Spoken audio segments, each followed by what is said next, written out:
The child asks if it is too big. The man answers that it is still small, but it is the largest mansion in their village. Besides, it is the first time he sees such a style, but it is built perfectly. The servants were delighted with what they see in front of them. The hero thinks that with such power, he is not useless. Everyone was surprised by the building that appeared out of nowhere. Together, they will make this village prosperous.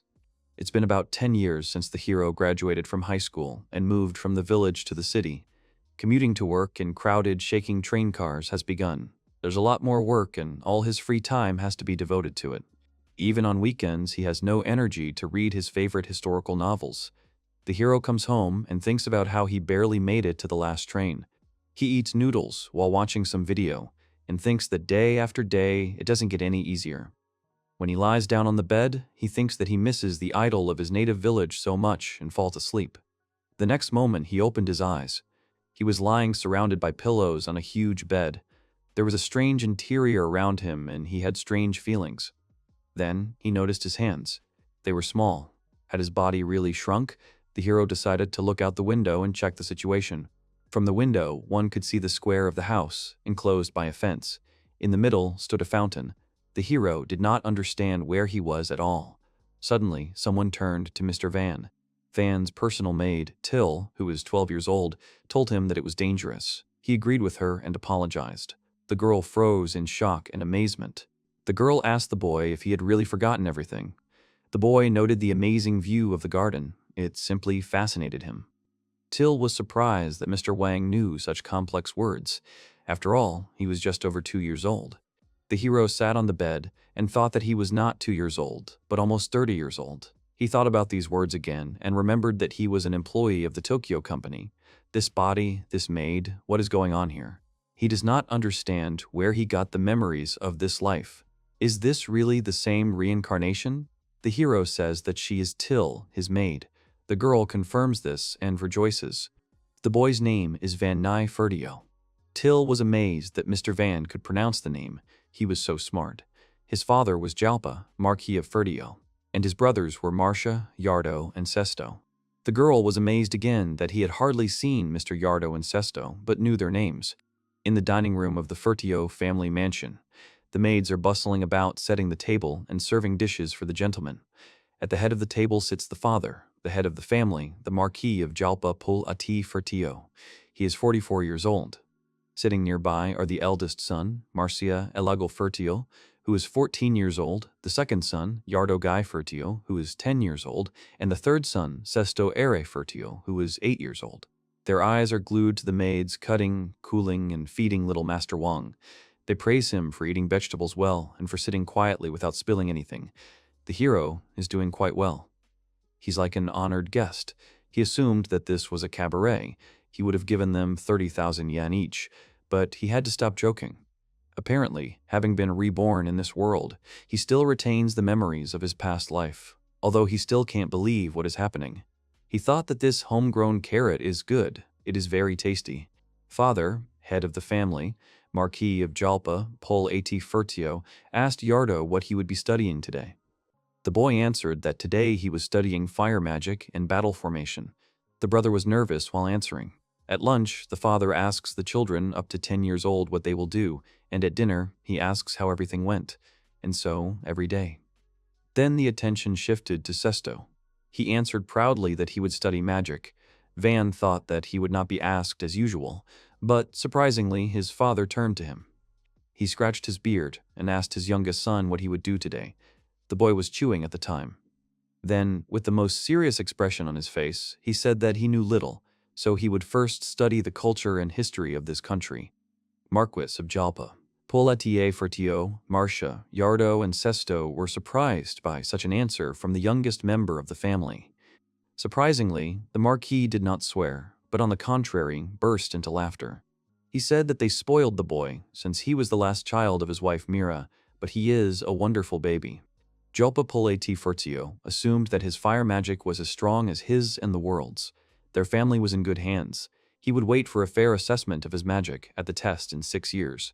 The Marquis is counting on him. In this world, magic is common. It matters what kind of magic suits him. Aristocrats are required to have two kinds of magic of the four elements, fire, water, wind, and earth, to protect the house and territory, or healing magic. Father and brothers have the ability to use the magic of the four elements. From his point of view, other types of magic, depending on the method of their use, can also be useful. House Fertio, as an aristocracy living in a militaristic state, specializes in military strength, especially in the fire attribute to be powerful in attack. First, there must be a civilization in the world as advanced as the countries of the Middle Ages or early modern times, but because of the convenience of magic, the prevalence of gunpowder is extremely low, of the weapons, mainly swords, spears, and bows, and most importantly, magic. There are 3 continents and a large number of islands in this world. It is currently located in a huge country in the southern part of the western continent of Grant. The royal family, which has ruled for 300 years, is gradually expanding its territory. It seems that during the war, the hero's father received the rank of Marquis. This is the only port through which ships pass. Since there are huge monsters waiting for an opportunity to attack deep in the sea, ships will have a hard time unless it is a narrow strait. If there is magic, then are there animals that look like monsters? Well, the age of discovery is not yet possible. Till began to explain to the gentleman that there are different races, elves, gnomes, anthropomorphs, and others. In most cases, they isolate themselves from others, so they rarely meet each other. One of the maids noticed that Till was explaining things too complicatedly. The third maid suggested that the boy sleep. However, he refused, thanked her, and said that he asked her because he wanted to know about it, and asked about their tiredness. The girls were surprised and said that everything was fine. Van asked Till about the magic tools. Magic crystals, some gems and minerals have the ability to store magical mila. Tools are created depending on magical abilities. He then asked a question about magic, to which she answered based on her own knowledge. The maids are discussing that Mr. Wang is a child prodigy. They don't believe that he is really only 2 years old. He even takes care of them. It's the first time they hear such a thing from an aristocrat. The butler overheard it all. The butler Espada, who was 49 years old, came to Mr. Wang and said that he was 2 years old and was probably learning letters and prime numbers. He asked how much the boy had learned. The hero thinks about Espada, a capable butler who has supported his father for many years. It seems he has never spoken to him before. He frightens the boy. He asks what happened. The butler wanted to know how much he remembered. The hero mentally noted that this was not how to communicate with a 2-year-old. He replied that he was good at speaking and listening. However, the letters are a bit tricky. Then Espada asked about numbers. The hero clarified that he was talking about addition and subtraction. The man shuddered. Van thinks that he wants to escape. Espada showed him that there are barely fingers here, 3 here, and then asked how many there are. The hero answered that there are 5, then 7 fingers on both hands if you remove 2. The youth answered that there are also 5. An awkward silence in the room, and then the butler said that he would study with him twice a week. This is some kind of hell. This is not something a 2-year-old should learn. Too much stuff.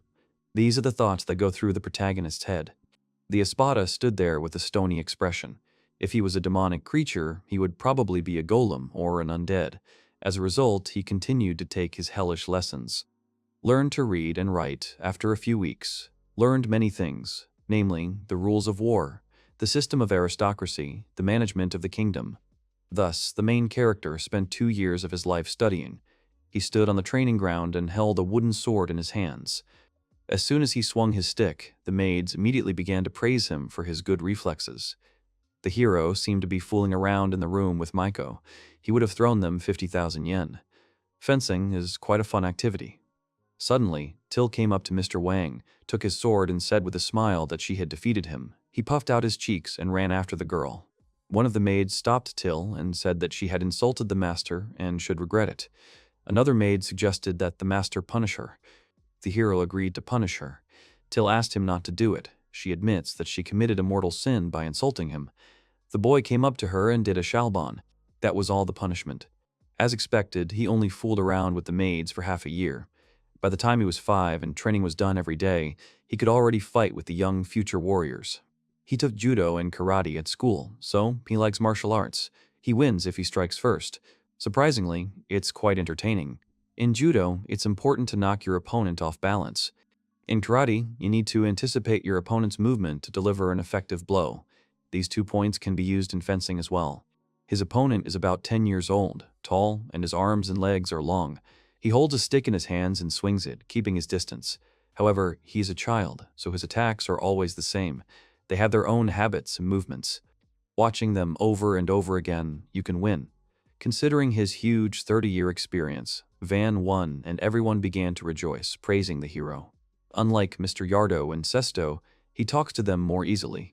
These 2 are not interested in fencing because they are busy with fire magic. Mr. Wong talked to him the other day. Someone thought he was strange.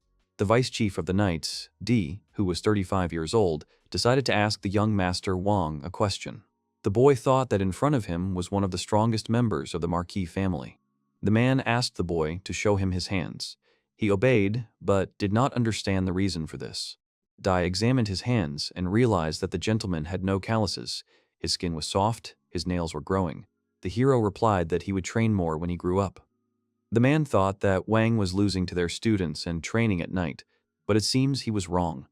The hero noticed that studying is hard. He will study harder when he can. He assures that he will not stop liking it. It is said that Espada gave him 3 times more to learn than usual. The boy was surprised that he had so much to study. It seemed strange that he was the only one studying from morning to night. D told him to come to him if he wanted to practice more with the sword. This old man is too keen on studying, and to someone like him who can judge people impartially, it seems that Mr. Wong should follow the path of the sword. He has innate talent. First, he needs to learn the basics and build up his muscles, and then practice every day. D said that sooner or later he would make the hero the greatest swordsman in the kingdom. Van realized that this man was really serious. He was an Espada who had too much theory, and D was a man who did things first and thought later. The hero replied that he liked swords, but he also liked studying. He would try his best in both directions. He replied that there was nothing to be done. At least he would be the one training him. The hero asked the man to be more lenient with the child. He agreed, but it was an obvious lie. He had to do 100 push-ups, 100 squats, 100 jumping jacks. Van said he needed a rest. They had just been running. D replied that there was no time to rest and they needed to start doing everything. The boy sat down on the bench and thought that D was a real demon. The deputy had an idea that while Mr. Wang was resting, he was not busy with anything. He suggested that they remove the wooden bench and sit outside. The boy realized that this man was not a demon, he was just not the smartest. He continued to insult him while D was actually sitting outside. The knights passing by wished Mr. Wang luck and told him to do whatever the deputy said. Till came up and praised the boy for his good work. He thanked her. It's so great that he tries his best every day. Well, it's hard for the hero, but since he was reborn, something funny happens every day. A sense of satisfaction that he could not experience in his past life. The hero will become the best in this world of aristocrats and will enjoy a happy life. 3 years later. For several years, the hero was called a child prodigy. Someone says that this can't be true, and isn't he ashamed to be such a loser? Jalpapol A.T. Fertio took the sword in his hands and said that if the hero did not disappear from his family, he would have to get rid of him. Fertio's second life, which had been so bright, suddenly ended. His father raised his sword over the boy's head. 2 years ago. Mr. Wang is 6 years old. The boy is riding in a carriage and looking out the window. He is surprised by the huge number of people. He never gets tired of watching them. Suddenly, he sees a man being led by a knight. This upset him, but his sadness was interrupted by Till, who called him by name. She remembered what he had said about wanting to go for a walk and asked where they should go. She suggested looking at the market. He is 6-year-old Van Nai Fertio. He still has memories of his previous life. Here, he was reborn as the 4th son of a marquis and was called Wunderkind. Every day, he goes through the hell of studying and fencing lessons. People are talking about how 12-year-old recruits are no match for Mr. Wang now, although the difference in their physiques is very big, and he studies what adults usually study. Obviously, it is striking. Till said that he was a genius, that he even managed to succeed in fencing, and that perhaps one day he would be able to overtake his brothers and become the head of the family. In the world of aristocracy, it's every man for himself. Money, status, reputation, and power, the winner takes all. Becoming one can radically change the future. So, an attempt on the life of a promising younger brother is common among aristocracies. And, unfortunately, he can't say that he has a good relationship with his brothers. They can take his life without hesitation. In other words, if he really wants to become the head of the family, the chances of being killed only increase. He can't live happily with such a life. The hero has decided to be a slacker. And even though he has decided so, he has no idea how to have fun in this world, because even in his past life he was a workaholic. Mr. Wong was brought to the best market in the city. He decided to start with shopping. There were a lot of people at the market. Walking through the market, the hero had 2 escorts. They reached Mary's company. She has branches all over the kingdom. The hero compared its size to a popular American company. Suddenly, he heard the knight telling someone to hurry up. It was a child. They looked at the man, who began to angrily ask what they were staring at. This was not a performance for them. The accompanying knights immediately grabbed their swords. The man shuddered. Wong stopped them and asked the man who the child was and why he was tied up. He replies that this is the best thing he can do for his son. He has debts hanging over him, so he will sell him as a servant. Till explained that the Servant Act only allowed 2 types of servants: service due to debt and service due to crime. However, poor families have long sold children they cannot feed into servants in order to earn a living. So, the man transferred the debts to his child to turn him into a servant. Despite his terrible appearance, he does not even make a sound. Apparently, this is because service has become a common thing in society. Everyone is used to looking at such things.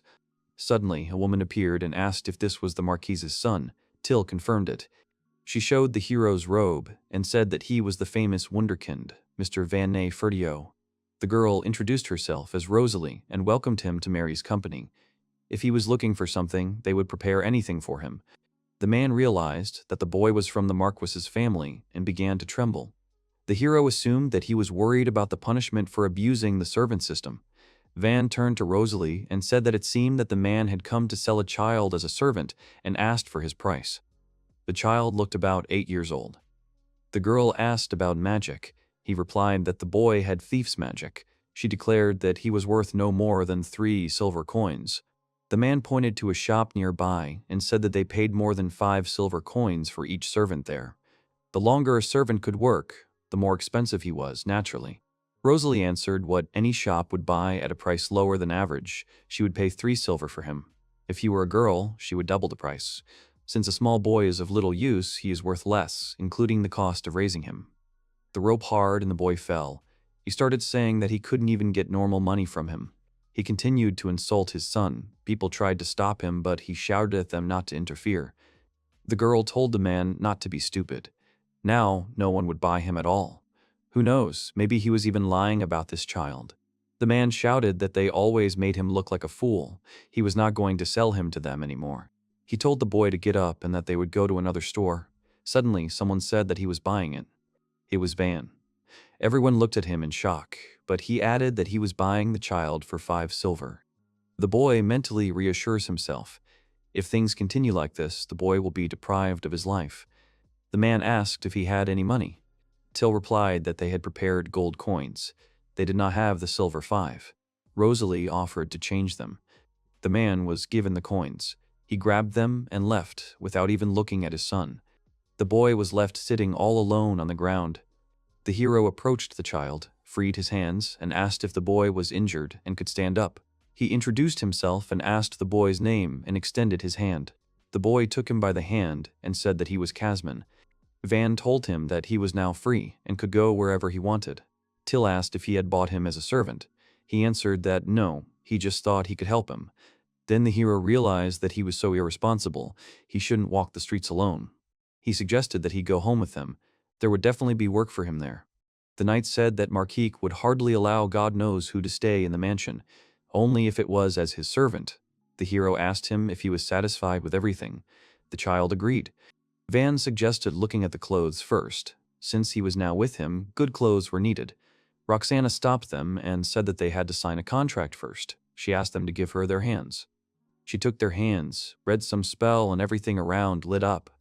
Casman got a mark. The hero asked what it was. She answered that it was a special contract. The mark will be on the servant until the contract is terminated. She is a contract mage. This time she won't take payment, since it's his first time here. The hero thanked her, but he felt guilty.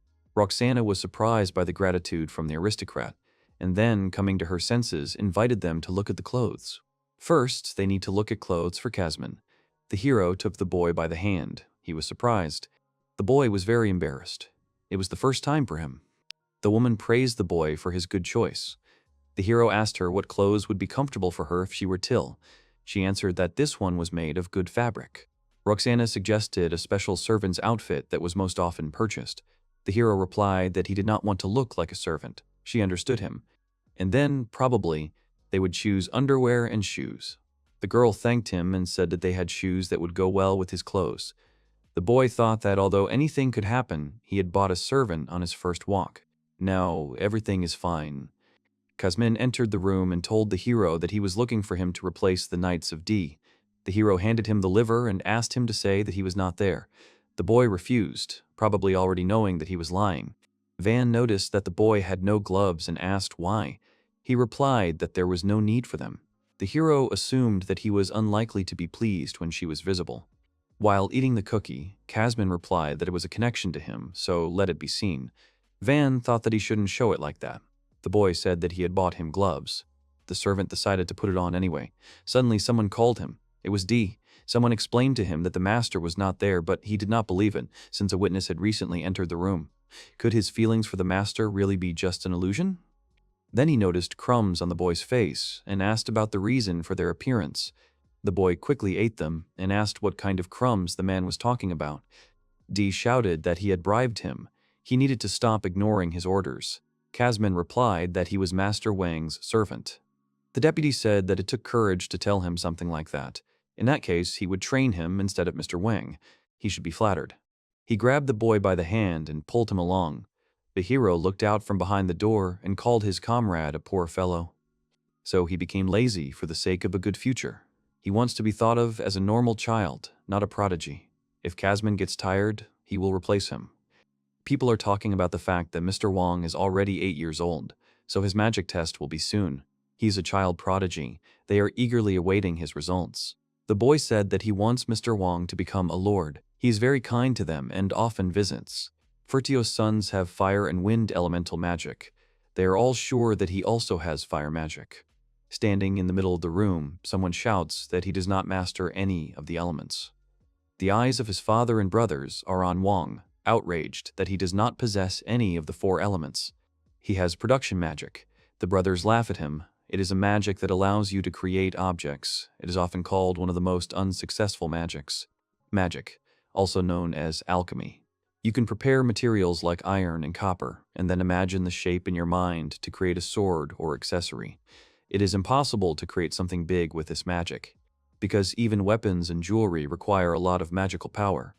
While other people can easily create items, inventors and blacksmiths do not need magic. For 2 years, he did everything to be considered a child prodigy, and his brothers had no desire to attempt on his life. But such a grade for the test is quite unexpected. He expects the magic of the 4 elements or healing magic from aristocrats. And in the Fertio family, magicians with the element of fire are especially desirable. The eldest son, Marcia, inherited the wind element from his maternal grandmother, but he, like no one else, is trying his best to become the head of the family. And although the wind element is acceptable for aristocrats, the second and third brothers who wield the fire element mock the eldest. Among the aristocrats, the type of magic is extremely important. Father does not consider Van a child prodigy. He and his wife Mura have the element of fire, so why was a child born with production magic? Here, last child. His mother, weak in body but strong in magic, died giving birth to him. His father had high hopes for him. The man suggested that they stop chatting and took up his sword. He took out his sword and said that it was foolish to expect anything big from him from the very beginning. There is no place in the Marquise's family for a child born with production magic. The man swung his sword. He asked if he was ashamed to be such a loser. If he didn't disappear from his family, he would have to get rid of him. The man swung his sword. Van was shocked. He didn't know what to do. Suddenly, Marcia stood in front of the boy and protected him with her body. The father asked what had happened. The young man told him that there was a place on their family's property that was difficult to develop because of its location, that remote village. The young man suggested leaving her to Van. Initially, it had a population of about 100 people. They are not engaged in production, but the Wolfsburg years in the north are full of resources. Next to the village is the county of Ferdinand, and on the other side is the hostile kingdom of Aranet. And although it is quite far, there is a fortress there, which is used as a defensive base. In other words, the village can become a camp for preparing expeditions to the lands of Count Ferdinand. It is part of the territory he received when he became a marquis, and also the place where Count Ferdinand, whose territory had been reduced, sends knights to raid. That is to say, if they send Wang to this village, it would be fine to assign knights to his county. Besides, the newly acquired territory is hardly loyal to their family if they assign a person from the marquis family there. Father told Van that he would become the master of this village. He could leave as soon as he was ready. The man expected nothing less from Marcia. He found a use for the useless things and left. The hero turned to his brother. He sat down on one knee and apologized to the younger one. His father and brothers put a lot of pressure on him because of the wind element. It must be much harder for him in this regard. Such a reckless proposal. The boy has every right to be offended by it. Wang said that his brother had helped him. Otherwise, he would have been killed or imprisoned, or worse, his tongue would have been torn out and he would have been sold as a servant. No matter how hopeless the situation, he would never waste the opportunity his brother gave him. Marcia said that Van really is a genius. He wondered where the boy had learned it. He had an adult mind, thinking deeper than he did. Espada and Till had been bragging about his accomplishments for a long time. The marquis who sends him to the border will regret it. Marcia can do little, but she will do everything possible. He hopes that this will help the hero at least a little. The boy extended his hand to his brother. Van smiled, and then he thanked his brother and shook his hand. Till shouts that even without magic, Mr. Wang is a smart and wonderful aristocrat. And even that wasn't enough for them, since they sent him to the countryside. Their master is amazing. Wang reminded her that a non-disclosure order had been issued, but now he was looking forward to leaving. The boy realized something. Away from the strict rules of aristocratic life, he would be free. I would like to think about what he should do in the future. As the owner of the village, he may not do anything outstanding and have a lot of free time. He decided to make the village a place for comfortable and happy life. Now he will be damn busy. Aristocrats are the most ordinary people. Despite their pompous speech and excessive pride, they run with their tails between their legs and give priority to the interests of power, forgetting about the people and their safety. A man with a scar on his face speaks about an escort for a young aristocrat. Maybe he's a nice guy. Or maybe he's a headstrong aristocrat who despises their kind. The girl said that's what most people think of adventurers. Then why did they accept the request? The man replied that they had little choice if they wanted to stay in the duchy. Wang approached them, greeted them, and thanked them for accompanying him. The man with the scar walked up to the boy, scratched his head, and said it was nice to meet him. The hero said with admiration that he looked so strong. He's just like a war hero, and his weapon is bulky. It must be heavy. The man confirmed this and said that the heavier the weapon, the more powerful it is. The rest of the adventurers began to get to know the boy and have a good time. After Wang left, the chief adventurer thought about it. It looks like they'll be accompanying an ordinary child. I want to pat him on the head. However, they shouldn't forget about politeness. The girl almost called him Wang-kun. The hero sat and checked some papers. Someone said that there is nothing strange in communicating with adventurers. The things are loaded into 3 carts. The knights cannot go with them, so Marcia hired 10 adventurers. The hero mentally thanked his brother. At first, he and Kamsen had only 1 carriage, but Till joined them. She had said that she had to go with him. She was his personal maid. The fact that his magic was not suitable for the aristocracy was hidden, and everyone who knew about it was ordered to keep quiet. But some people just can't be shut up. Dai said that he would also accompany him. Taking swords with him, he was going to train him. Van didn't like this idea. He can't use knights as escorts, can he? The man shouted that he was hearing about it for the first time and ordered 2 knights, Ab and Ro, to go with him. They obeyed. Espada told Mr. Jalpa that he was retiring a little early. Since his successor was old enough, he agreed. He was already 55 and wanted to relax in the countryside.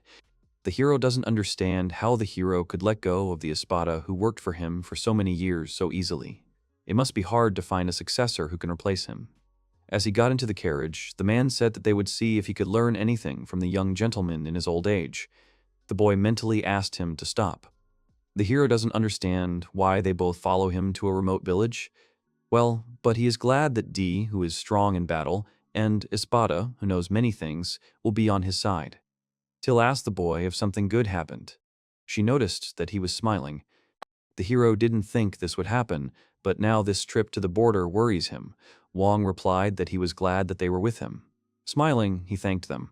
To be fair, Till wasn't the only maid who wanted to go with him, but she was his personal maid. That's what she told Master Marcia when she was fighting for the job. They could take anyone they wanted. Mr. Marcia is a very busy man. He has no time to chat with the maids. And Mr. Yardo and Mr. Sesto don't care about the maids. But Mr. Wang is different from them.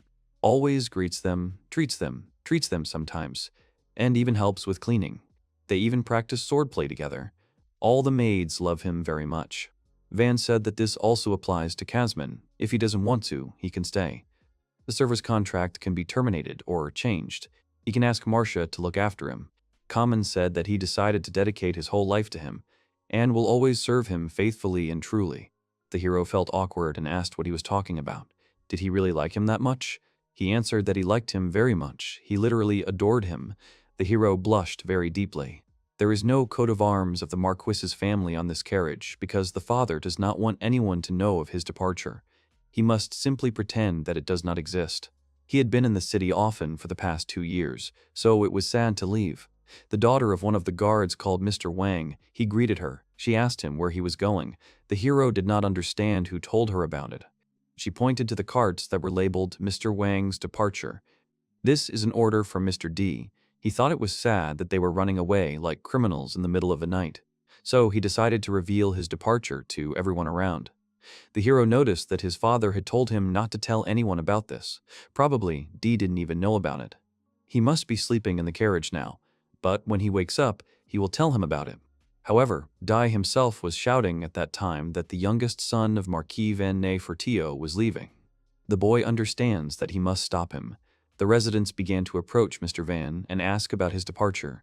The hero was pleasantly surprised. He smiled, thanked them all, and said goodbye. He didn't think he would be so worried. How sad it was to say goodbye. Someone handed him a handkerchief. It was Till, who was crying very hard herself. The hero was offered fried meat on a stick. In the middle of their journey, he set up camp for the first time, not counting the time he slept in the car of his world, in a dangerous place full of magic and other things. This is the first time this happens to him. They hired 2 groups of adventurers to accompany them. He is Ordo Sith, a talented adventurer and the leader of the group. He's been working for over 20 years and is used to dealing with different clients.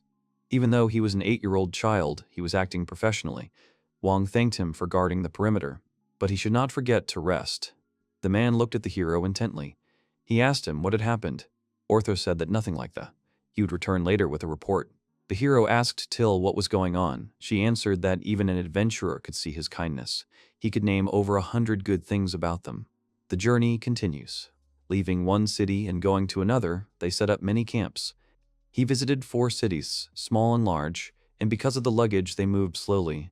Every day they covered 50 to 100 kilometers, having traveled 500 to 1,000 in 2 weeks. The Marquise's territory is simply enormous. If they were in Japan, they would have already traveled around 3 to 4 prefectures, although he is not sure of the number. Till said that they would be arriving soon. It was like transferring a department head from one department to another. He had to make a good first impression. Suddenly, the carriage stopped abruptly. Till looked out and asked what had happened. The coachman said that it seemed like someone had attacked the village. It looks like someone has attacked the village. The heroes are in shock. Everyone got out of the carriages and stood in a circle. They began to discuss the further plan. It's either a raid of bandits or former mercenaries. Such is nature, either you or them. In time, he will get used to battles. There is a wooden fence around the village, which looks quite large, but it is not very effective against arrows. In front of the gate, the entrance to the village, a straight line of fighters in strong armor are lined up, and behind them are the magicians. All that remains for the inhabitants is to protect the village from the inside, like a turtle in a shell. D asked the Lord for permission to join the battle. If they work together, they will definitely come up with something. Their opponents will be 40-50 people. Even if they attack them suddenly, they will still be outnumbered. Ortho said that it was too dangerous. D knows this. There may be injuries and casualties, but they can definitely take back the village. Ortho said that he has a rule: do not expose team members to mortal risks. Among adventurers, such situations are not uncommon, and if he had to put his life on the line every time, he would have been dead long ago. But there are times when they must give their lives, and now is one of them.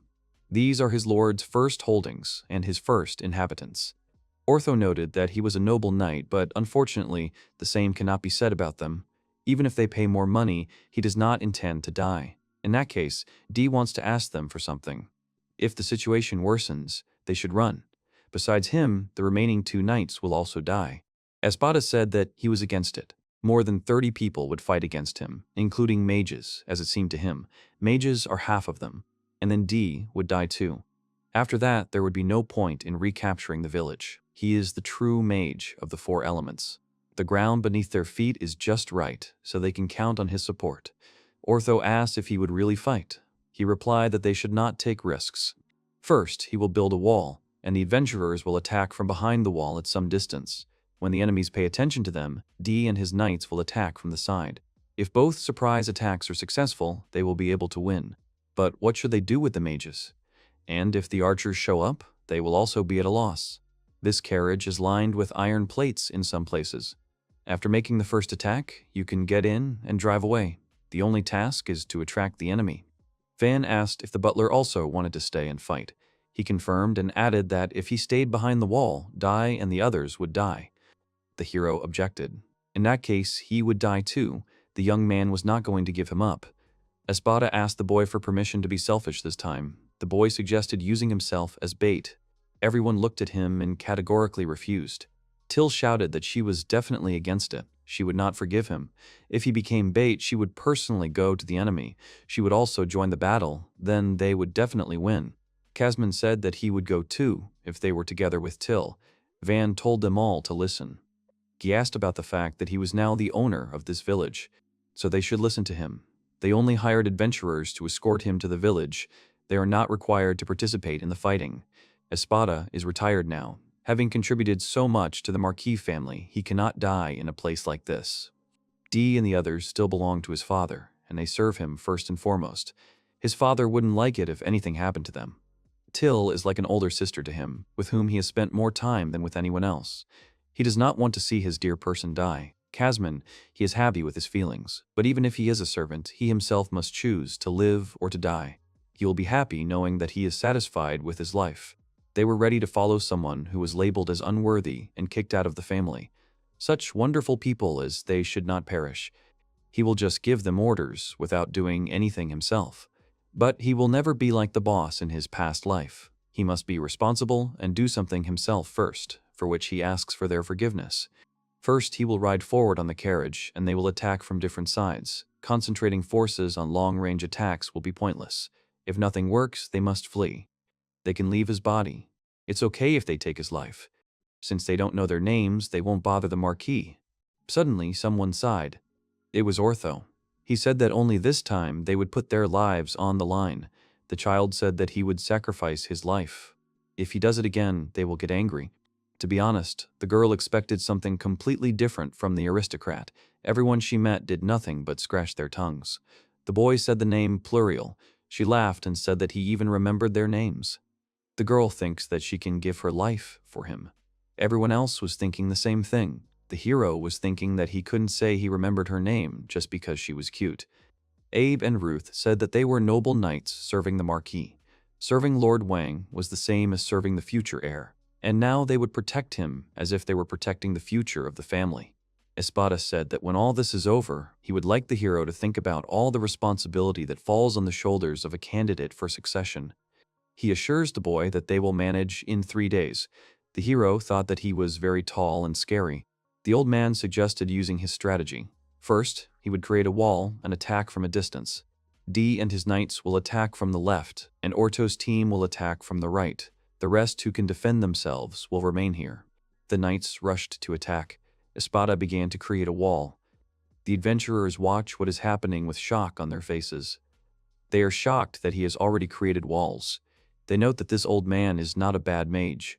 It is unlikely that a mage of the 4 elements will work as a butler, but here he is, working. The man asked Ortho why he decided to risk his life, because he could refuse the young aristocrat. He answered that he would be a great man, he cannot die yet. If it were possible, he would like to make him king. In the last 2 weeks, he has completely revised his views on adventurers. He had no idea that there were such people among the aristocrats. During all this time, he had become accustomed to Mr. Wang.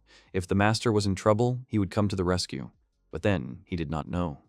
The master of a small village, escorting whom seemed like a troublesome task, but he put his life on the line when it came to his duties. Not only for the territory and the inhabitants, but also for the knights, the maid, and the servant. Moreover, for the lives of the aristocrats. He proposed a strategy in which none of them would die, but in which the 8-year-old child himself would die. Ortho said that the hero was strange, very strange. Till and Kasman hugged the hero. The girl cried and said that everything was fine, and the guy said that if he was on the verge of death, it would be better if he covered him and died. The hero looked sad. He thought that they were more like family than his real relatives. The boys stroked their heads and said that there was a battle going on now, he should help somehow. The 3 of them would get medicine and tools out of the carriage. If it gets too dangerous, they'll help. Till and Kasman wiped away their tears and agreed. The robbers let their guard down. Small settlements lack healthy governance, so such attacks end quickly. The bandits discussed how many women there were and that today they would have a holiday. Suddenly, one of them was hit by an arrow. And then, basically, everyone started getting shot at. They didn't understand where the walls were coming from. The robbers realized that they were being attacked from both sides. Ortho thought that D and his knights were handling the big swords quite easily. Here he is, the deputy head of the knights of the Fertio family. The robbers were scared. They realized that they would not be able to win and began to retreat. One of the bandits ran somewhere. Ortho noticed it. He shouted that they had stopped the robber who was running towards the wall. Those attacking from a distance will have to be distracted by the enemy. He shouted to them that the enemy was approaching them. A huge robber was next to them. Having already used magic, she will only be able to use the next one in 10 seconds. He won't be able to make it in time. Pluriel thought that she would die. Kasman appeared. The hero said he was here, a warrior with heavy equipment. Pluriel thought it was reckless. 2 children would not stand against him. Van slipped under the robber's feet and cut off the place behind his knees. Kasman entered the fray. He strikes the opponent's head and he falls down, exhausted. Pluriel is in shock. Van said that all the enemies could come running here. They need to keep their eyes open. The girl doesn't understand what's wrong with this child. A few bandits managed to escape, but they defeated the rest, and there were no casualties. This is the best outcome. Once they get the second half of the payment, we will part ways. Pluriel shot at Ortho, and he asked her what happened. Ortho offered to stay here instead of payment. One of the adventurers apologized to his comrade and said that this order was convenient since they were heading to the neighboring county. They would see each other again. The man agreed. One of the guys agreed to stay. The other said that if it was going to be long, he'd better leave. There were thick forests and mountains nearby, and they could earn even more by hunting. Pluriel said that Van is not like the usual aristocrats. Any adult would envy his thinking. That is why he would like to stay. So small and already so smart. Not everyone who is raised by an aristocrat becomes one. He is a genius. Wang seems like an ordinary, arrogant aristocrat, but when he speaks, he is a completely different person. Polite and easygoing, but cheerful and friendly with the people of the city. Even though he is an aristocrat, he has no desire to look down on them. Ortho thinks that he has never seen such aristocrats. If you think about it, his magic is completely useless for combat. The boy was literally ready to die. Pluriel said that he saved her when she was in danger. She must repay the debt. And he's not even 10 yet. A mystery child. He's the best aristocrat Ortho knows. If he were to become a ruler one day, he'd like to see how big his territory would be. He offered to help him. The other adventurers agreed with him. Till told Mr. Wang to start putting his life before theirs. The hero said he understood everything. The girl asked him to repeat it.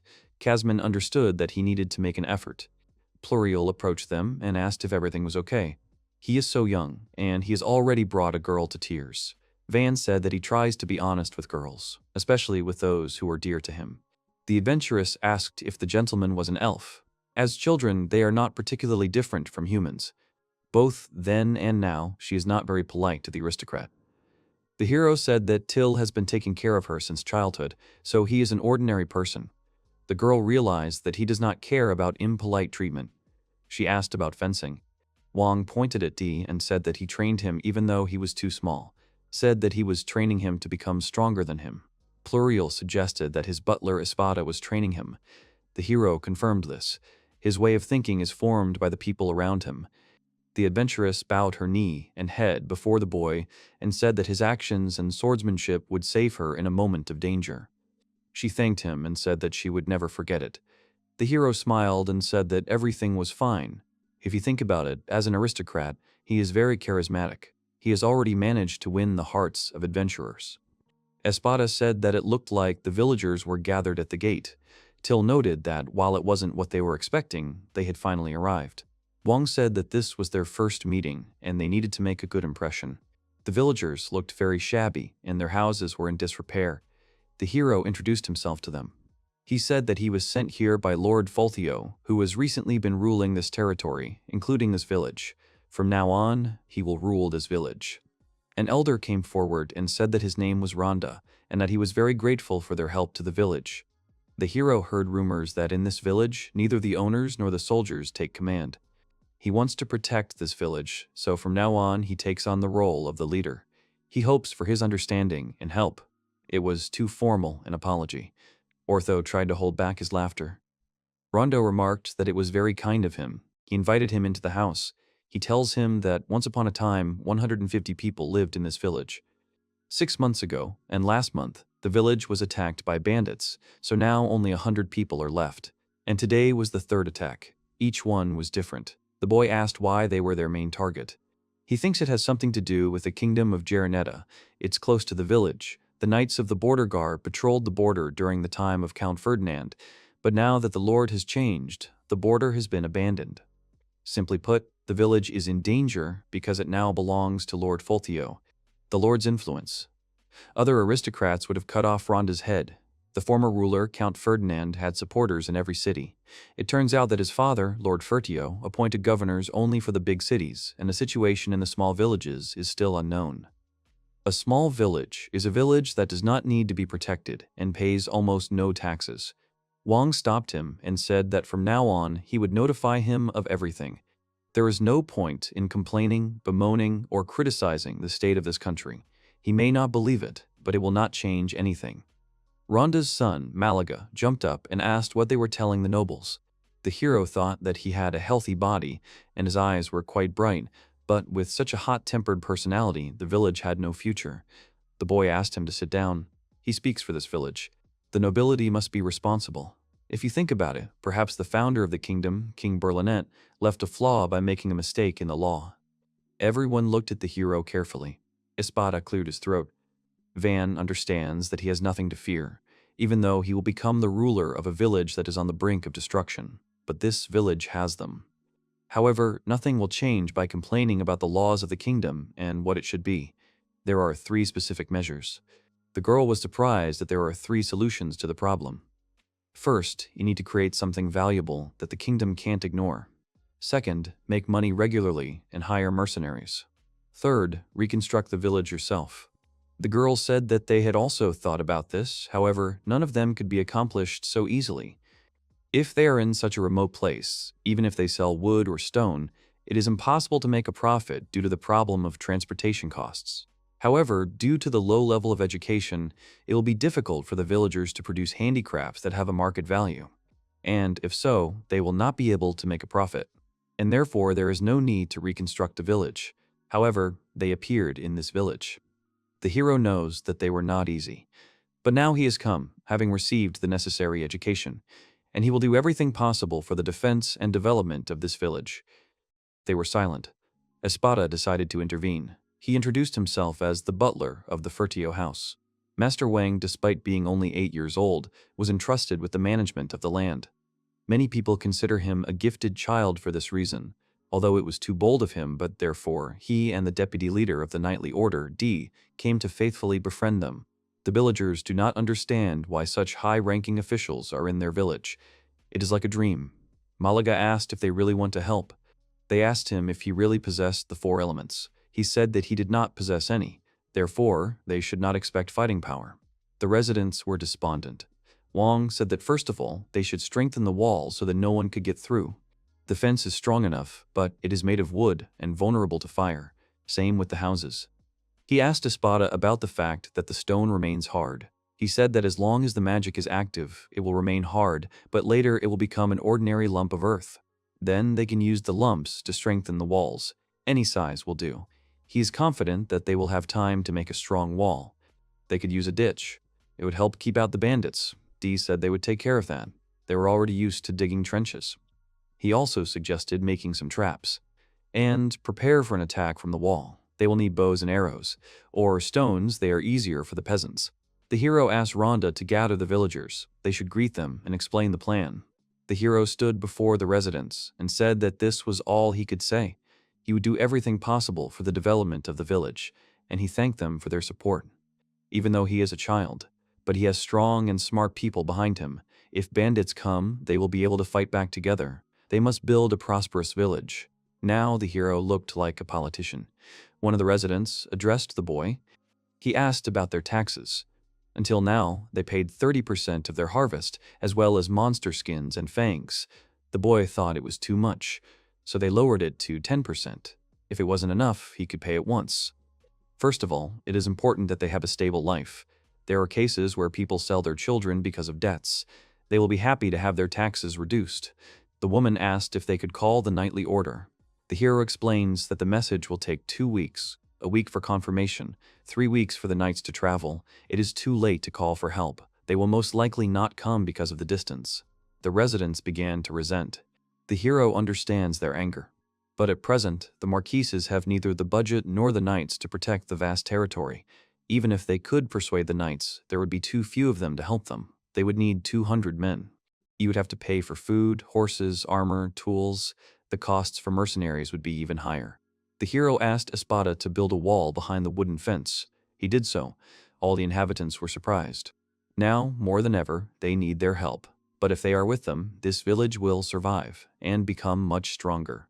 They don't have enough housing, so they rest in a wagon. Rhonda wanted to give away his house, but he couldn't put it on the street. This moment never complained that he only had production magic. Never was he so bitter. If you do not have elemental magic, then nothing can be done about it. He tried to appeal to them, but the villagers were skeptical. He had to win their trust, for the sake of the village's success and happy life. With his magic, he will protect this village. He will make it a pleasant place for people to live. D says that you can't just defend yourself. Ideally, if the enemy attacks them, they can attack him. Usually, they attack from the walls with magic bows and arrows. From a low wall, the attack will not be so effective. Rondo says that they used spears to attack through gaps in the forest fortress before. D says that the enemy is in the same position now, and they will be able to stab them with spears again. Van suggested using a catapult. Espada explained that a catapult was a siege weapon. They couldn't use it for defense. Rhonda asked what it was. The catapult shoots huge boulders, but it is difficult to determine where they will fall, and it also takes time to reload the catapult itself. However, fortress walls and watchtowers are large enough that they can be easily destroyed with a catapult. The radius of destruction will be larger if they throw a box filled with stones. They will aim it at the gate, and their attack will be much more effective. If they put a bottle of oil and a torch in there, they will instantly set the ground on fire, which will be more effective. Espada asked who invented this mechanism. The hero said that it was him. The comrades do not believe in his production magic at all. He himself does not fully understand it. In order to master it, on the way to the village he often used it to learn how to freely change the shape of stones, wood, and metal. And now is the time to show everyone what he has learned. The hero asks Ort if they can already occupy the village, since the opposition party has left. He replied that he would stay in this village for a short time to earn some money by hunting mythical monsters. He said that it looked clean here. He senses monsters here, so he tells them to hurry. It could be dangerous here, so he tells them to cut down the nearby trees. The hero is amazed by Ort's intuition. During the journey, they notice and destroy enemies he didn't even know existed. Despite his skill, he can't raise his level. Casman called the master and pointed to a huge tree. The boy replied that it was too big. They would not be able to cut it down. The servant pointed to another, but that was also very big. He didn't imagine the shape clearly enough, so he uses magic. The new shape will be strange and fragile. He wouldn't call magic easy to use. However, if he imagines even a small part of it, he will be able to do what he wants. The bottom of his stomach becomes warm. The power reaches his fingertips. The image must be as small and detailed as possible. It must even represent the fibers of the tree. If it can, they will intertwine with each other, and the cords will be able to form a strong knot. It looks like the hero did it. When the fibers are separated into small pieces and bound together, they are transformed into a wooden cube. This cube is made of wood, but it looks like plastic. Till noted the amazing quality of the cubes, but asked what it was. The hero replied that it was similar in structure to nanofiber, a fiber block, but it is stronger than wood under any treatment. They will make a lot of things from these blocks. The boy suggested first to carry it to the carriage and then to process it. The adventuress asked what it was. Didn't he collect wood? Ortho took one cube and said that it was lighter and much harder than he thought. Breaking it would be a real challenge. The hero suggested that he try. The boy is interested in how strong he is. The adventurer took out his sword and threw the cube at the stone with all his might. Everyone watches. There was a dent left on the stone, but the cube was only slightly scratched. There wasn't a single break in it. Till said it was so cool, it was really strong, so strong that he broke the stone. The hero asked what was harder, stone or wood. Ortho said that he was talking about the stone breaking, but this light block did not, so the hero found something very useful. During the ride in the carriages, Wang realized that his magic power was exhausted. This has consequences. He heard that magic is complicated but has logic. Till said that all things are skillfully made. How does magic work? You need to imagine work. You need to imagine the whole weapon, its metal, sharpened blades, shape. He succeeded. The hero noticed how Kazman looked at him with delight. He gave it to him. The boy beamed with happiness. He said that it would be his family heirloom. Till was also waiting for something from the gentleman. He gave her an axe with a skull. She was clearly discouraged. She thanked the boy. He asked her if she didn't like such a weapon, but he made it strong so that it would be impossible to scratch or break. Till decided to fix the situation and said that she loves axes and she is delighted with this cool hatchet.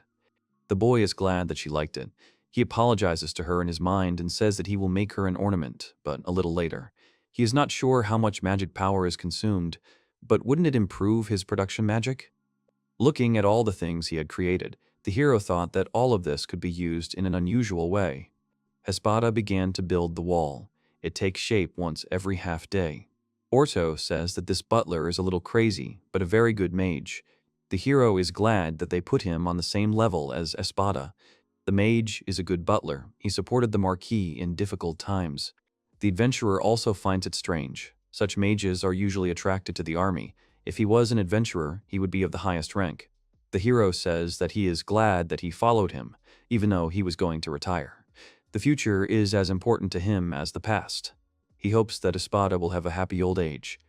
Espada appeared next to the Lord and said that he was growing up before his eyes. Now, as a lord, he would have to accept all the responsibility and weight of this title. He said that there had been no progress in the last 3 days. Now it was more important to strengthen the village's defenses. He would work on strengthening the gates. The butler asked if the master would have time to strengthen them. Then D appeared and said that he would help to dump the stones into a pile. Van said that he was here to do something with magic. D was surprised and said that he admired him. No matter how hard he worked, he couldn't do anything with magic. The boy realized that this was wood, and the process was similar to making regular wooden blocks. The only thing that worried him was the weight. This was the key to defending against the enemy. For now, this was all they had. Everyone watches in shock what the main character does. They don't believe what's happening. The hero was able to transform the gate. It became large with the coat of arms of the duchy. Everyone looked at it with their mouths open. The boy asked Ortho to cut this door with his sword. If he does this, he will be restored, so he can spare no effort. The hero wants to test the power of the wall, so he asks him to do his best. The adventurer struck the first blow. He continued to strike. Everyone covered their ears. The man stopped and was in shock. There was a scratch left. Wood is not a very suitable material. People asked him how he did it, why wood is so hard. Van thinks with pride that he was able to help them. At least he hopes. In the morning, the hero woke up in a carriage. Sleeping in cramped quarters with only a sleeping bag is uncomfortable, and you can't even wash yourself properly. On the way, they stayed overnight in camps and carts. Even upon arrival in the village, they have to sleep in the carriage. He is a nobleman, but now he feels like an adventurer. As Till and Kazman stepped out of the carriage, they greeted him. He's doing fine, but these two and the others are doing much worse. They're too exhausted. This can't go on. Before the village can be defended, it must be provided with food, clothing, and shelter. The boy decides to try to create a house. He ordered Kazman to bring wooden blocks. He agreed. Rhonda looked at the pile of stones and asked what it was. Van replied that he wanted to build a house on this site. He asked about safety. Is this area suitable? The hero replied that this was the center of the village, and Van's mansion would look just right here. A square could be built nearby.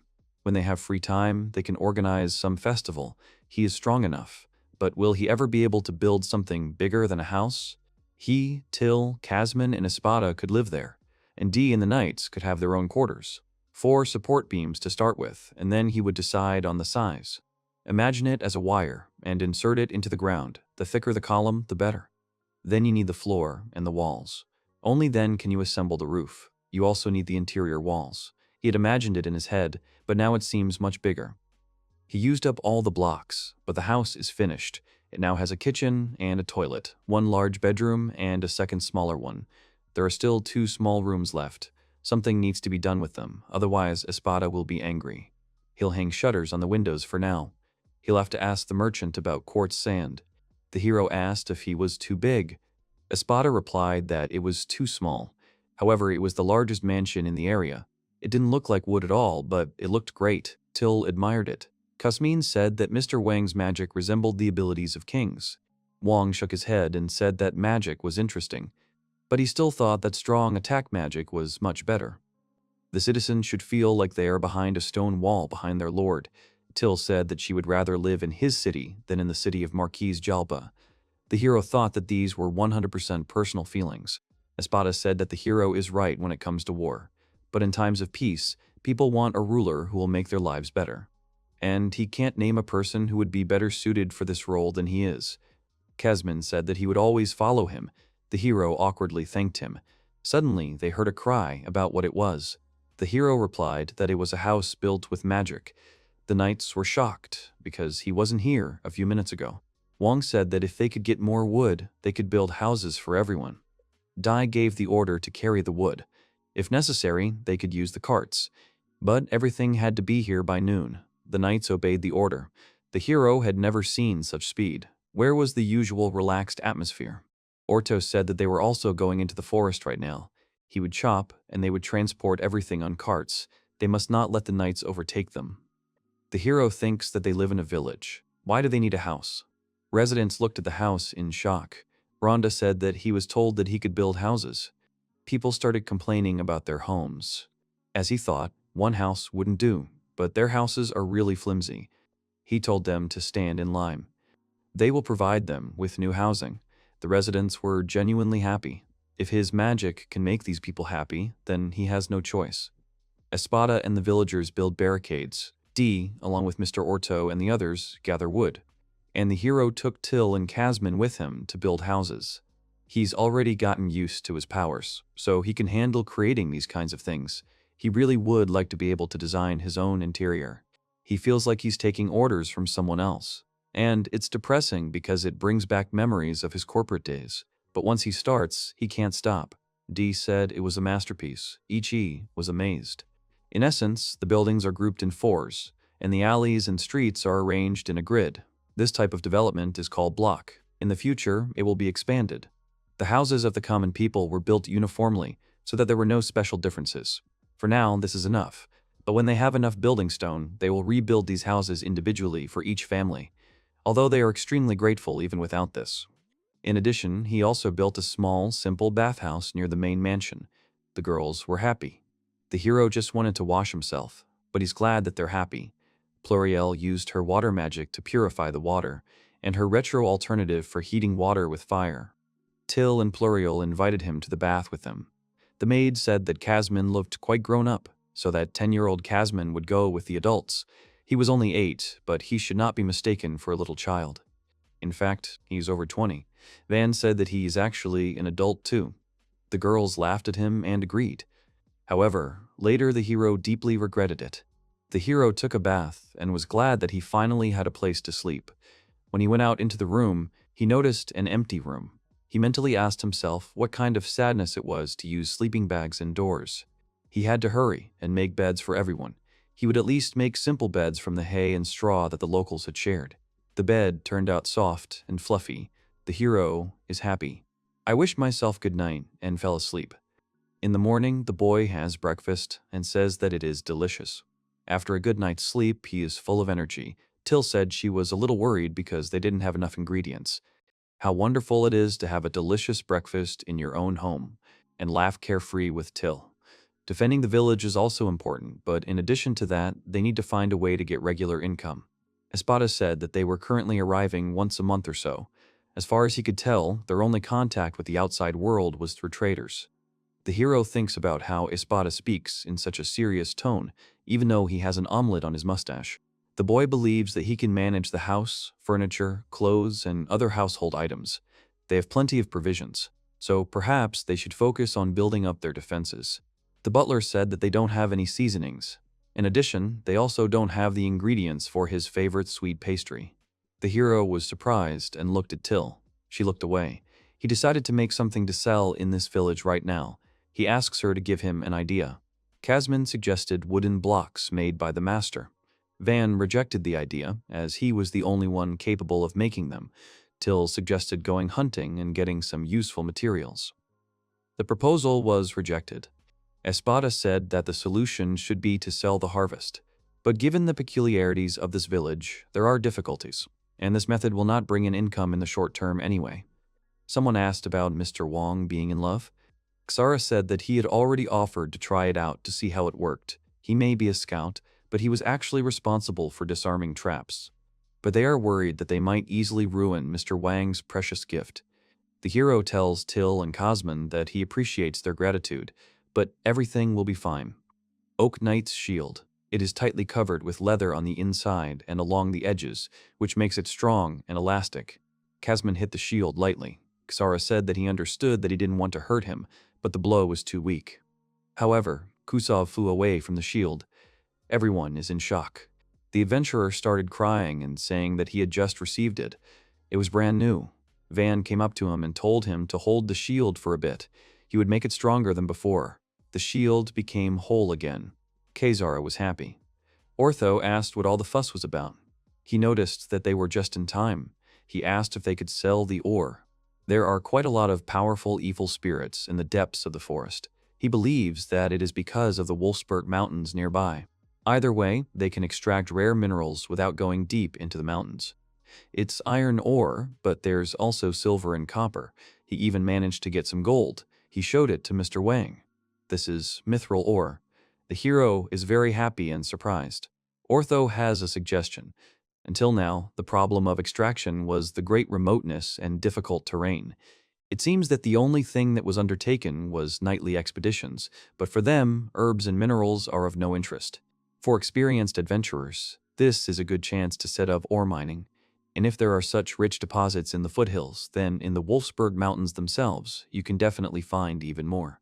The hero decided to process the iron ore first. In the case of wood, the processing process occurs evenly, distributing between the layers. But in the case of iron ore, magic penetrates gradually, and there are those that it copes with instantly. The hero got a cube. Kazara suggested he try to forge a sword from it. A thin, double-edged sword would be just right. Ortho didn't understand whether he liked swords or iron weapons in general. The young man offered to make weapons for all the adventurers, since they had brought them. Sara asked to make him one dagger and one longsword. The hero began creating the first iron weapon. He managed to create a sword in a short period of time. He handed it to Zara and said that he would be their first client. He was very happy. People watch and discuss how the hero creates weapons. Having improved the sword, the hero hands it to Zara. He cries with happiness. The other adventurers ran up to the gentleman and asked him to create weapons for them as well. The boy was surprised that his weapons were in demand among professionals. Pluriel said that it could be sold for quite a lot of money after it was tested in the case. Espada said that this was indeed a novelty. Ore deposits in the middle of a forest, not in the mountains, this is rare. The exceptions are golems made of stone, iron, and other ores, so if there is a dungeon nearby, that explains everything. The adventurers said that they had not come across anything like that. They haven't explored the area enough yet, so it's likely that there's a dungeon somewhere. Espada said that if the dungeon was discovered, their affairs would change dramatically. This village would start a rich trade turnover. Wong said that if they found a new dungeon, the importance of the village would greatly increase. Dungeons are a real treasure trove of resources. Most of the country's weapons, jewelry, and other artifacts were taken from underground. That's why they are so important. Finding a dungeon is a great achievement for adventurers. If this village reports the dungeon, it's unlikely they'll be able to accept guild members. There's simply a shortage of food and other resources. There is also the possibility of an attack by a neighboring country. Since the hero is an obstacle for the Fertio family, if they have the chance, they will immediately get rid of him. Therefore, it is necessary to expand and develop this village first before declaring the dungeon. It is not profitable to announce the dungeon now. The dungeons are important for both the country and the aristocracy. His family considers him useless, and they have no plans for his future. If he declares the dungeon now, it will simply be offered to one of his brothers. Therefore, he must use force to ensure that this village does not fall to anyone. So far, everything is fine with housing. Next comes financing and ensuring defense. We need manpower, but there are few who can work with their hands. We would like to stock up on weapons and shields before the merchants arrive. Defense is no less important. The outer side is almost ready. He laid out the stones and managed to make these walls as strong as concrete. Of course, all this was not without the help of magic. At first, there was not enough height and thickness, but he solved this problem. And on the wall itself, he placed simple ballistas. He used leather in production. It is equipped with a large shield at the front, allowing it to fire huge bolts without fear of enemy counterattack. He placed heads around the perimeter of the village on which he mounted ballistas. He praised Kazman for his work. He said that he simply gave him stones, and he transformed the village with such ease. He replied that he was a lord, so he was obliged to work for the good of the village. He asked Kazman what he was striving for. This is a question that could very well be asked of him. He replied that he wanted to protect him. Juan thanked him but asked him not to overdo it. Kazman was always so straightforward in caring about him. Next time he would make him armor. His dear knight needed a beautiful armor that would protect him in difficult times. The hero worked hard for the next 3 days. Espada said that this can no longer be called a village, more like a small fortress. Bandits will definitely not be able to get past these walls. And if only Jalpa had realized the power of Lord Wong, the house of the Marquis would have quickly prospered. Espada said that the head of the house considered the ability to fight to be of primary importance. There was no point in discussing it now. Dee began to complain and pointed out that if given time, Van would become stronger than anyone else. They started throwing different arguments at each other. Till and Kazman watched in shock. The hero was silent. Then he said that it is pointless to regret circumstances or the talent you were born with. It is important to be able to adapt and live with what fate gave you. He decided to quote a phrase he had heard somewhere before, and it seemed they liked it. Dee laughed and agreed with the master. The hero noted that the atmosphere had become more cheerful. It was time to work. The ditches had just been dug and were not yet filled with water. A moat with water was the best for defense. There was something aesthetic about it. The hero understands that they need a more reliable source of water. Water is the most important thing for life. Suddenly, someone shouted that there was trouble. The bandits are here. They are already coming from the other wall.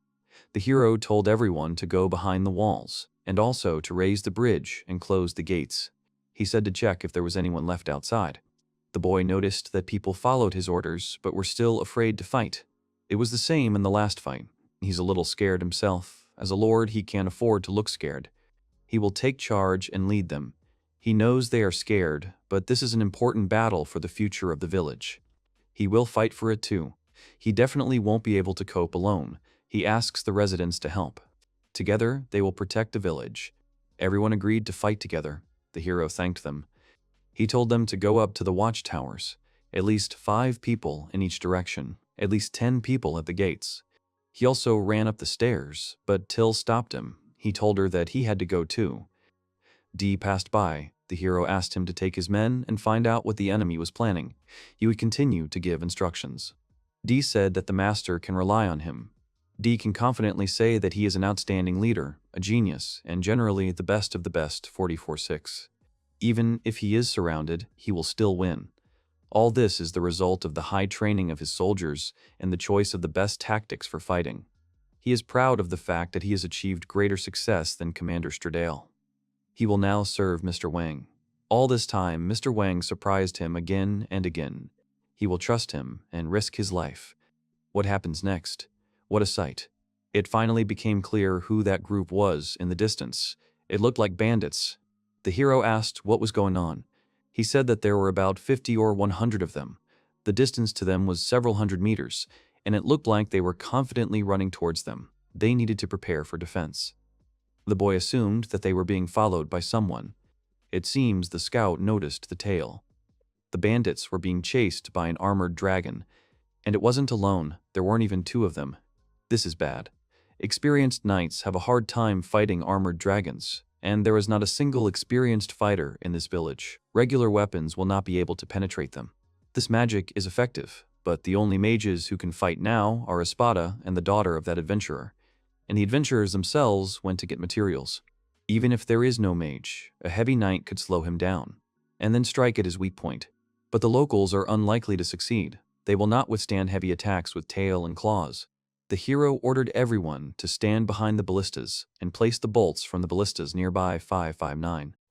D thought that it weighed no more than a dagger and would definitely not penetrate an armored dragon. He shouted to everyone to obey Mr. Wang and carry out his orders. The bandits ran and asked for help. There is no end in sight for the dragons. Even a large city would have a hard time repelling such an attack. About 40 monsters, 8 meters tall. They may use bandits as bait. The hero said that he felt sorry for the robbers. When he finds himself in a difficult situation, it is better to relax and laugh in the face of danger. Then a solution will be found. Van said to aim at the dragons. They should shoot when the bandits jump into the moat. Dai told them not to be afraid. If they hit the eye or the mouth, that would be just fine. They would have a better chance then.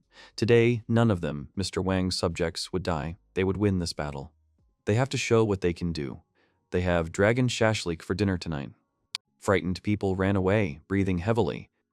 They were being pursued by a whole crowd of armored dragons who were trying to reach the moat and hide from danger. The bandits began to slide down the slope. One of the fugitives fell. Then one of the monsters grabbed his cloak with its claw.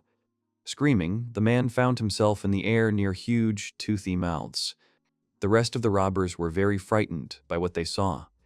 The defenders of the fortress also trembled with fear at this sight. At that moment, the knight shouted that everyone needed to get ready. After this, arrowheads emerged from the ballista. At this time, the bloodthirsty monsters were finishing their meal. Assessing the enemy and clinging to the weapon, D thought that this would be even harder than he thought. The taut bowstring indicated that the device was ready. Then the man shouted for the defenders to open fire. At that very moment, a multitude of arrows rained down on the dragons on the other side of the ditch. In the depths of the ravine, people were still hiding. The arrow headed straight for the monster's head. The dragons roared in pain. A dent from an arrow appeared in the monster's massive head.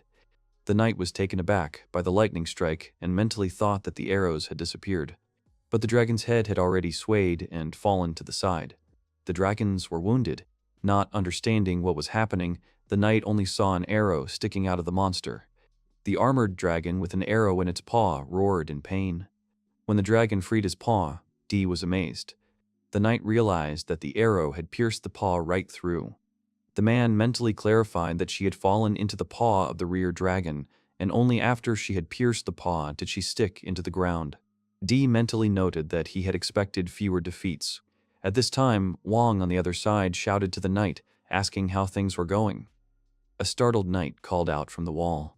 According to the knight, about 10 dragons were defeated with one volley. The residents were pleasantly surprised by this news. But D was worried because there were no more arrows, and they needed to bring them from other ballistas that they weren't using. The defenders rushed for arrows. At that moment, the protagonist plunged into memories of solid wooden cubes. Having analyzed his past experience, the aristocrat suggested that he could make wooden arrows instead of iron ones. D gave the order to load the remaining iron arrows and cock the ballistas. The defenders, tense, aimed their weapons at the enemy. As he continued to ponder, the knight noticed that the men on the towers had taken up positions. D was confident that they would win, and the second volley would be even more accurate. Under a barrage of arrows flying at the dragons, the knight shouted that now the monsters would see the full power of this village. Under the roars of the monsters, D ordered to open fire. The knight was amazed. Many more dragons were killed by wooden arrows, which greatly surprised D. The knight mentally noted that the result was different from the iron ones, but he managed to pierce such thick scales. The man immediately ordered to use wooden arrows. At that time, he thought that the master was right and they could cope without iron arrows. He gave the command to aim. D shouted the command fire. Finally, all the monsters were defeated. D and the other defenders looked at this sight in surprise. The knight shouted joyfully that they had won. The protagonist and his maid were shocked by this news. At that very moment, the villager shouted with delight about the victory, and the happy Van was embraced by his maid with tears of joy in his eyes. D smiled at the people's jubilation.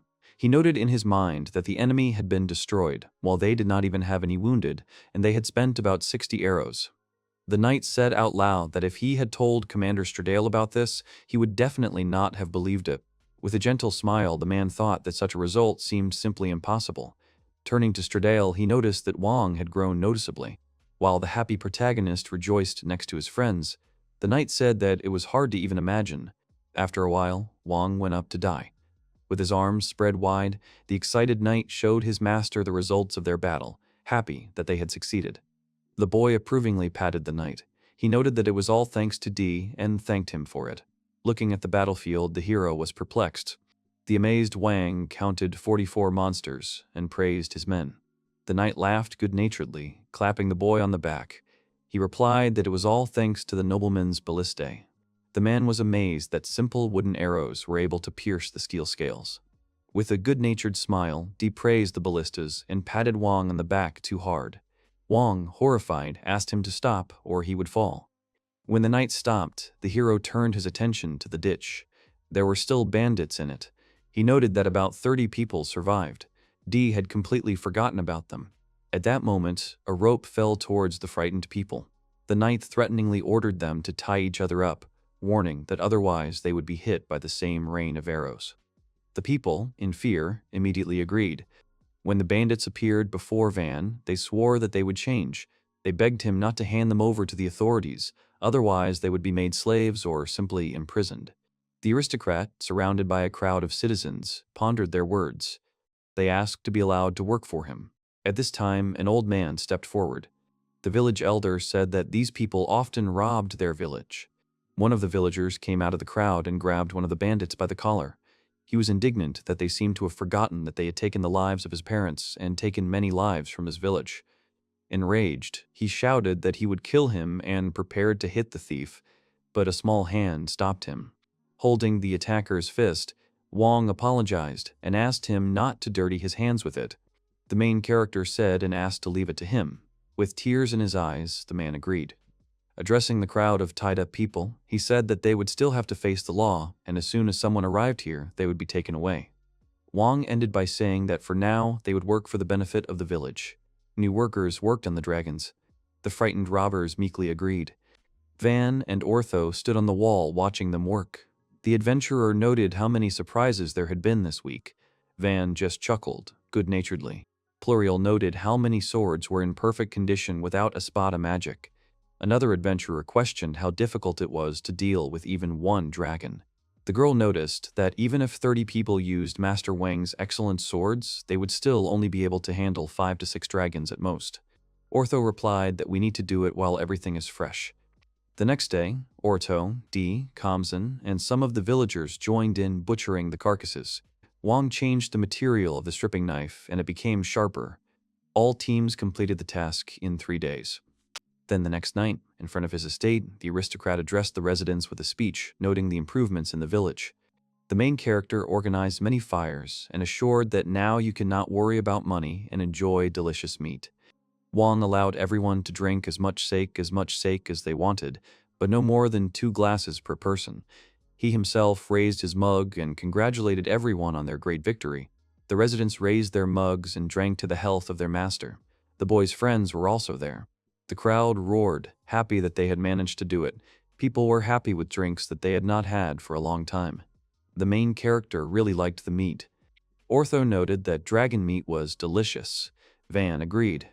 The adventurers who were involved in selling dragons explained to the aristocrat that the meat was so soft because it was protected by a hard shell on the outside. Ortho said he had verified that the ballista arrows were as powerful as the weapons Wong had made for them. The knight did not know that the lord had given weapons to the adventurers, and he was upset that he had not given him the sword. The adventurers praised their swords, which suited them perfectly. Dee and the villagers surrounded the protagonist, bombarding him with orders for swords. The man asked not to take payment for the weapon because he was his loyal subject. When Orto also asked for equipment, Van couldn't stand it and ran away. The residents began to treat the main character kindly. The bandits surrounded Van, caring for him. The resident noted the strange behavior of the robbers. After all, despite the fact that the enemy was right in front of him and a hard life awaited him, he still went over to the side of the main character. Next to him sat a man who tried to hit one of the thieves. Clenching his fist, the villager was grateful that Wong had not allowed him to become like them. Filled with determination, he turned to others to make the village a better place for the sake of the families who had died. Raising his fist to the sky, he decided to try some meat for now. The elder and his children, sitting by the fire, rejoiced that the days had come again when they could laugh and eat delicious food. The girl noted that even an aristocrat was with them. The son gasped at this. At this time, Espada, Till, and Kamsen came to them, standing up for their master and dispelling the worries of those sitting. The girl assumed that Master Wong was going to do many more amazing things. The villagers continued to enjoy their meals with lit fires. At this time, Ortho discussed how much he could get for the dragon. According to the adventurer's calculations, about 20 gold coins.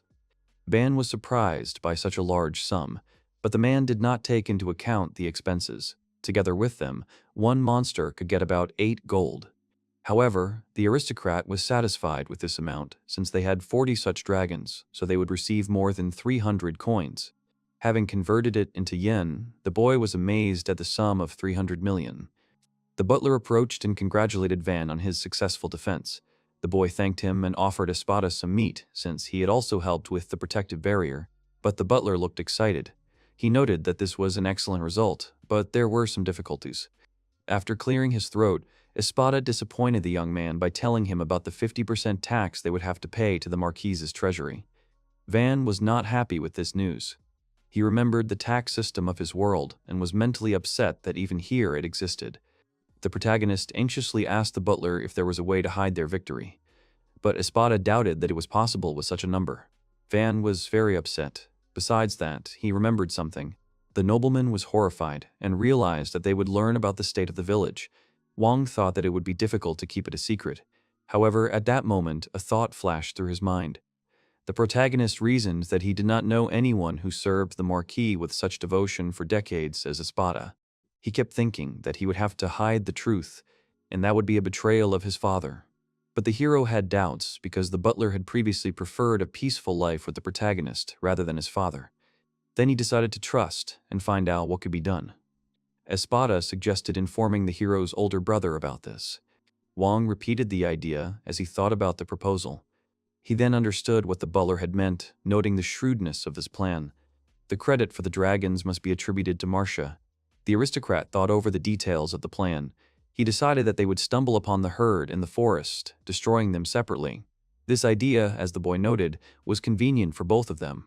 In this fight between the brothers, Van wants Marcia, who supported him in many ways, to win. Then the protagonist looked at Espada with admiration, and then he praised the butler for his idea. The next day, the residents wished their master good morning with a smile. Many people thanked the hero. He mentally noted that they had become benevolent. Someone shouted for the master to allow him to marry Till. At this, the maid next to Van was embarrassed and indignant. The aristocrat only smiled softly. But suddenly, the boy became serious and grabbed the girl's hand. The maid, not expecting this, noticed with a smile that Mr. Wang had not held her for a long time and asked if he wanted affection. The main character, frowning, remembered that in the situation with the bathhouse he behaved like an adult, but he was 8 years old and this was a child's privilege. Kamsen followed them, and the crowd of residents were touched. Suddenly, Van let go of the girl's hand, to which she gasped. The maid did not understand why the protagonist let her go. The aristocrat reflected on the fact that he was, after all, a milord. The boy mentally noted that affection was important, but dignity was also worth a lot. Van thought that Till would leave him someday, but her happiness comes first. After that, he turned to the maid. The aristocrat began to say that if a man appeared who would interest her, but then the girl interrupted him. Putting her hand on her chest, she answered with feeling that she wanted to take care of Vanya, so she hadn't even thought about it. She sincerely wanted to continue being close to him. The hero became embarrassed and took Till's hand again. Together with the girl and Kamsen, was climbing the steps. Suddenly, someone called out to him. It was one of the defenders. The man saw the traitors. The boy leaned over the wall, trying to see them. The man clarified that they were Mr. Bell and Mr. Lango.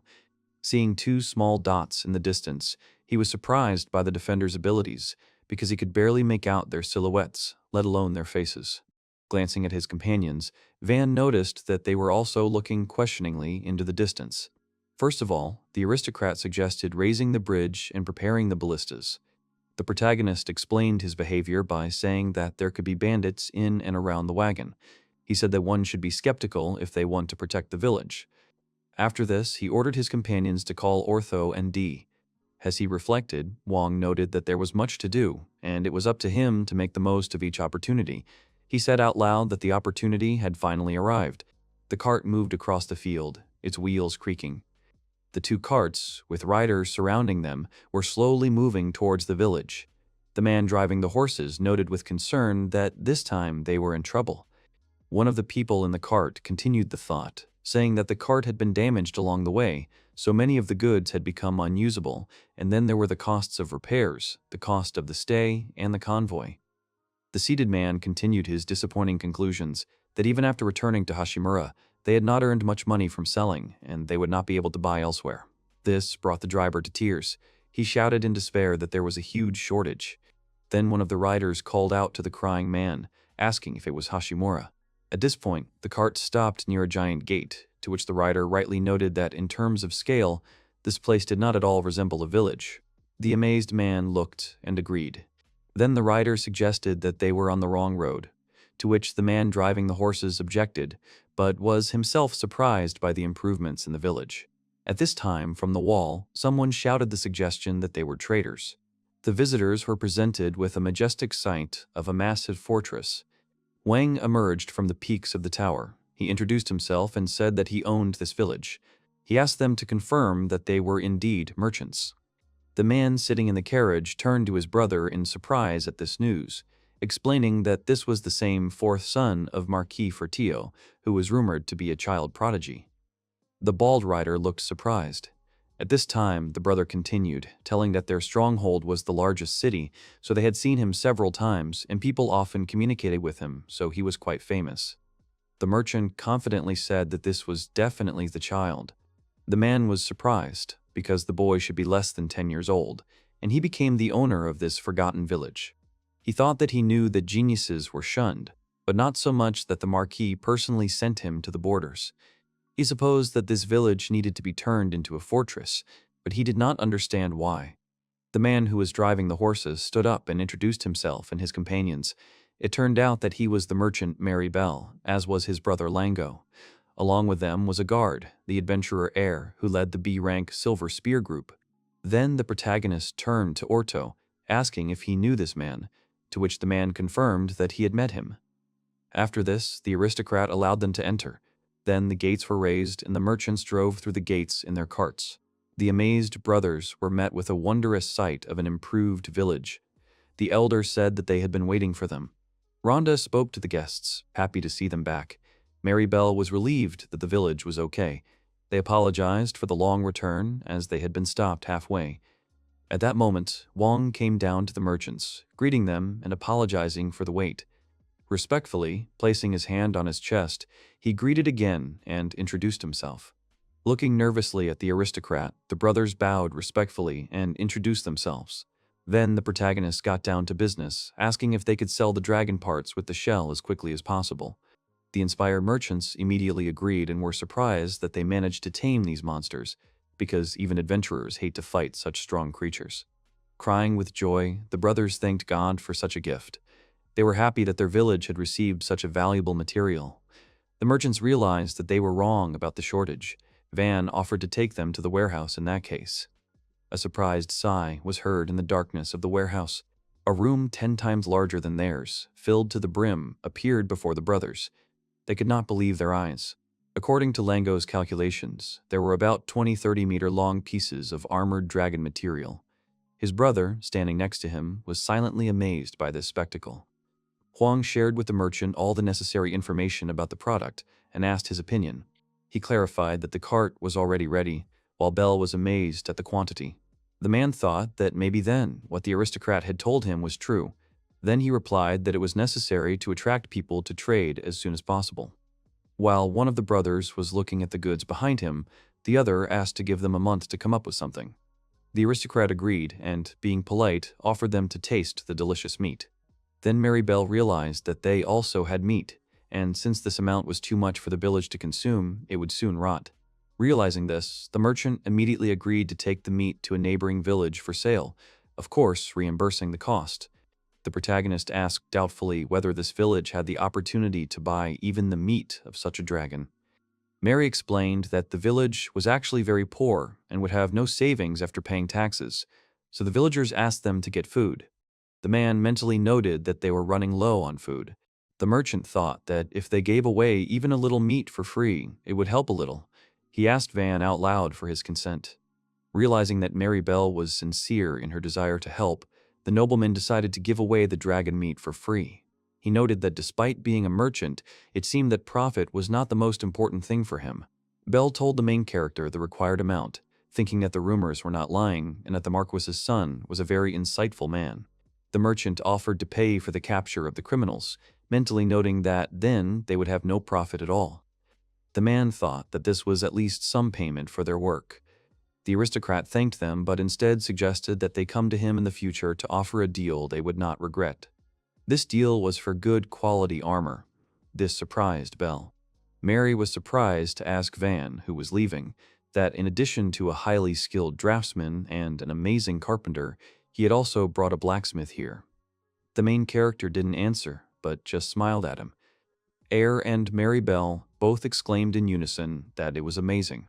The aristocrat laid his weapon out before them, warning them that he had not yet figured out all the intricacies, but as an exhibit they were worth their weight in gold. He allowed them to test it. Ortho suggested that the adventurer cut a piece of dragon skin with shell.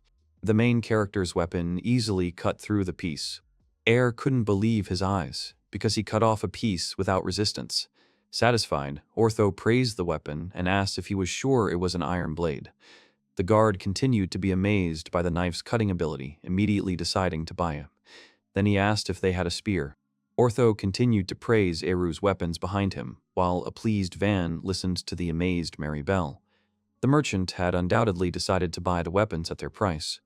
Looking at the mountain of equipment behind him, he apologized that they wouldn't be able to buy that much. The protagonist kindly replied that they could buy it later. The boy then gave the traders a tour of the village's improvements. The contented brothers greedily ate the meat by the fire. Bell, however, said admiringly that he was enchanted by this place. Mary decided to talk to the trade group and increase the number of traders coming, a suggestion that Van liked. The protagonist told about what they lacked in their village and asked to bring them, noting that good food alone is enough for the residents to feel good. The merchant agreed to help with the supplies. The aristocrat also asked for an advertisement for their weapons. This made the brothers excited. The boy mentally noted that they were probably thinking about an exclusive sale. He decided that these two were nice guys. Wong explained that if two people always traded along the same route and organized themselves to sell weapons, they would soon reach their village. This news hurt Bell. The protagonist suggested that the brothers think through their advertising activities in advance. He explained that the more they sell, the more they earn. The merchants were immediately inspired, shouting out that they wanted to know how to do this. To this, the aristocrat replied that it was necessary to open a village shop. Wong decided that it would be great if it were possible to come to an agreement with the owners of the enterprise or with anyone. The brothers were delighted with this idea. The boy thought that in honor of the stable income and the opportunity to have his own store, he would even build a house for Bell and Lango. While the brothers were in the background, they were happy about this decision. The protagonist thought that if they agreed, the shop would save him time, since he wouldn't have to negotiate with various merchants. In addition, the shop would be the first one here. Wang mentally noted that the deal was beneficial to both parties. At that moment, Mary turned to Lango, deciding to discuss the proposal with his boss as soon as possible. The merchant, placing his hand on his chest in inspiration, resolutely replied that he would set up a shop in this village until it took on a clear form. The aristocrat and the merchant extended their hands to each other. Wang sealed the deal with the brothers with a handshake, expressing his pleasure in dealing with them. The negotiations were a great success.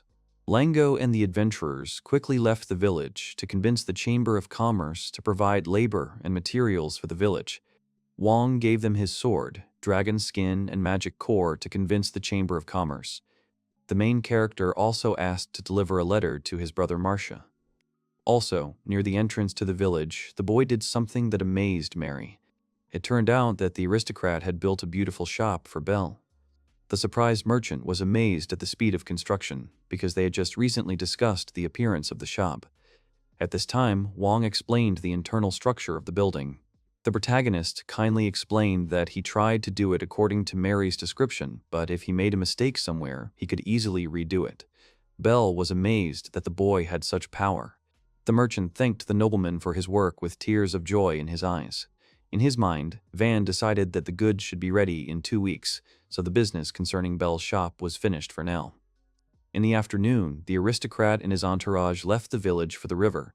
Till, walking next to him, was worried about whether her master was tired. The boy answered the worried maid that everything was fine. He asked how she was feeling. The girl only smiled cheerfully and said that she could go for now. Kamsen walked silently ahead, easily cutting through the plant obstacles. The protagonist mentally noted his gentlemanly behavior. Wang was not happy about this, because he wanted to show his considerateness and kindness towards everyone, but he did not have the strength to help Kamsen. The journey from the village took an hour. Kamsen politely let the tired travelers go ahead, parting the grass in their path. Then the travelers came across a beautiful, wide river from which they were going to get water. Having chosen a suitable place, the man touched it with his hand. A ditch was formed, and a wall blocked the river. Thus began the work of lowering the water level. Espada used his magic to dig tens of meters in an instant. While the butler was resting, D, Kamsen, and the rest of the guys broke through manually. Van follows everyone behind and strengthens the earth and walls. The protagonist was mentally amazed by the Espada's magical power reserve. At that moment, D made an unexpected sound. As the knight dug, he began to laugh. This made the boy wonder what he was laughing at. The butler noted that D was already over 40, but in his prime. The aristocrat was surprised by this. This news caused excitement among the other guys. Till noted that it was quite a labor-intensive job due to the distance between the river and the village. Van agreed, but noted that they would need water. The protagonist expressed the opinion that the work is hard, but he believes that working together to achieve the goal is very enjoyable. He mentally noted that in addition to the barrier, there is also satisfaction, which one cannot fully enjoy alone. The boy thought that if living conditions were improved, then many things in the village would become normal, and it would be easier for traders and other people to come here.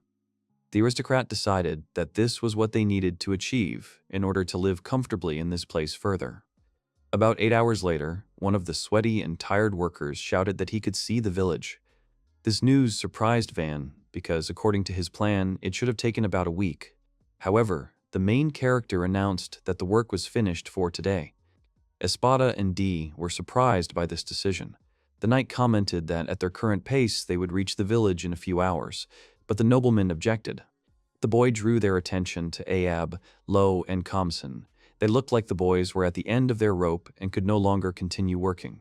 D sighed in disappointment, because it seemed to him that after so long he had found a good way to temper.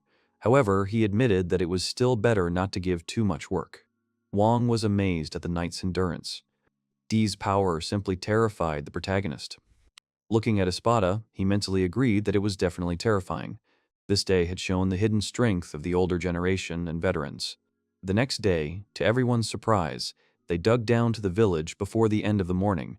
After this work, it was time to lower the water. After clearing his throat, the boy gave a speech. He thanked them for their contribution and announced the completion of the water supply work. The crying Abba and Lu, as well as the inspired Kamsen, listened to the words of the gentleman. Meanwhile, the main character said that he understood the difficulties they had faced in a day and a half, and he was very grateful to them for that. Wang waved his hand, signaling that the time had come. The aristocrat excitedly announced the discovery. At that very moment, the wall collapsed from the pressure. The water spread across the moat with lightning speed, taking your breath away. The boy himself was amazed by this event. Everyone clapped joyfully. While resting, people watched the flow and noted how quickly the water moved. The villagers were also curious and amazed by the newly arrived water from the river. Small children ran along the edge of the ditch after the water current. They were surprised by what they saw. The happy elder rejoiced at the time and effort he had saved. To this, the inspired Van noted that special equipment for filtration was also needed. To this, Rhonda only sighed questioningly. At that moment, one of the people helping approached the main character and handed him the medal. He looked at him with admiration and interest.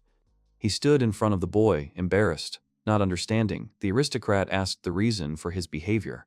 Then Lo replied that he was interested in what kind of device the gentleman would create. Analyzing his behavior, Wang remembered that the young man was very happy when the work was completed. According to the protagonist, he apparently likes the production process. Realizing this, the boy with a good-natured smile offered to create the device together. He said that he would need helpers, and Lo, immediately, cheering up, agreed. To Lu's delight, Wang began to explain the device. It was divided into 3 parts: a filter, a copper reservoir, and a boiler. The protagonist thought about the work of the fire for the boiler. Till solved this issue by suggesting to light it with a crystal of fire magic. The aristocrat liked the idea and decided to clarify whether Belle had one for sale. Kamsen ran up to Wang and reported that water had filled the space. The boy looked around the ditch with admiration and noted that everything was filled to the brim. There was already a bridge to cross. Turning to Espada, the protagonist clarified what would happen if the water level suddenly rose, fearing flooding. The butler replied that the gentleman had made a correct observation. The old man explained that, depending on the volume of water, the canal is widened and embankments are built in those places where it is often flooded. Espada continued, pointing out that these dead-end paths also require ingenuity, to which Wang added that the water would then have nowhere to go. The aristocrat suggested that in that case it would be necessary to make sure that the river returned downstream or to build a lake behind the village. Dvoretsky especially liked the idea of the lake, because during times of lack of precipitation and water from the river, the reservoir would be useful. The protagonist was pleased with the measures he had found, and asked Espada again if everything would be all right in this case. The old man agreed. To sum it up, the structure now looked like this. The lake had to be built about 200 meters from the back of the village. This was a forced urgent project before the rains came. In 3 days, the lake was mostly ready. The aristocrat noted that he would like to install some sort of water outlet, but he needed to think about how to use it in practice. But Wang let go of the situation and simply enjoyed the large amount of clean water. The disgruntled boy noted that it was still early morning. The main character noticed that even the sun had not risen yet. A disheveled Till brushed the aristocrat's hair and apologized excitedly. She noted that many people, including Rhonda, looked worried. Van, meanwhile, was hastily buttoning his shirt. It turned out that the early awakening was provided by the elder and a crowd of residents. Throwing a cloak on the boy, the girl conveyed that Dee and Espada were already on their way to the right place. The protagonist in turn asked about this place. Till replied that they were on their way to the newly created Lake Van. The boy was puzzled by such a name. The inspired maid said that the lake was named in honor of the main character's merits, which they decided to preserve as a legacy for future generations. The girl also reported the news that the village was now also called Van. The aristocrat interrupted her, saying that he felt awkward and that he felt that things were not quite right. One of the residents hurried the gentleman. Having said this, the man immediately ran away. The boy was unhappy that they left him. Together with Till and Kamsen, Wang hurried to the lake. Tired of running, the main character later decided to build a passage from the other side. A crowd of residents looked at the lake. As he approached, the aristocrat asked excitedly what was going on. In response, the surprised residents began pointing to the lake. Something appeared on the water's surface. A sea creature resembling a mermaid emerged from under the water. Uncomprehending, Wang could only ask in surprise what it was. It is believed that deep in the forest, in a picturesque river, live mystical creatures with beautiful blue hair. They are half human, half mermaid. Their species is called Abgalu Nimber. The protagonist had never heard of them, to which Espada clarified that this species is rarely seen. Van asked if the girl was an Abgalu. Meanwhile, the half-mermaid, half-human was watching them from underwater. The aristocrat wondered in his mind if she was still a child. Then he called her from the shore and asked her name. There was only silence in response. The boy decided that she did not understand and ordered Till and Compson to bring meat and fruit. They immediately went to fulfill the request. The main character came to the conclusion that in order to show friendly intentions, food is needed first of all. After this, the creature in the water twitched. Abgala began to slowly approach Van. The resident sighed in amazement. The aristocrat's defenders were on guard. Swimming cautiously to the shore, the girl sniffed the food. Then she hesitantly asked if she could eat. The boy was noisily surprised by what she was saying. This scared the little girl. At that very moment, the Abgala moved to a safe distance. The protagonist immediately hurried to apologize and asked her to return. Mentally, he could not help but note her speed. Van politely offered her meat and fruit. The girl accepted them. Abgala noticed the taste of the meat. After she tasted the meat, the girl turned sharply to the aristocrat's defenders. It seemed she had questions. Ortho and Dai looked at her in surprise. The boy explained that it was dragon meat with shell and offered to make dried for her if needed. Then the girl tensed up. She wanted to know who had caught it. The adventurer, knight, and butler responded in unison that it was Mr. Wang. The protagonist objected that it was all thanks to the ballistae, but the residents only confirmed the words of the master's confidants. In the end, Wang acknowledged his merit. The girl looked at him, still holding the meat in her hands. The Abgala said she understood. At that moment, the aristocrat only saw a splash of water, and the girl swam away. This behavior caused bewilderment both among the main character and the residents. The boy was still sitting on the shore, dumbfounded. Everyone around him was wondering what had happened. The next day, the main character woke up from Tilla's screams. The girl apologized and explained that the villagers had reported the attack. She noted that everyone was in a panic. Wang, who had just woken up, asked again about the attack. The maid helped the master to get ready faster, simultaneously telling him what she had heard. According to her, the enemy had already besieged the water channel. The aristocrat was not pleased by the enemy's proximity. He wondered whether the ballistas would work to intimidate. He knew one thing for sure: this situation was dangerous. The boy was unhappy with the stolen hours of peaceful sleep. The protagonist threw open the doors in irritation and thought with rage that he would not forgive them. At this time, the people on the wall were engaged in defense and preparing for battle. Many Abgalas were sticking out from under the water. The boys and girls watched the people on the fortress with all seriousness. Di and Lo readied their swords. The Abgalas clearly had no intention of leaving. They looked tense. The people behind the ballistas were in a state of great excitement. Trying to find the reason for their appearance, Wang wondered if the shelled dragon was their deity. The boy thought that yesterday there was a child, and today there are men and women of different ages. The Abgalas addressed him. It was a strong man with a crown on his head. He wanted to talk to the young man. The protagonist tensed up from the terrible gaze of this sea creature. Playing it safe, the aristocrat decided to take strong people with him. Then a merchant approached him. Mary Bell was delighted to suggest that the Abgalu had brought in a lot of rare raw materials. He said that doing business with them was a great commercial opportunity. The man enthusiastically asked to come with him to take a closer look at them. Van allowed it. Together with his people, the protagonist went down to the Abgali. The man who called him said that his daughter was grateful to them. The boy asked if they were talking about the girl from yesterday. With ferocity, the Abgal continued that he had heard of the dragon being defeated at the hands of Van. This excited the boy. The man was convinced that it was indeed him. Behind him, the other Abgalas were surprised by this. The sea creatures were amazed. Looking at his companions, the aristocrat thought that thanks to the atmosphere, they realized that they were strong. The chief Abgala admitted that the protagonist was a brave man. After this, he gave his approval for the marriage between Van and Lada Priola. The boy was surprised. Then he asked about it again with indignation. Wang, becoming agitated, began to clarify the situation. It turned out that this Abgala is Priola's father. His name is Vesta. He began to praise her appearance, not understanding why the main character refuses. The aristocrat asked where she was, and Vesta pointed to her. The girl was playing with her friends at that time. The protagonist noted that she was still a child who did not understand anything and asked when the conversation about marriage had even been raised. Vesta clarified that Lada's family had not previously maintained contact with humans, but in recent years, the river where they lived became a watering place for shelled dragons, causing them to lose many of their comrades. Therefore, the father is looking for a strong groom for his daughter, who can give a peaceful life to his family. Van realized that, for the sake of safety, the chieftain's daughter would have to marry as a condition of the contract. The boy remembered that political marriages were not uncommon among aristocrats. He told Vesta that Priola could marry whoever she wanted in the future. The protagonist promised that they would protect them regardless of this condition. This answer struck the leader and prompted him to think. The head of the Abgali decided to live near the groom.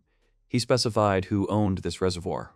To this, Wang asked them to move to the lake behind, since there were bridges there and merchants or guests might scare them. The boy, stunned, realized that Vesta was calling him her fiancé. He shouted after the sea creatures as they swam away that he had not given his consent to the marriage.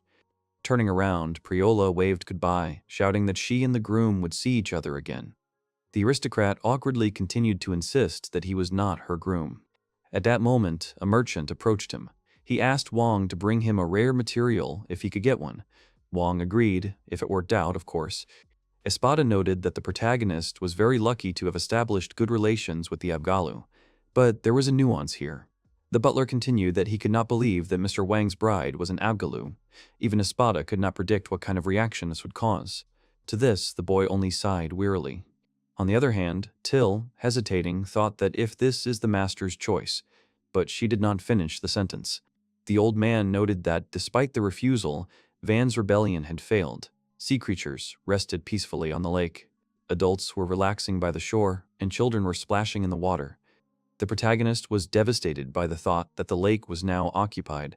He wondered out loud whether he, as the owner of the territory, should keep an eye on them. After thinking about this, the aristocrat built 2 buildings, similar to boathouses, as a recreation area. The houses were a favorite among sea creatures. Van was pleased that the place had become popular. Espada noted that he had not heard of buildings of this kind in the Scuderia. The old man assumed that the boy had a store of knowledge that even he did not have. He explained that the protagonist had learned a lot without realizing it. Wang quickly closed the topic, saying that it was time to move on to the next stage. The aristocrat decided to build a gate and a drawbridge in the backyard. The inhabitants gradually began to interact with the Abgalu and share food. In return, the sea creatures brought them various ores, which they took to Bell. The main character could not help but rejoice at the established contact. Wang decided to build a second wall, not only improving the village's security, but also protecting the sea creatures. In the aristocrat's office, he and Espada were discussing strategic issues. The butler advised building fortifications for a city of 10,000. The boy hesitated, but Espada explained that even that was not enough, given the pace of development of the village. The old man said that if the wall were built, a significant number of people would have to be placed for protection. Therefore, the butler advised building a city for the same number, but a little smaller in size.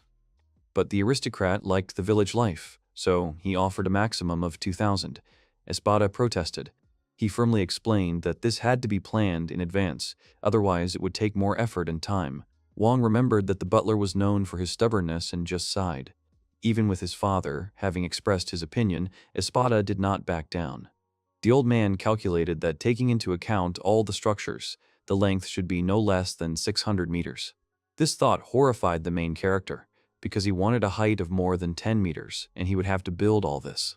The butler decided to postpone serious construction of the fortress until there were enough people. Now, he proposed a wall that could be improved later. This did not please the boy. Wang shared that he is considering the option of non-square fortification of the city. Espada was critical of this idea, thinking that he was talking about a round city. The gentleman decided to demonstrate it visually by drawing his plan. However, the main character meant a star-shaped city. The structure was such that even if the triangular part was broken, the city would not be accessible. The boy explained that this could be imagined as having 6 independent fortresses. The roof would be connected to the city walls, but could be separated if a drawbridge was installed on the wall side.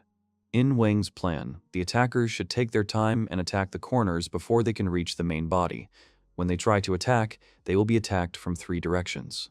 The protagonist used a form of fortification from his world that was invented on Earth when guns were available. Espada thought seriously about this decision. The butler acknowledged the form as good, listing possible successful outcomes. But at that moment, the boy was distracted by a knock on the door. One of the defenders burst through the door. Van asked with displeasure what had happened. Abba corrected him. It was not what that had happened, but who. It turned out that a messenger had arrived from Count Ferdinand. The boy was surprised by this news. A second man leaned over his shoulder, adding that it was not only Count Ferdinand's coat of arms that was there. The defender said there was also a unicorn flag and the shield of Viscount Cayenne, a rising nobleman from the Count faction. Lowe counted 3 wagons and about 100 soldiers. The protagonist asked if this was the same count who had originally ruled this village. The man answered in the affirmative. Wang assumed that he had come to retake the village. After that, an awkward silence reigned as everyone took in what was happening. The wheels clattered across the clearing. A woman's shoe stepped onto the ground. The girl stepped out of the carriage, looking at the fortress. The woman thought that she did not like the authenticity of the rumors about the child prodigy. The confident stranger decided to verify the authenticity of the genius herself. A company of unexpected guests, a shy girl and a confident woman of nobility. The cart was approaching the village. When the girl heard that they would arrive soon, she started shaking. Then the woman patted her on the head, reassuring her with a promise to be there. The girl hesitantly agreed. The girl's cautious eyes looked at the luxurious estate. She said that first they needed to see who they would be dealing with. While urgently getting ready, Wang was surprised by the sudden arrival of messengers from the Count. The protagonist's confidants were hurriedly preparing for the arrival of the guests. Till prepared snacks and tea, for which the boy thanked her. At that moment, there was a knock on the door. The aristocrat mentally decided that whatever would be, and sighed. Out loud, he allowed the people to enter. The door creaked open. At first, an uncertain little girl appeared in the doorway. A woman walked in confidently behind her. Wang was surprised. For a boy, this combination of 2 girls was difficult. He expected middle-aged men. The protagonist mentally noted that one of them was a child, but assumed that a simple child would hardly have been sent as a messenger. The aristocrat politely introduced himself to the guests. The woman introduced herself in response. She is Panamera. Carrera Cayenne had recently been promoted to the rank of Viscount. The boy couldn't help but be impressed by her appearance, mentally noting that she looked like the American dream. With a confident smile, Panamera also made it clear that she belonged to the parvenu of chivalry. Then, hesitantly, the girl introduced herself. She was Harut on Ferdinand, the youngest daughter of Count Ferdinand. The girl, curtsying, quickly explained the reason for the visit. They learned that Marquis Fertio had come to the village, and her father had suggested that they go and greet him. Wang wondered in his mind that Ferdinand had sent his youngest daughter. In his mind, he assumed that Panamera was an escort. At that moment, she glared sternly at the hero. Frightened, polite phrases poured out of the aristocrat. He invited them to sit down. While the guests were sitting down, the boy was thinking that going from a knight to a baron, much less a viscount in one generation, was not an easy path. He assumed that this beautiful girl was an influential person with a clear head. At this moment, the woman spoke, turning her attention to Van's appearance. Panamera suggested that the protagonist was younger than Harut, but had better self-control. After that, she asked the aristocrat directly what he thought about the reason for their visit. The boy mentally noted the straightforwardness of the question, deciding that they seemed to want to find out his true intentions. Van thought that the Count, whose territory had been reduced, would be angry and reverent towards the Marquis at the same time. And with his arrival in this village, the Count might have come to the conclusion that the Marquis might be planning a surprise attack from the border. Maybe that's why Ferdinand sent a strong man with many years of combat experience and his daughter. After that, the protagonist decided to answer the messenger. He voiced his assumptions out loud. Van believes that they are here to clarify the situation of the opponents, and then to reach an agreement with him. After this, Panamera laughed, surprised that he, a boy of 10, managed to see so deeply into the root of the problem. The woman openly confirmed the protagonist's speculations. Panamera was embarrassing both the boy and the girl who had arrived with her straightforwardness. She explained that during the search for a worthy heir, Van's name had often come up in the last 2 years. She also noted that after the ritual of determining magical abilities, the ceremonial opening of the boy genius's abilities did not take place. The Viscount assumed that perhaps it was not the magic of the 4 elements, but it was still unclear to her how an aristocrat could be made the nominal owner of a fiefdom where there was absolutely nothing to do. Panamera continued that it was rumored that Wang was a child prodigy, and that usually fief owners had to be educated enough to work for the development of the territory. The envoy made it clear that for these reasons the Count wondered why the protagonist had been entrusted with lands bordering Ferdinand's territory and the kingdom of Geronet. With a stern look, she finished her explanation, trying to uncover the aristocrat's true intentions. Wang thought about how, in this country, a fight between aristocrats was forbidden, and stating something so bluntly could be punishable. He assumed that they took these risks and gave him the information to see his reaction. The protagonist decided that there was no point in hiding it and confirmed that he did not have the ability to use 4-element magic. With calm confidence, the aristocrat declared that the rest of the fears were groundless and that he was simply sent away. Panamera looked at her interlocutor with distrust. The messenger was dubious about his words, expressing the absurdity of this act. The Viscount decided to clarify the veracity of the rumors that he was a child prodigy. To this, Van asked what exactly she was talking about. Panamera said she was told it was a village of only 100 huts. She noted that in 1 or 2 months, the main character managed to erect such a fortress wall, and the buildings were reconstructed using unprecedented materials. The woman also highlighted the presence of an experienced butler and a master knight. Looking at Arut, the Viscount noticed how she was trembling with excitement. To calm the girl down, she took her hand and made a suggestion. Panamera calculated that the main character had at least 5,000 subordinates. This surprised the boy. The Viscount noted with all seriousness that the technology that allowed them to lead their troops undetected was a threat to them. However, in her opinion, Van had done all this knowing that he could be seen. The aristocrat shook with surprise at this suggestion. The woman waited for an answer. The messenger continued that this apparently meant turning the border into a new military base. At this time, the protagonist, covering his mouth with his hand, tried not to laugh. Wang thought that from an outside perspective, it actually made sense since he had been kicked out of the house so quickly. While he was trying to hold back his laughter, the girls looked at him in surprise, waiting for an answer. Panamera became serious, not understanding what was funny. From the sight of her, the boys' defenders sensed danger and reached for their swords, but the aristocrat only laughed innocently. The protagonist laughed at this serious atmosphere, apologizing. The Viscount looked at him in bewilderment, and D, tense, still did not take his hand off the sword. Calming down and raising his hand in a gesture of reconciliation, Wang apologized for laughing and offered to prevent this misconception. Panamera could not believe that it was a misconception. The aristocrat explained that all his father had allowed him to take was Kamsina and the luggage for 1 carriage. Kamsina, meanwhile, still had his hand defensively on the hilt of his sword. The protagonist explained that even his family did not see him off, and he was ordered to leave the city quietly and unnoticed. At this, Arut looked at the boy with surprise. The woman, meanwhile, asked about the knights, butler and maid, since they were probably subordinates. Wang wanted to clarify, but D interrupted him, explaining that, impressed by the master's genius, they had voluntarily followed him. The Viscount looked tensely, trying to understand if this was true. The knight laughed and said that he had indeed received a letter from the head of the knightly order with instructions to return immediately, but had ignored it. The protagonist decided that this was something to laugh about and tensely asked if D would be expelled for this. Then Espada spoke up, explaining that he was an old man. Continuing his story, the butler said that the boy's departure to the village was an excellent opportunity to retire. As a way of spending time, he wanted to pass on all his knowledge to the master. The aristocrat mentally noted that this was a very troublesome hobby. Till also told him that he communicates on equal terms with people like her, that is, from the lower classes. The girl wants to serve such a kind-hearted gentleman forever. Smiling sheepishly, Wang added that he was grateful to these people for following the exiled people to such a remote area out of a sincere desire to be close. The Viscount calmed down a little, but she still had a question about the transformation of this village. She wondered how an aristocrat would explain it. After that, the boy stood up, offering to see everything with his own eyes. Panamera asked where he was heading.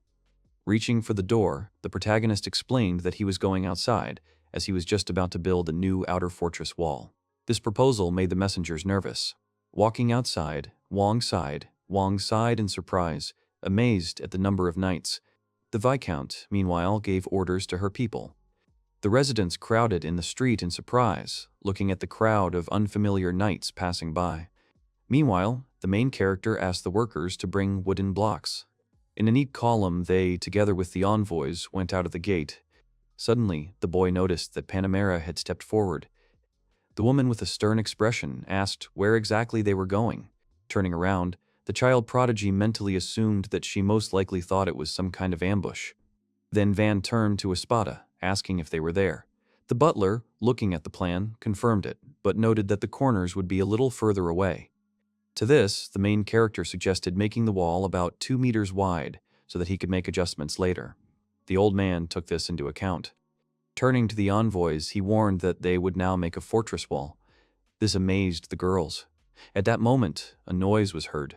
It turned out that the noise came from Espada, who caused the stone to move. Arut and the Viscount were amazed. Panamera was especially surprised that the old man was a retired first-class 4-element magician. While the boy was feeling the stone, the woman doubtfully noted that if the magic was lost, the wall would have to collapse and lose its strength. But she did not finish her thought. At that moment, Wang began to use his magic, thinking about the variety of materials that could be connected in this wall. He made a mental note that he wanted to make perfect concrete, but they didn't have the materials they needed, so they would make temporary arrangements. At the same time, the wall was erected. Panamera didn't understand how the main character did it. But then carts with wooden cubes arrived, and the boy continued. The woman asked if they were used to build houses, and Van confirmed it. Under the girl's surprised looks, the aristocrat continued. He mentally noted that a metal coating would then be applied, and when constructing the gates, first of all, one must imagine their shape and strength. The envoys and their people watched the aristocrat at work in amazement. In the thick fog, the main character announced that he had finished. His cloak fluttered in the wind. The fog cleared, revealing a boy standing in front of a giant gate. Turning to his guests with a smile, he made it clear that this was indeed the case. The knights behind the woman were stunned. Harut turned to Van with excitement, asking what his magical abilities were. Panamera also had questions.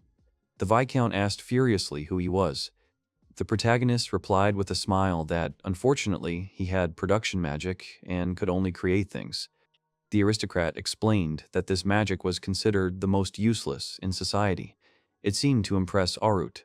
Juan's words about his magic being considered useless impressed Arut. Stuffed toys and dolls were piled up. Because her father was busy, the girl was unable to spend time with him, and her mother had no interest in her, so she left her with a nanny. For obvious reasons, Harut was considered worthless. This is because of her timid nature, fastidiousness, and inability to study.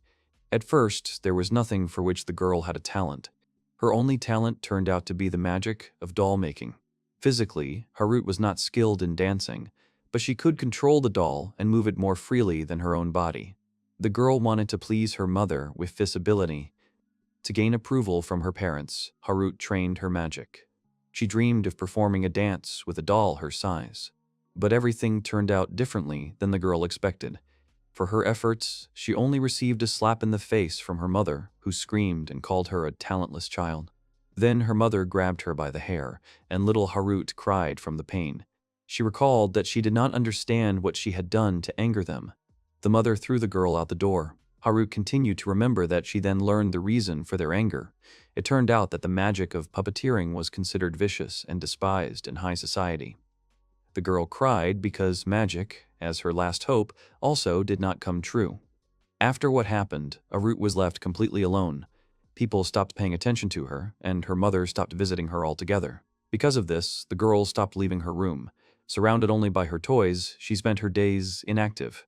Ferdinand's daughter was in despair, blaming herself for her uselessness. The memories of her mother's harsh words made the girl cry again and again. All this made her scream in despair. At the age of 10, she was summoned by her father for the first time. With tension in her voice, Harut noted that she had not seen him for a long time. Ferdinand confirmed this, as did Panamera, who was standing right there in the count's office. The Viscount asked Ferdinand if he was sure of her candidacy, since when dealing with a person without a title, one could simply send a summons. The Count objected and asked to do as he said. All this time, his daughter stood uncertainly in the office.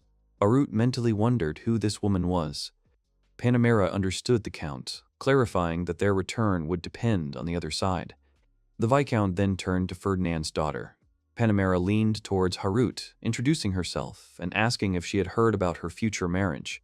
The girl, perplexed, shrank uncertainly. The girl, almost crying, explained that she had not been told anything about this.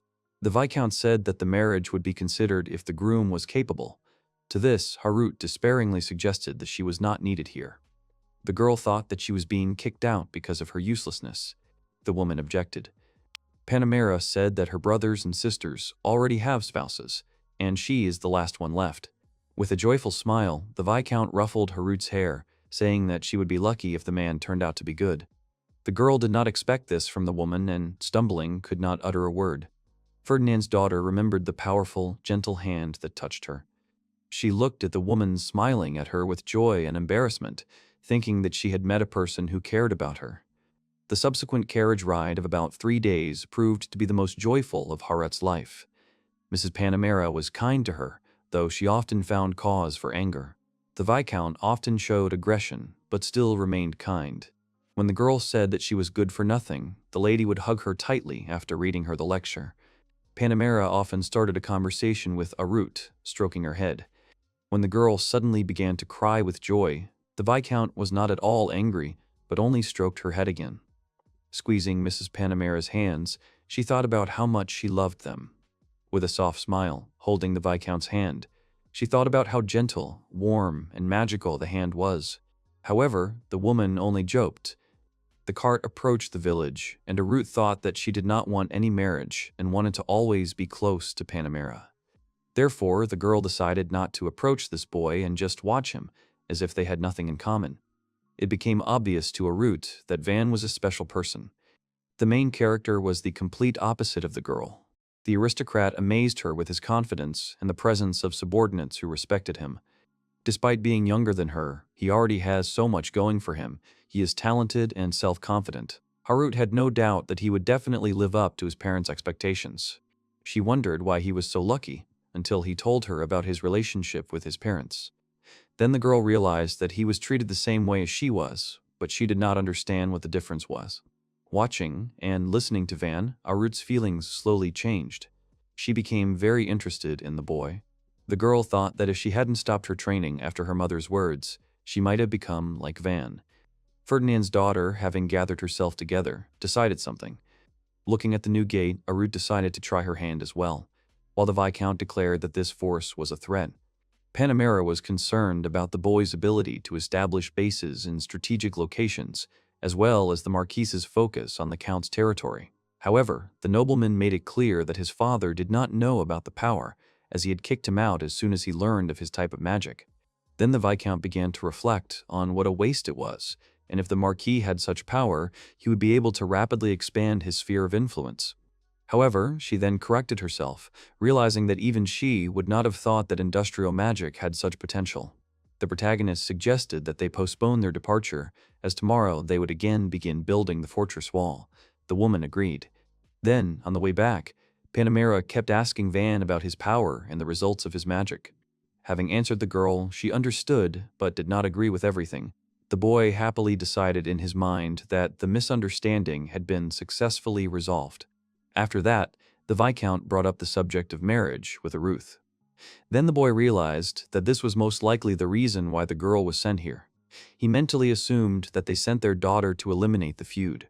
The nobleman replied that this territory was still poorly protected from magical beasts.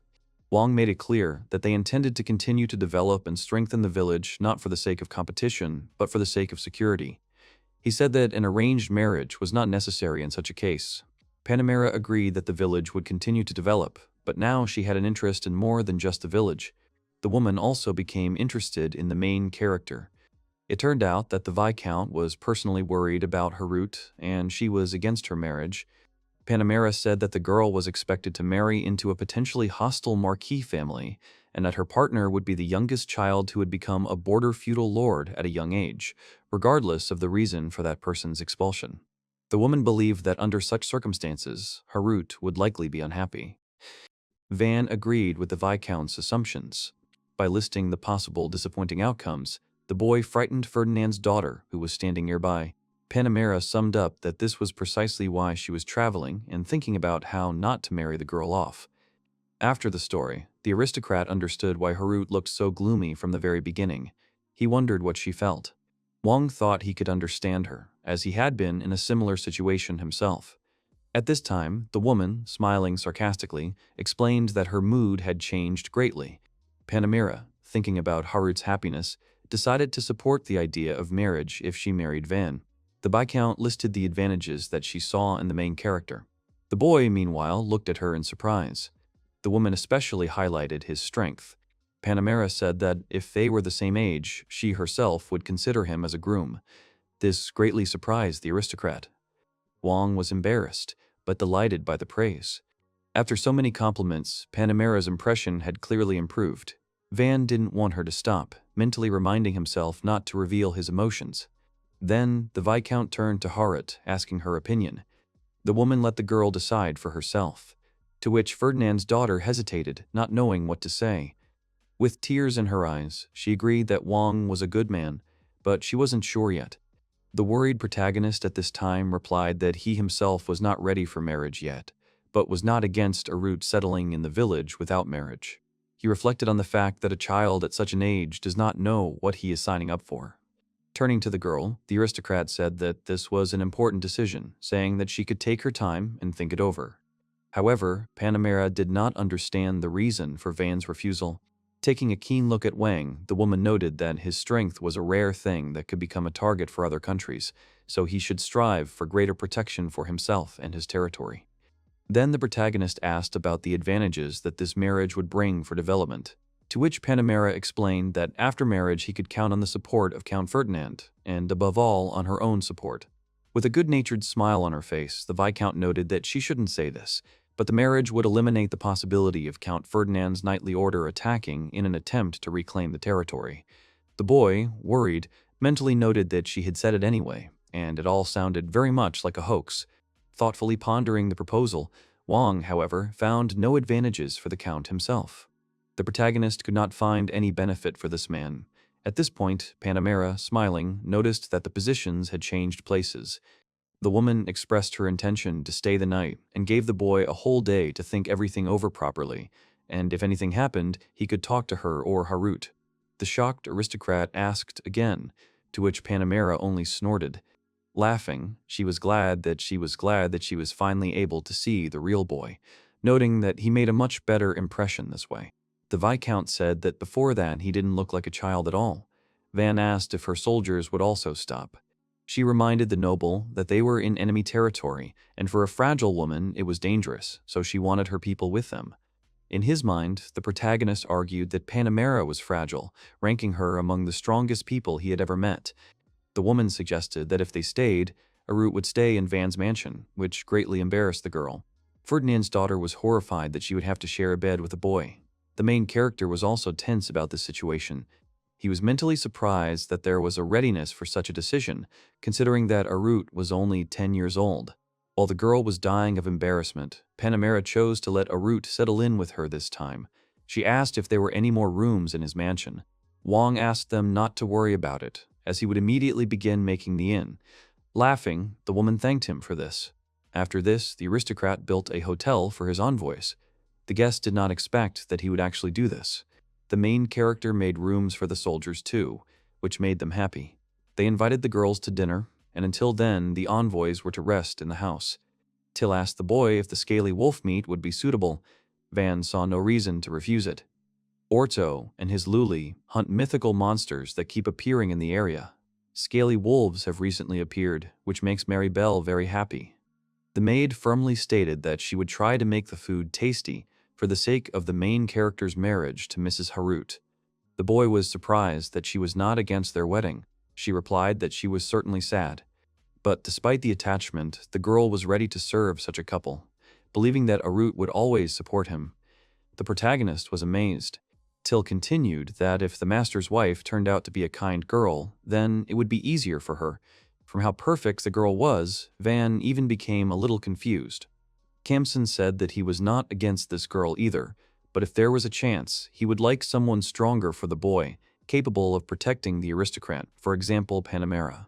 Mentally, the protagonist was surprised that Kamsen liked women who were strong in spirit. Espada decided that the Viscount's words were true, but from the Count's point of view, this marriage would have no meaning, considering that he had originally sent her for the engagement. His daughter most likely did not have the four-element magic. One noted that it was difficult for the butler to say that Harut, like him, was kicked out of the house.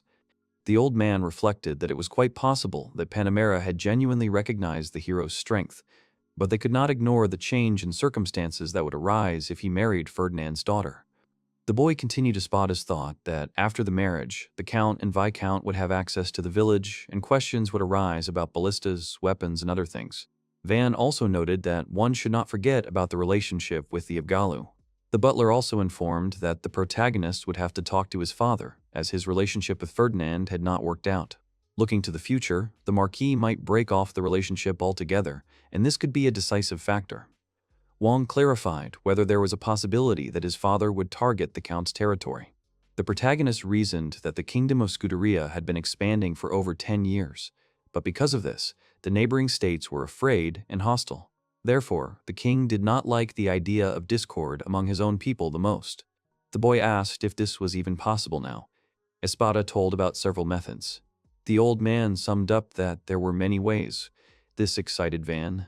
For now, the protagonist has decided to concentrate on the will of Arut herself. Regardless of the situation, he will respect her choice, the aristocrat thought. He remembered that they hadn't even had a chance to talk, so he would try to do that over dinner. It was getting on for the evening. Everyone gathered for dinner.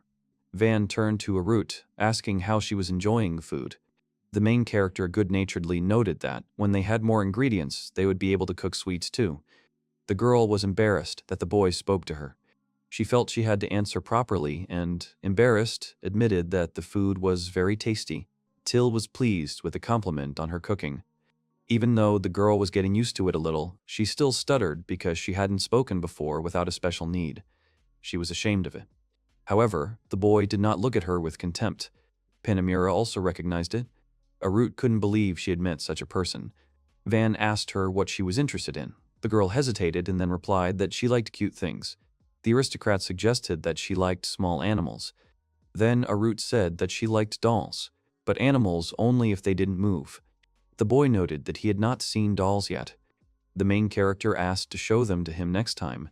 Surprised, the girl agreed, Arut noticed.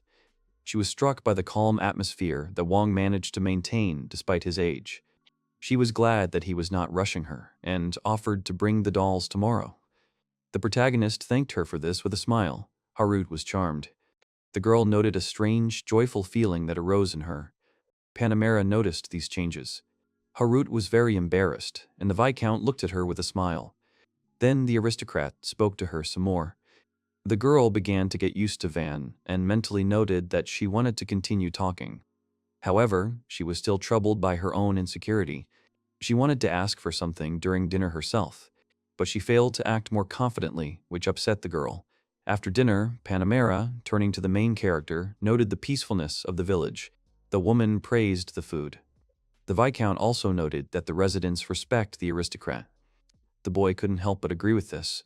Panamera noted the modesty of the main character, because in his place she would have declared her exploits, because this would have given publicity outside the village. Wang said that the residents provided the materials themselves, and he simply adapted everything. The aristocrat noted that it was too early to make a list of reasons to be proud, but when the population was more than 1,000, it would be possible to think about it. The woman laughed, saying that she would wait for that. Then she turned to Arut. With a wave of her hand, the Viscount said goodbye to the boy. Arut hesitated awkwardly in front of Van. The protagonist assumed that she wanted to say something. He clarified this with the girl. However, even after 5 minutes, she could not utter a word. She was very worried. The boy did not know what to do with it. Arut tried to speak, stumbling. Here, the girl blurted out everything she was thinking. She thanked the aristocrat and explained the reason for her tension, which was that he could become the man she would become engaged to. Arut made it clear that thanks to Van's kindness, she was able to breathe a sigh of relief. Then she wished the boy good night and ran away embarrassed. The bewildered aristocrat decided that he had made a good impression. As she ran down the street, the girl thought that she had spoken too quickly towards the end.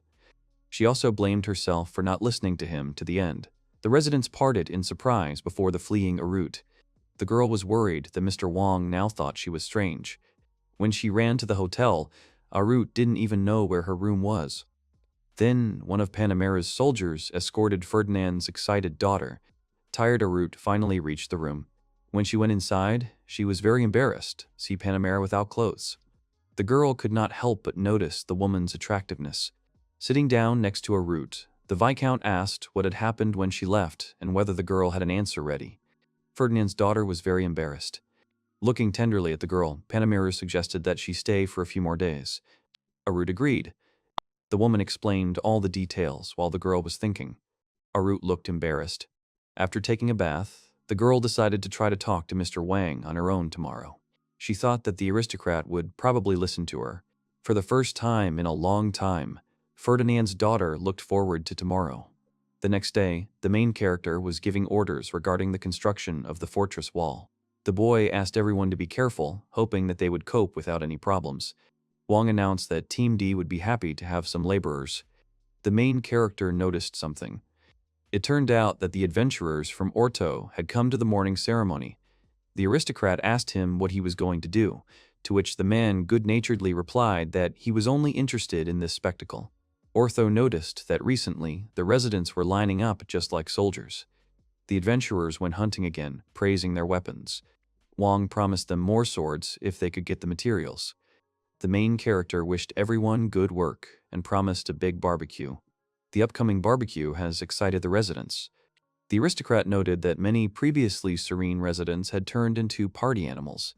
Panamera appeared and noted that this was a great way to lift the spirit. Descending from the platform and wishing them good morning, the boy replied that he could allow them such freedom. He shared another motivational method with the woman. At this moment, Arut joined the Viscount and the aristocrat. The girl looked at Van with excitement. The main character felt a little awkward. Arut decided to wish the boy good morning. He responded kindly. Ferdinand's daughter desperately tried to start a dialogue. The aristocrat gently supported her efforts. Van was surprised by her talkativeness. The girl was thinking. Arut decided that she wanted to see the world through Mr. Wang's eyes, so she asked if she could watch him work.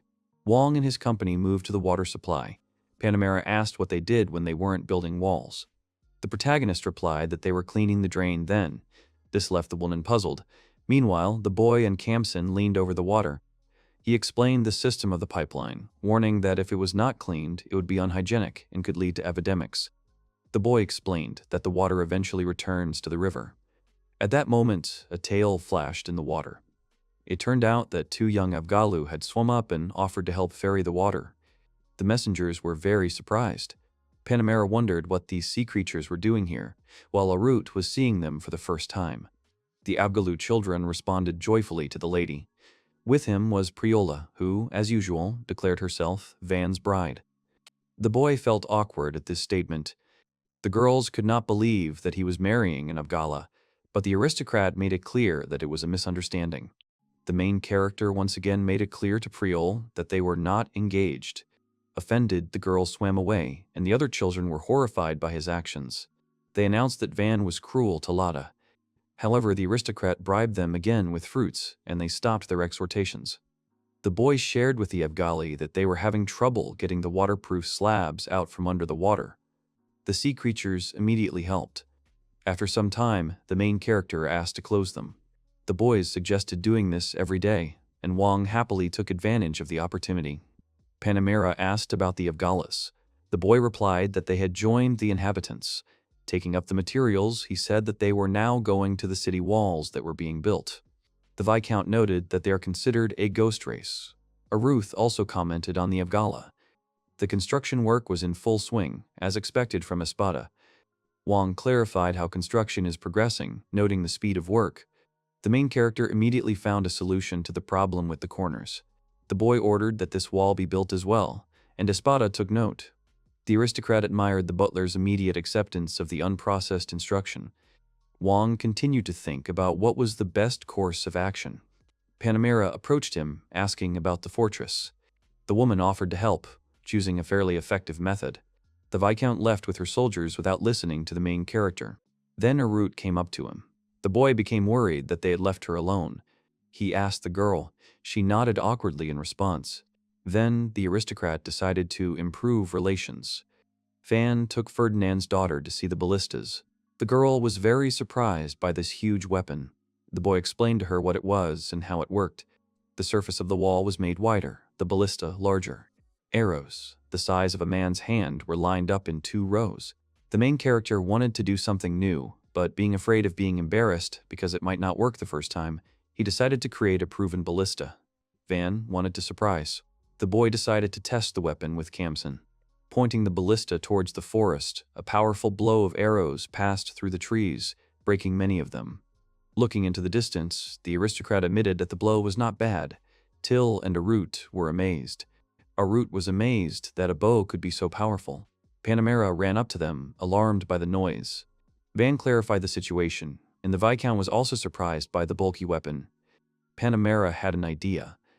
She asked about the presence of ballistas on the other wall. The Viscount began to ask in detail about their production and quantity. Wang mentally noted that this felt like an interrogation. The main character apologized, but refused to tell since it was a military secret. The refusal upset the woman. Then Panamera wanted to buy ballistas. The aristocrat again politely refused, but agreed to give in if he received proof that they were on their side. It was difficult for the Viscount to find evidence, but she couldn't help but notice that the boy never ceased to amaze. She reflected on the amazing results he had achieved. Panamera mentally noted that even the timid and withdrawn Arut had begun to show initiative thanks to Van. Having analyzed everything, the woman seriously promised to officially enter into an equal union with him. To prove her seriousness, the Viscount announced that she would send a letter to the capital that very day. Her soldiers looked astonished. Continuing, Panamera promised to gain fame among the royal titled nobility as a loyal friend of Van. In case of betrayal, it would be the end for her as an aristocrat. The protagonist mentally noted that this situation would certainly puzzle the aristocrats, but for him it was a unique opportunity, since he had almost no connections with the nobility. Bowing, the boy accepted the offer. After this, the Viscount's soldiers and Wang's confidants bowed. Arut began to look around, trying to figure out what to do. With embarrassment, she decided to bow too. The protagonist mentally noted that he didn't have to bow to her. The woman raised her hand to celebrate her first collaboration. She offered 100 of her soldiers for 2 weeks in exchange for the ballista. The men lined up and saluted, ready for duty. However, the woman did not accept if she found a deficiency upon her return. Wang mentally rejoiced at the opportunities that opened up with trained people. Then he clarified all the details of the transportation. Kamsen exchanged glances with Till and then approached the Viscount. He advised her to take at least 1 arrow made by the master, but the woman did not understand why.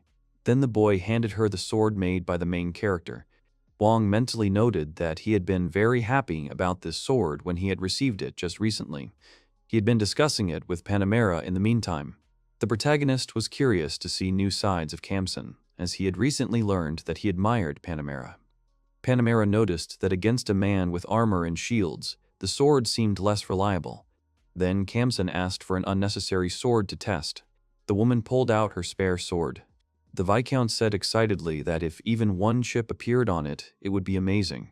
After that, Kamsen took out his sword, apologizing in advance. The boy struck with a light movement. Looking at the intact sword, Panamera thought the blow had slipped, but at that moment the sword split in 2. The second half of the Viscount's reserve broke off and fell. The soldiers were amazed by what they saw. The woman, scattering her guesses, could not find an answer. Kamsen was pleased with this. Wang revealed the secret, saying it was a matter of manufacturing, not material. Panamera asked if the ballista arrows had the same property. The protagonist replied that they could pierce 2 or 3 armored dragons. This astonished the soldiers and the Viscount. They looked at the ballista with horror. After this demonstration, Panamera decided to buy the arrows, regardless of the price. Van happily thanked her. Night fell. Harut was surrounded by drunken, joyful residents, asking him to take care of their master. The embarrassed girl listened to him say that she was a great match for the main character. She listened awkwardly to the drunken men arguing. At this moment, Wang clapped his hands. He dispersed the people who were pestering the guests. The men began to behave disrespectfully, laughing. The protagonist mentally noted that the problems with drunk men are the same everywhere. As punishment, he forbade them a second helping, which they were not happy about. The aristocrat will invite the embarrassed Harut to eat with him. The drunks were whining behind them, causing Till to glare at them. The men immediately fell silent. Kamsil and Van were discussing at the table how long it would take to complete the construction. Harut asked what part of the wall was finished. The main character answered that it was all of it. This surprised the girl. The boy noticed that it was not being built according to the usual order and time frame. In this regard, he remembered that it took 3 years to build the royal capital. The nobleman thought that even with a large group of people, such work could take a very long time. The main work is done by slaves and prisoners, and influential 4-element mages are sent to the battlefield. Van noted that even if you build a wall out of earth using magic, it will still end up as a block. The main character wanted to finish the construction before Lango arrived. Harut inquired about the reason, worried that this man was dangerous. The boy just smiled at this. He made it clear that he really wanted to surprise him. The adventurers ran away quickly. Someone was following them. Panamera's subordinates proved to be very useful. The construction of the foundation of the fortress wall could not keep up with the Espada's magic. Van put the finishing touches on it. After dinner, the main character was dragged off to study by Espada and D. In less than 2 weeks, the 2 fortress walls were completed. New double-barreled ballistas have appeared. Panamera noted that they have already helped so much. She lost count of how many times Van surprised her. The protagonist couldn't help but mentally note the Viscount's form, but he almost blurted it out loud. He quickly covered his mouth with his hand. The boy told her about his immediate plans for development. Panamera envied the aristocrat because having territory was her dream. She told Van that for military exploits in the next battle, she would try to get territory for which she would not have to pay. At this time, people were running towards them. A terrible rumble was heard in the forest. The creature was breaking trees. The adventurers, running out of the forest, ordered to hide in shelters. It turns out that the dragon was very close. To everyone's surprise, a giant dragon flew out towards the fortress. People were scared. The adventurers decided to delay him and buy time while the others fled to the village. Wang was thinking about what was the right thing to do. The protagonist thought that everyone was in danger. People were ready to fight. Panamera decided to help. Then the aristocrat gathered himself and confidently shouted for Ortho to run to him. They would strike with the ballistas. Van gave instructions. The Viscount made it clear that their enemy was a forest dragon. She gave orders regarding Aruth. The girl was worried. The main character noticed that Arut was afraid. The boy decided to reduce the tension. He reassured her with the presence of weapons and strong people. The aristocrat noted Panamera's participation in this. Van confidently said that they would not lose. Arut excitedly wished them luck. The protagonist asked Till to go with the girl. The maid agreed. The adventurers, with the enraged dragon behind them, approached the gate. Wang gave orders, but mentally noted that it was difficult to fight a flying enemy. He ordered to aim at the wings to deprive him of the ability to fly. The girl fell. The adventurers turned to look at her in shock. She told them to run and not think about her. Ortho tensed. To give Pluriel time to escape, the adventurer began to distract the monster. But the dragon was not interested until one of them attacked him. This made him angry, and he chased after the man. With tears in his eyes, he asked his comrades to run. The adventurers listened to him. Xara was upset that he was abandoned. Ortho expressed that he had no doubt about his speed, giving the order. With tears in his eyes, the man continued to be indignant. Zaro promised to remind the boss of this, arguing with him. Van hoped that this conflict was for fun. Here, the main character ordered to aim and shoot. He announced that Zara would be eaten if they slowed down. The adventurer did not like this. Panamera said she could stop him. The Viscount prepared to attack. Wang guessed that the Count had appointed a man of such a young age to a responsible post for a reason. Seeing the woman's ability, the protagonist thought that it was obvious. A fiery whirlwind formed in the sky. She threw a fire spear at the monster. However, the dragon dodged. The monster paused. At that moment, the defenders fired their ballistas. They managed to hit the wing. Van noted the monster's good eyesight. He dodged many of the attacks. The wounds should slow the dragon down. The protagonist orders to prepare a second shot. Arrows rained down from the ballistas. The monster growled furiously and dodged. The aristocrat noted with regret that the second shot did 0 damage. At that moment, the adventurers ran through the gate with sighs of relief. The boy interrupted their joy, reminding them that the attack had not yet been repelled. Panamera began to summon the fire spear again. She said that this would buy time, but everyone should take refuge in the village. The dragon dodged the fire again. However, with a movement of her hand, Panamera immediately turned her attack on the rebounding monster. Wong watched in surprise as a barrage of fire hit the enemy. The dragon roared as it was roasted. It tried to escape. The main character could not help but notice the power of fire magic. The woman leaned on her knee. Panamera then rushed to the village to organize a counterattack. While the aristocrat was organizing the evacuation, the monster was already ready. The monster jumped onto the fortress. Wong noted that due to his wounds, he could only rush after them. The boy thought that after the armored dragons, they were too self-confident. This is an exceptional type of magical creature. Then someone ran forward. It was D who decided to fight hand-to-hand. The protagonist quickly managed to convince him otherwise. At this moment, Espada was heading towards the dragon with a serious attitude. Wong tried to stop the butler, but he continued to walk towards the dragon. Wong tried to stop the butler, but he continued to walk towards the dragon. His persistence angered the aristocrat. The boy said he wouldn't leave without him. Smiling softly, the butler replied that that would be a problem. The old man promised that he would just buy time and return. But the main character was not satisfied with this, and he refused. The dragon headed towards them until Espada's earth pillar appeared. The blow hit the monster. The old man was satisfied. Wong couldn't help but be amazed at his abilities. But the boy noted that it was already too late. The main character tried to urge the butler on in every possible way. He noticed that running was difficult for the old man, so Kamsin volunteered to help. After this, Wong entrusted the butler to Kamsin and ran ahead. The aristocrat looked at the fortress. There was still a long way to the village, no matter how hard I ran. Wong thought about how to help people whose stamina was running out. Meanwhile, Panamera and his men took up positions. Wong continued to run and gave orders. On the move, he managed to encourage the shooters. Then, the Viscount asked him what she should do.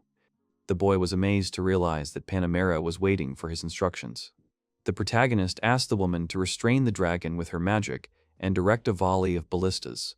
Smiling, the Viscount replied that she couldn't come up with a better plan. She happily noted that this was the first time she had been given instructions on magic. Van only apologized nervously. The dragon emerged from under the rocks. The monster rushed forward. Wong was thinking about how to buy more time for the evacuation.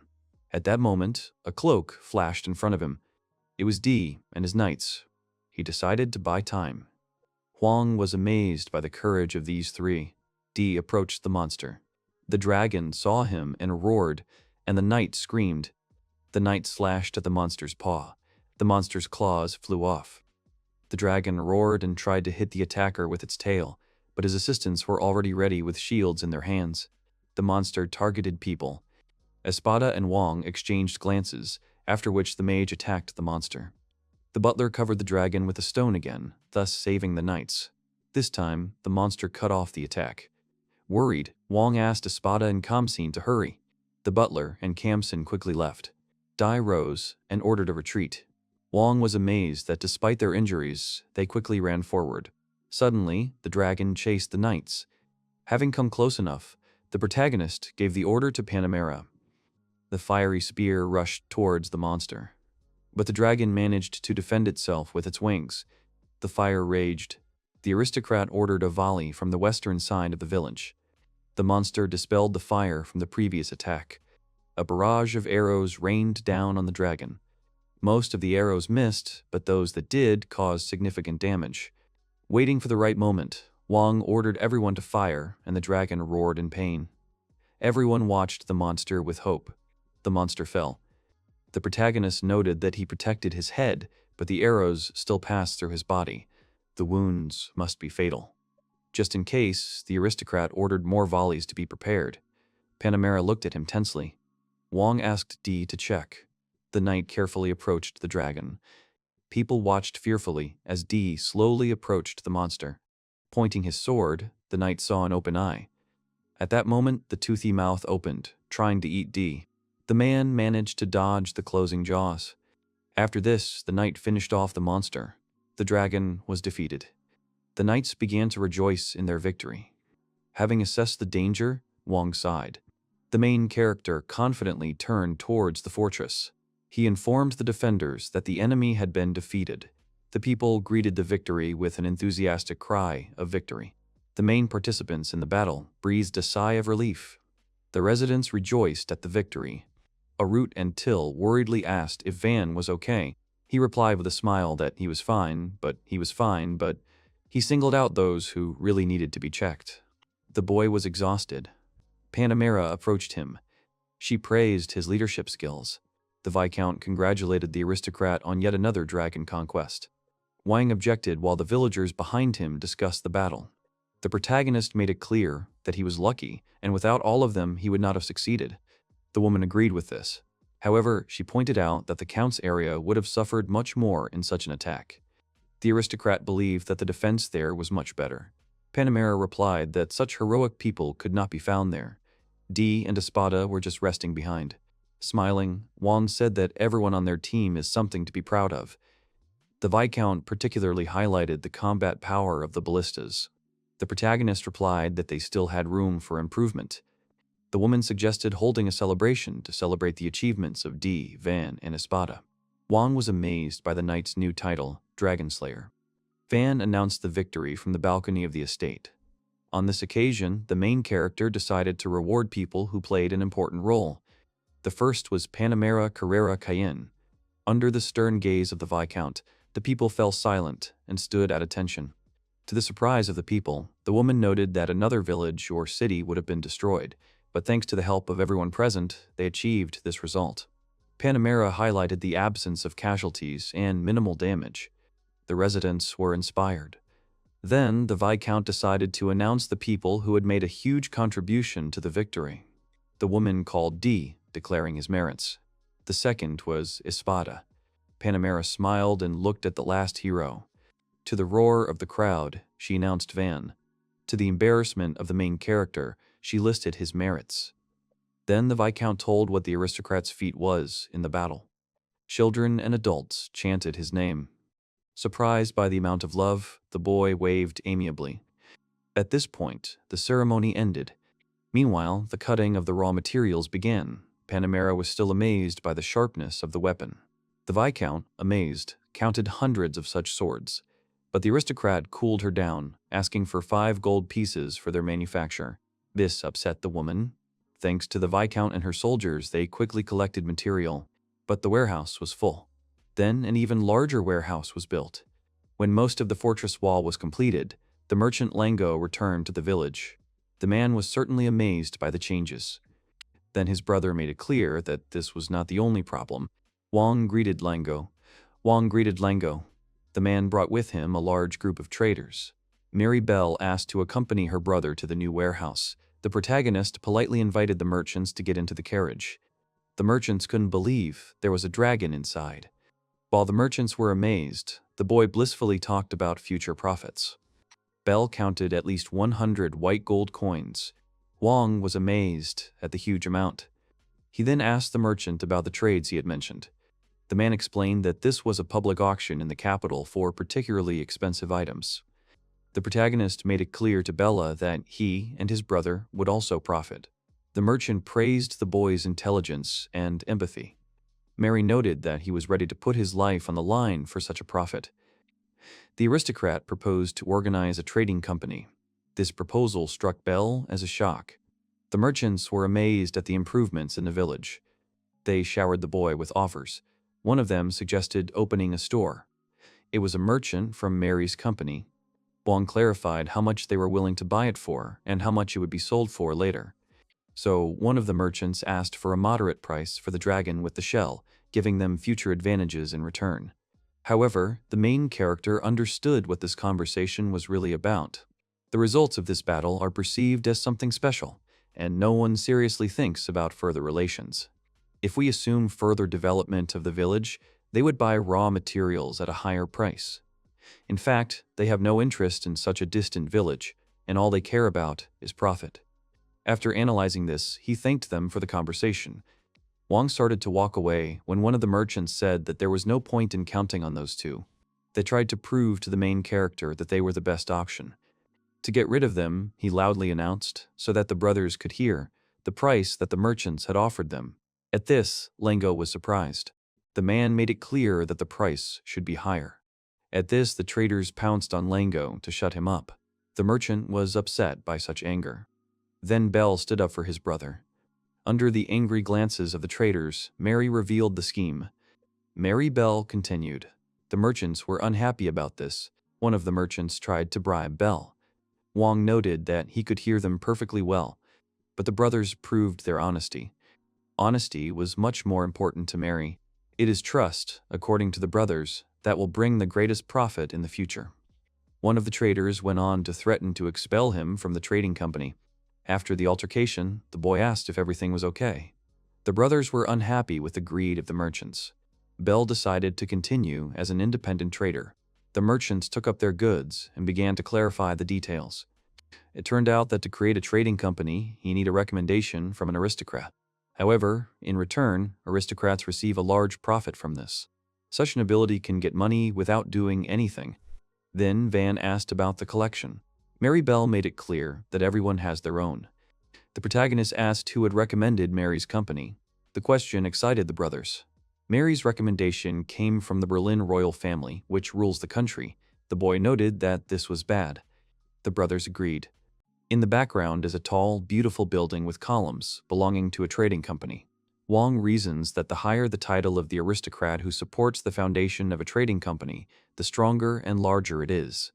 The hero notices that such a trading company receives all sorts of warm welcome, as well as brand image and patronage from an aristocrat.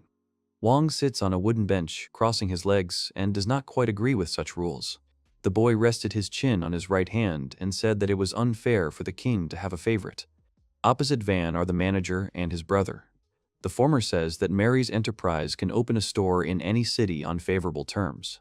Feudal lords become customers because of the rare materials, slaves, and other things obtained by the knightly order. He adds that Mary Triumph, the company's chairman, is rumored to have been the king's own concubine. In the background is an image of a woman in a hat with roses. His brother is surprised by the words about a concubine. Wang says with concern that things are getting worse and worse. The hero reasons that if an influential trading company notices that the people they are in conflict with are organizing their own enterprise, no one will support the latter. He imagines the mustachioed traders whispering. Wang said that the Merchant Guild, however, is a huge organization that exists in many countries, including theirs. The head office is in another country, so the guild can approve the establishment of a company if the conditions are acceptable. The manager agreed with Wang's words. He said that they were very much obliged to him because they were getting their own store and there were no problems with money. The boy was worried about the support of the aristocracy. Wang immediately indicated that his family would not be suitable for this. The boy thought that his relationship with his father was definitely broken and that his older brother, although he liked him very much, did not have a title. He thought of only one aristocrat who could provide support. Wang sighed. He said he would try to ask Viscount Panamera for patronage, since she was the only aristocrat with whom he had any contact. His interlocutors beamed. Wang assured that he would ask the Viscount convincingly, and wanted to continue his thought, but the merchants did not listen to him. They cried from happiness and hugged each other. Seeing the violent reaction, the boy said he would just talk to her.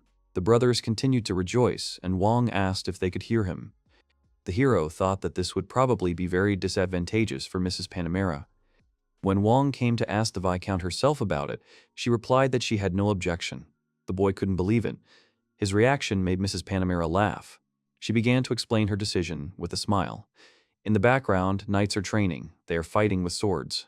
The girl said that it would not be a detriment to her, as a rising aristocrat, if she approved the creation of an enterprise, however weak, under the leadership of only two, and even more so, if such pressure was exerted, The authority of the royal family would be shaken. Wang thought about her words and agreed that it was indeed about the honor of the royal family. He thought hard that this seemed like a hidden hostile attack and guessed that such thoughts might be because he was originally a commoner. Mrs. Panamera noted that she also had neither a fief nor a knightly order, so if she wanted to advance, it was important for her to behave outrageously so that the common people would talk about her.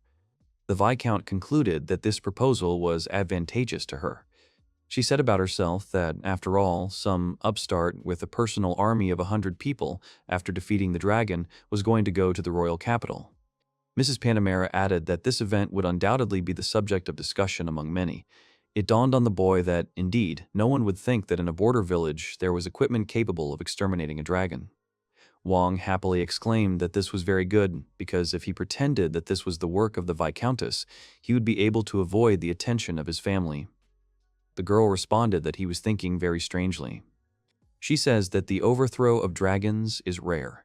Details and guesses will reach the high aristocracy. They will learn about the raw materials, how to defeat it, how many people there were, about the place and the damage. Acceptance into the groups and the royal order depends on success.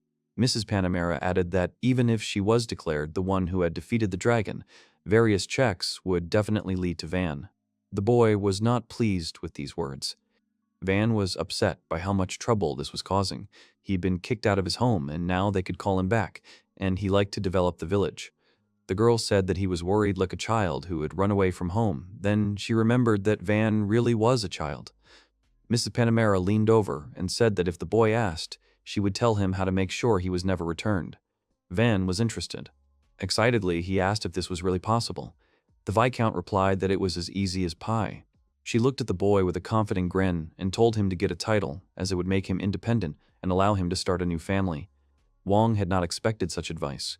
The hero thought the girl had presented it too simply, as if she were talking about buying an apartment. Panamera said that it was better to leave it as if the dragon had been killed thanks to the baby, and what she had done was due to the time delay. Wang protested. He was sure that this would change everything again and attract a lot of attention. The Viscount leaned over sharply and asked what the boy was unhappy about.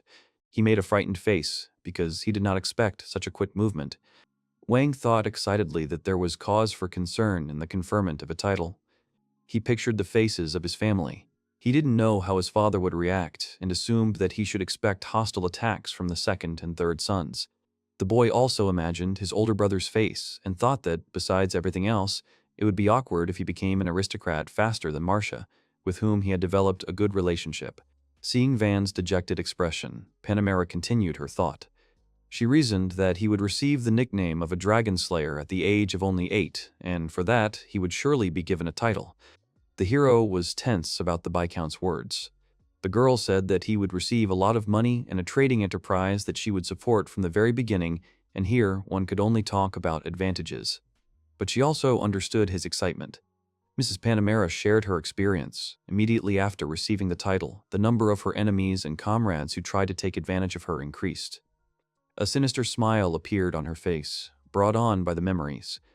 The girl menacingly declared that she had turned them all into ashes. A magical flame blazed in her hand. Van, shocked, loudly asked about the ashes. Panamera laughed and said that if he had enemies, he should use ballistas. If the number of those overtaken by the punishment was large, no one would go against Van anymore. The boy shuddered at such advice on survival. The hero carefully said that if all the merits were attributed to him, the Viscount would have no steps for his own advancement. The girl grinned and asked if she had heard correctly that the boy was worried about her. Panamera Carrera Cayenne. She did not think she led a life that would make an 8-year-old child worry. The Viscount looked like a snarling wolf. Van felt like a defenseless rabbit in front of her and, trembling, assured that he was not at all worried about the girl. The boy, still feeling like a rabbit, said that he was more worried about himself and asked the Viscount not to eat him. She laughed and replied that his answers were as funny as always. Mrs. Panamera smiled broadly and confidently told Wang not to worry, as she would not be eating him for the next 5 years. The girl also added that in order for Van to continue to grow, this time she would give him the feat with the dragon. The boy froze in confusion and could not understand whether she was serious. 2 days later, Lango excitedly asked Wang if he would agree to a price of 130 pieces of white gold. The boy agreed with a smile, and the two people in front of Wang let out a sigh of astonishment. The deal was done. The hero thinks that the agreement to create a trading company was concluded with the condition that he or Mrs. Panamera would give a recommendation while receiving 10% of the profit. Wang also thought that Lango had returned to the royal harbor to sell the raw materials of the forest dragon and the shell dragon. Suddenly, someone shouted, asking if the merchants had simply left. Workers all around. The manager's brother confirmed that all the adventurers and merchants had left with empty carts, but they could probably still be caught up. The manager was indignant at how they would explain themselves to the trading company if they returned empty-handed. Mrs. Panamera came up. She sighed and said that the merchants were probably expecting to be spared, because if the shipment failed, that was all that was left. In that case, they would have to obey and sell the goods for 80 pieces of white gold. Van became nervous and said that he definitely wouldn't want that. The boy asked if they could transport him on the cart he had created. He thought it would be fine if he asked Mr. Orto and his team to accompany him. Panamera replied that she would lead the army to the capital to apply for the title of Van. She said that, for this reason, Wang does not have to worry about the escort and manpower. The hero beamed. He was very happy. He warmly thanked the surprised Panamera and said that if she was nearby, everything would definitely be fine. A blush appeared on the girl's cheeks, and she replied that she was embarrassed when trust was expressed so openly. The boy's sudden reaction struck him like a thunderbolt. Mrs. Panamera looked at the very surprised Van with bewilderment. The residents are reported to be having fun today. The annual events after the fertility festival and carnival include the Festival of Bright Lights. Locals look up questioningly, paying attention to the figure radiating light. The manager hesitantly asks Wang if everything is okay, since a large cart and many horses will be needed to transport the raw materials from the dragon. Smiling resolutely, Wang says that everything is fine and he will start preparing right away. The result was a huge cart with a roof rack made from a wooden block, so it was light and strong. There was also a canopy to cover the luggage after loading. The manager and his brother were absolutely delighted. Mrs. Panamera suggested that the cart be pulled by the horses she had brought, as they were trained, well-trained, and their strength and speed would pleasantly surprise them. The boys thanked her warmly. The wooden wheels of the cart creak and carry it along the grass. Horses slowly pull carts. Mary's trade caravan moves across a plain surrounded by mountains. One of the traders asks if they have caught up yet. In one of the wagons, Mary's traders are talking.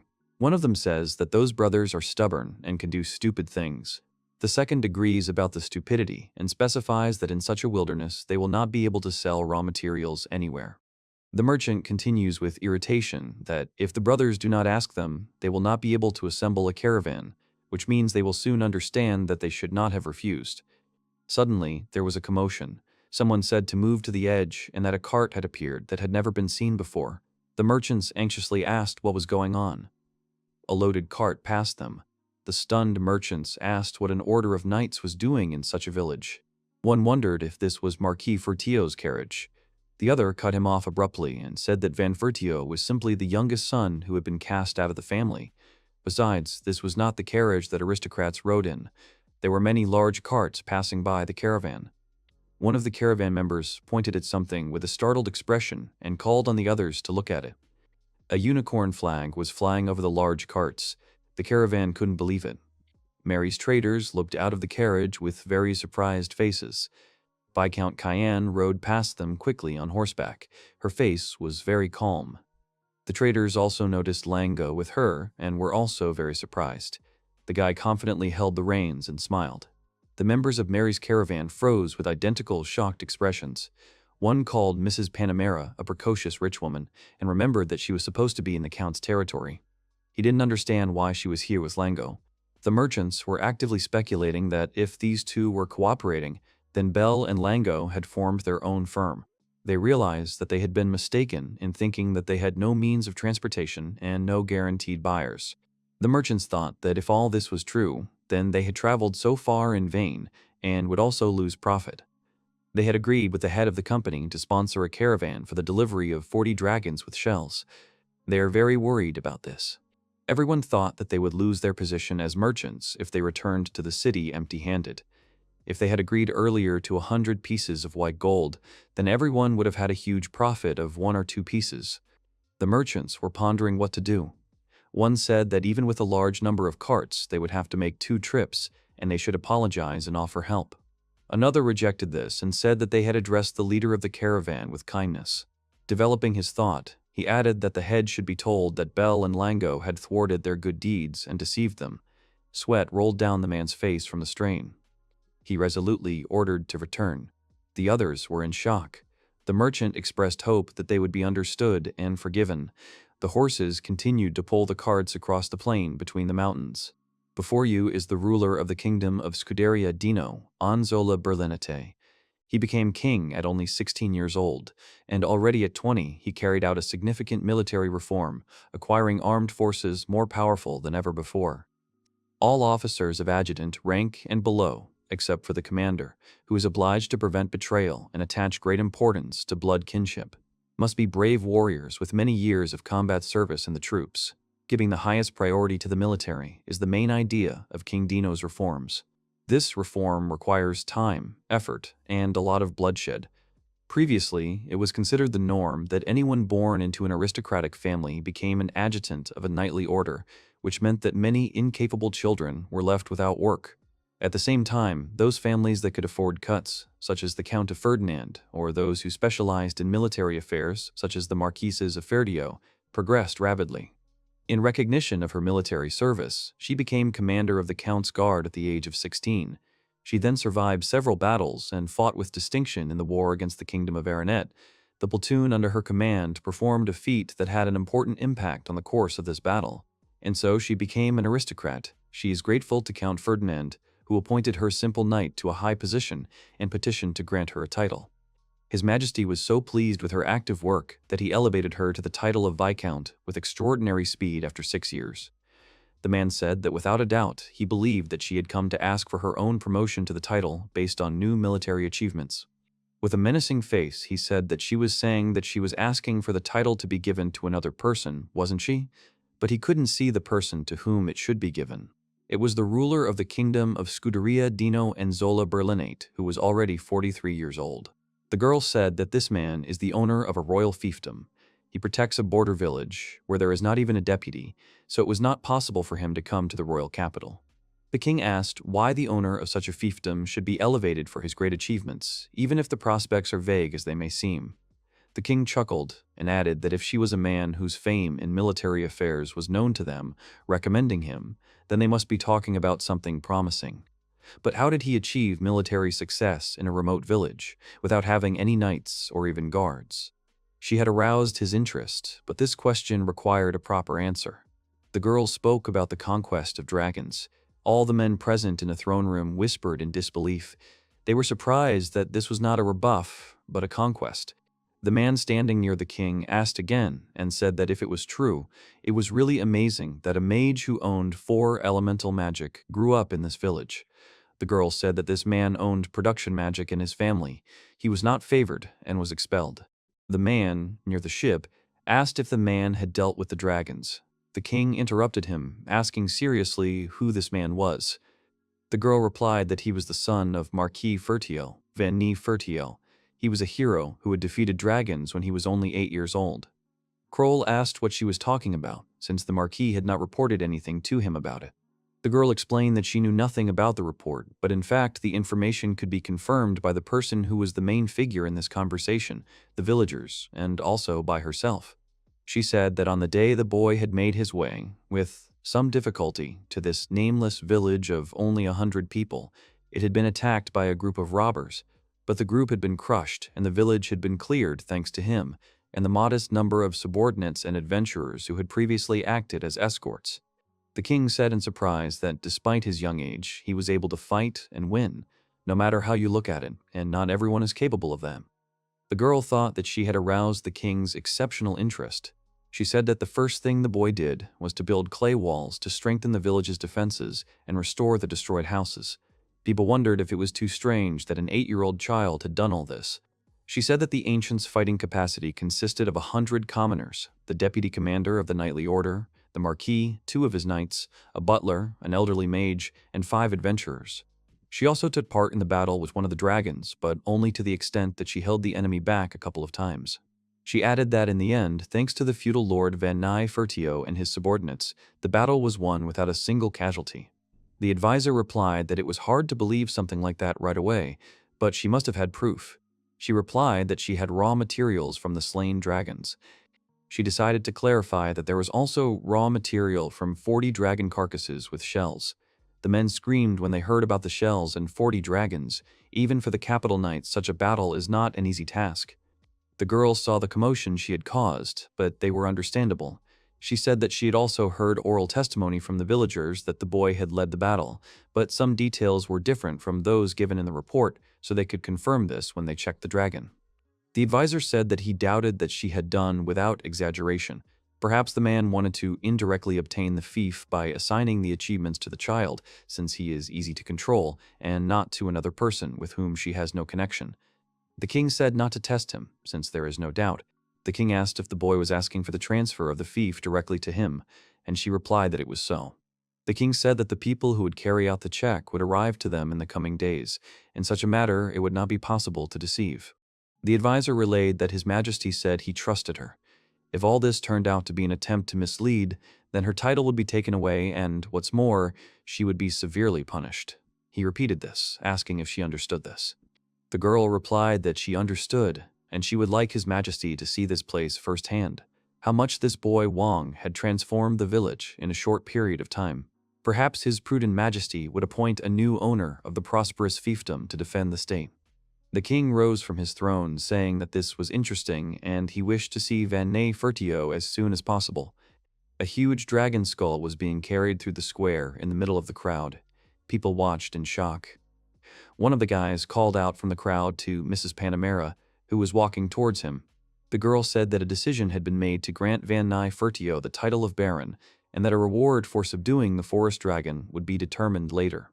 People around were talking about the son of Marquis Fertio, that same fourth son, who was called a child prodigy, and this child defeated the dragon.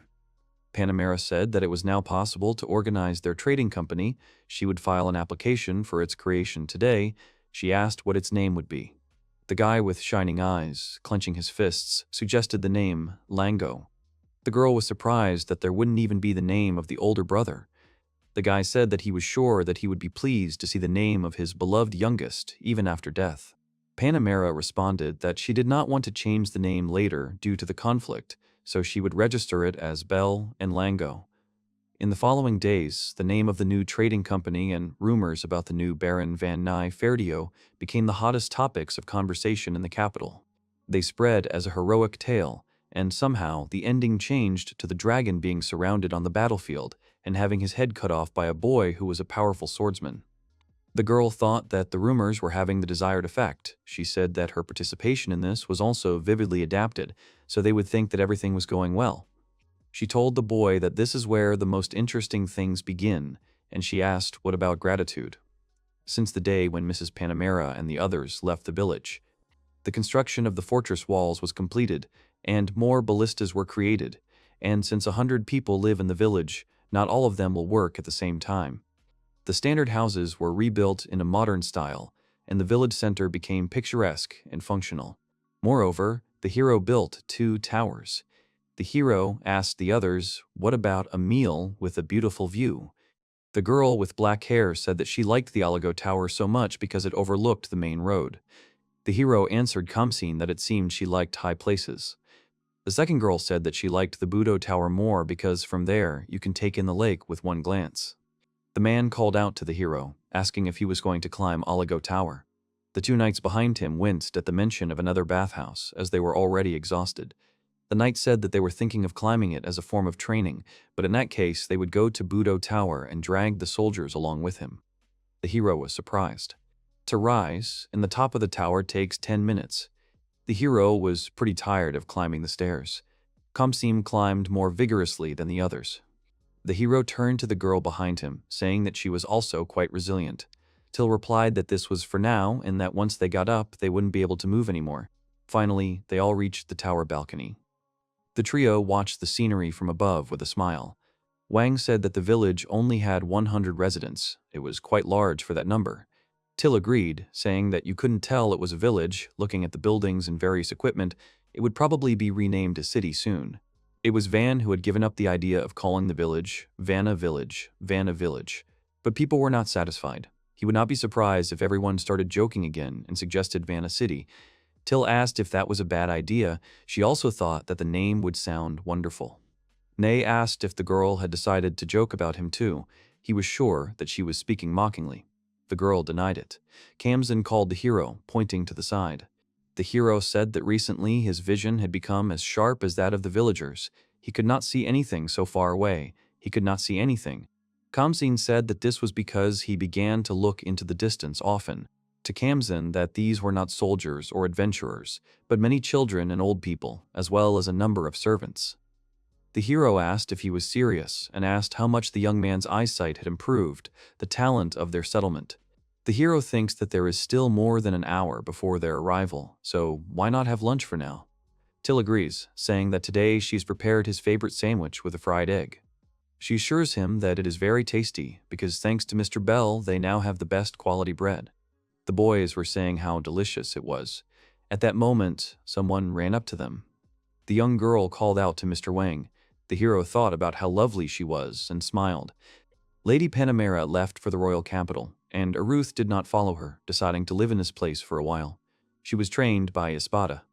The hero asked Harut what had happened to her. He even became less formal with her because she was a child. She is very little, and when the hero says that she is lovely and he feels something different from love for her, he really wanted to stroke her head. He really stroked her hair. The girl became embarrassed. The guy thought she was the sweetest creature. He apologized for his actions, saying it was unintentional. Stuttering, she asked to listen and said that if he didn't mind, he could just call her Arut. The hero thought how cute it was and asked if it was really possible. The girl, shyly, said that she just thought it was easier for him. Then the hero, calling her Arut, asked if she had come to tell him something. Stammering, she wanted to tell him that wanted people had come to this village. The hero noticed to himself that she had pronounced village questioningly. She said that there were a lot of people and asked what to do since there was nothing from the fortress walls to the village itself. She asked if he wanted to talk about it in Mr. Wang's house. The hero noticed that she had begun to get used to him and was capable of normal conversation. But he still felt shyness in girls. But now she was taking a pose in which it was immediately clear that she was addressing him. The girl continued to babble about how many villagers were talking about something, and she wanted to tell the hero about it. The hero replied that in that case they would continue the conversation at his house, but first they needed to find out if their guests were on a friendly wavelength. Till said that Orto and his team had set out for the forest before noon. Then the hero ordered to call back D and his men, as well as Espada, to be present. Kamsen raised his hand and said that he understood and ran around to call them. He ran to the opposite tower. The hero was surprised at how much energy the guy had. The hero thought that he, too, was training one way or another during construction. Kamsen's strength of spirit and efforts amazed him. Kamsen himself challenged and overcame D's hellish training. And although Kamsen himself does not realize it, when it comes to fencing, he is one step ahead of the hero. Abu and Ro are also overworked due to impatience and rivalry. The hero felt a big difference in physical fitness. Arut said that Mr. Kamsen is amazing. Even in this world, among children, the hero will be the fast child, the one who is good physically. A crowd of people came to the hero. The butler said that he believed that these people came from other villages. Their representative was waiting at the door. The hero asked to let them in. An old man entered the office. He apologized, asking if this was the village of Seat. The hero repeated his question. The old woman said that they thought they had reached the village of Seat, but what kind of amazing city was this? The hero asked about the village of Seat and asked Espada if he knew anything about it. The butler replied that the village chief told him that the so-called Seat people used to live in this place, and it seems that because of its remains, some people call the village Seat. The hero cried out that it couldn't be that the village had a name. He believed that he had been tricked. Mr. Wang, an innocent 8-year-old boy, had been deceived. An incredible scam had been carried out behind his back. The butler realized that the hero had not been told that the village would be named after him. He was curious to see how things would turn out. The old man said that, be that as it may, they were probably not mistaken, and this was the very village of Seat. The hero asked the old man why they came to this village. The old man said that it had changed so much that he couldn't believe his eyes. Of course, he had been here in his distant childhood, but not to such an extent. The hero shouted again why the old man had come, and then remembered what he had said. The old man said that if he saw that they were on their way from the neighboring village, there were fewer young people, and taxes were collected strictly, and they could not resist on their own, so they decided to go to this place to discuss whether they could accept them. The hero asked if he was talking about resettlement. In this regard, one can encounter various obstacles. He asked why there were so few young people. The hero dared to suggest that they had gone to earn money in the city and then settled down. The old man said that they had not left the village of their own free will. The old man said that the young people were taken into the army. People were being gathered in case of war. The hero asked again about the army. The man confirmed this and said that, having lost its workers, the village could not pay taxes, and the Lord Count did not care about border villagers like them. The hero realized that they were from a village on the territory of Count Ferdinand. He remembered that Starkey said that it was located nearby, however, it was quite far. The old man said that it would take about 2 weeks to walk on adult legs. They came here instead of to the nearest city because they thought that if they stayed in the Count's territory, they would be condemned. Sooner or later, after thinking it over, they decided that it was better to go to the Marquis's territory. If you're worried about the Count's disposition, then you shouldn't accept the villagers. It could be perceived as if the hero is taking away his population, meaning the Count has problems with the territory. No doubt, nothing good will be thought of this. However, this doesn't change the fact that these people went to him risking their lives. The hero did not want to do anything that would further aggravate the tension between the Marquis and the Count, but he also did not want to refuse to help people who needed it so much. The hero asked the old man if all the inhabitants of their village had come to move. The old man, shuddering, asked if the hero would accept them. The hero replied that while they could live without paying taxes, they would provide them with food and shelter, and they should try together for the good of this village. The man asked if they had reached paradise. The hero asked how many residents they had, and the old man replied that 13 people had come today, and another 300 people remained in the village. The hero asked about one house for one family, right? He asked not to expect too much. The old man happily answered that they did not dare to dream of more. The old man asked if it was okay that the hero was so kind to them, and asked what about his granddaughter being his servant, although she was only 3 years old, but would become a beauty with age. The hero told him not to sell his grandchildren. The hero was surprised by the people in this world. They give away a person with such an attitude as if they were giving him a gift for the new year. The hero knows that there are cultures in which women and children are given to serve, but when you encounter this yourself, it somehow feels uneasy. In modern Japan, there are enough stories that are hard to believe, but in this world, the hero was surprised by such a frivolous attitude towards human life. He told the old man that he would lend them carts now from free horses. They are only van, and he asked if they would be satisfied with 2. The old man answered that they would be grateful for the return journey. They have cows that can pull the carts so that the horses do not get tired and can return safe and sound. The hero, hearing about this, eagerly asked if they had milk cows. Starkey replied that this was true because the Count's territory was known for its pastures, so there were cows in their village. Every year, 5 to 6 calves are born, and they grow up in about a year. Although they sacrifice them every year, they always keep more than 10 heads. The hero realized that if they moved here, they would have more cattle. He needed to ask Mr. Ordo and his team to accompany them. He told the old man that they must be tired, so today they should take a leisurely rest. This inn was intended for soldiers, but there was room for everyone, and they would prepare food for them. The old man said that he was not the head of the village, and the hero was surprised. A little later, the residents were surprised that they would actually live in such a beautiful house. This building was larger than the owner of this village. The child next to him said not to talk nonsense because they know how the owner can change houses. The hero laughed mentally, saying that it was not about the appearance in the house of the owner of the feud, the furniture was much better. The hero suggested that they all celebrate when the rest of the villagers arrived. The people were surprised and asked again. The hero explained that he had recently made a large bathhouse, so he asked how about being escorted to it. The hero told Till and Kamsen to invite their villagers and asked if he could ask them to prepare food and show the guests where everything was. The boys agreed. Harut came up behind Van, asking what would happen to these people. The hero remembered that Harut was actually the daughter of Count Ferdinand. The hero thought that it wasn't that she could see hostility in his behavior, but he made a very good impression. The hero explained to her that they were from a neighboring village. It wasn't very safe there now, so they ran away to this place, and he wanted to provide them with food and shelter. Arut said that he was doing a good deed, and she was sure that a good life awaited them here. He thought that he told her that they were from the neighboring one, so she did not even think about whose territory they came from. Van remembered that about 2 months had passed since the day she arrived, and he asked how she was, whether she would live here. She stuttered and replied that she too thought it would be better that way. The guy said that they were still children, so they should forget about any kind of marriage. Smiling, he asked what she would like to do.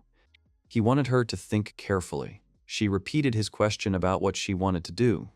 The girl replied that she would like to marry Mr. Wong. Stuttering, she began to explain. He asked her if she wanted to get married, and the girl blushed. As a true gentleman, Van will not make the lady feel embarrassed.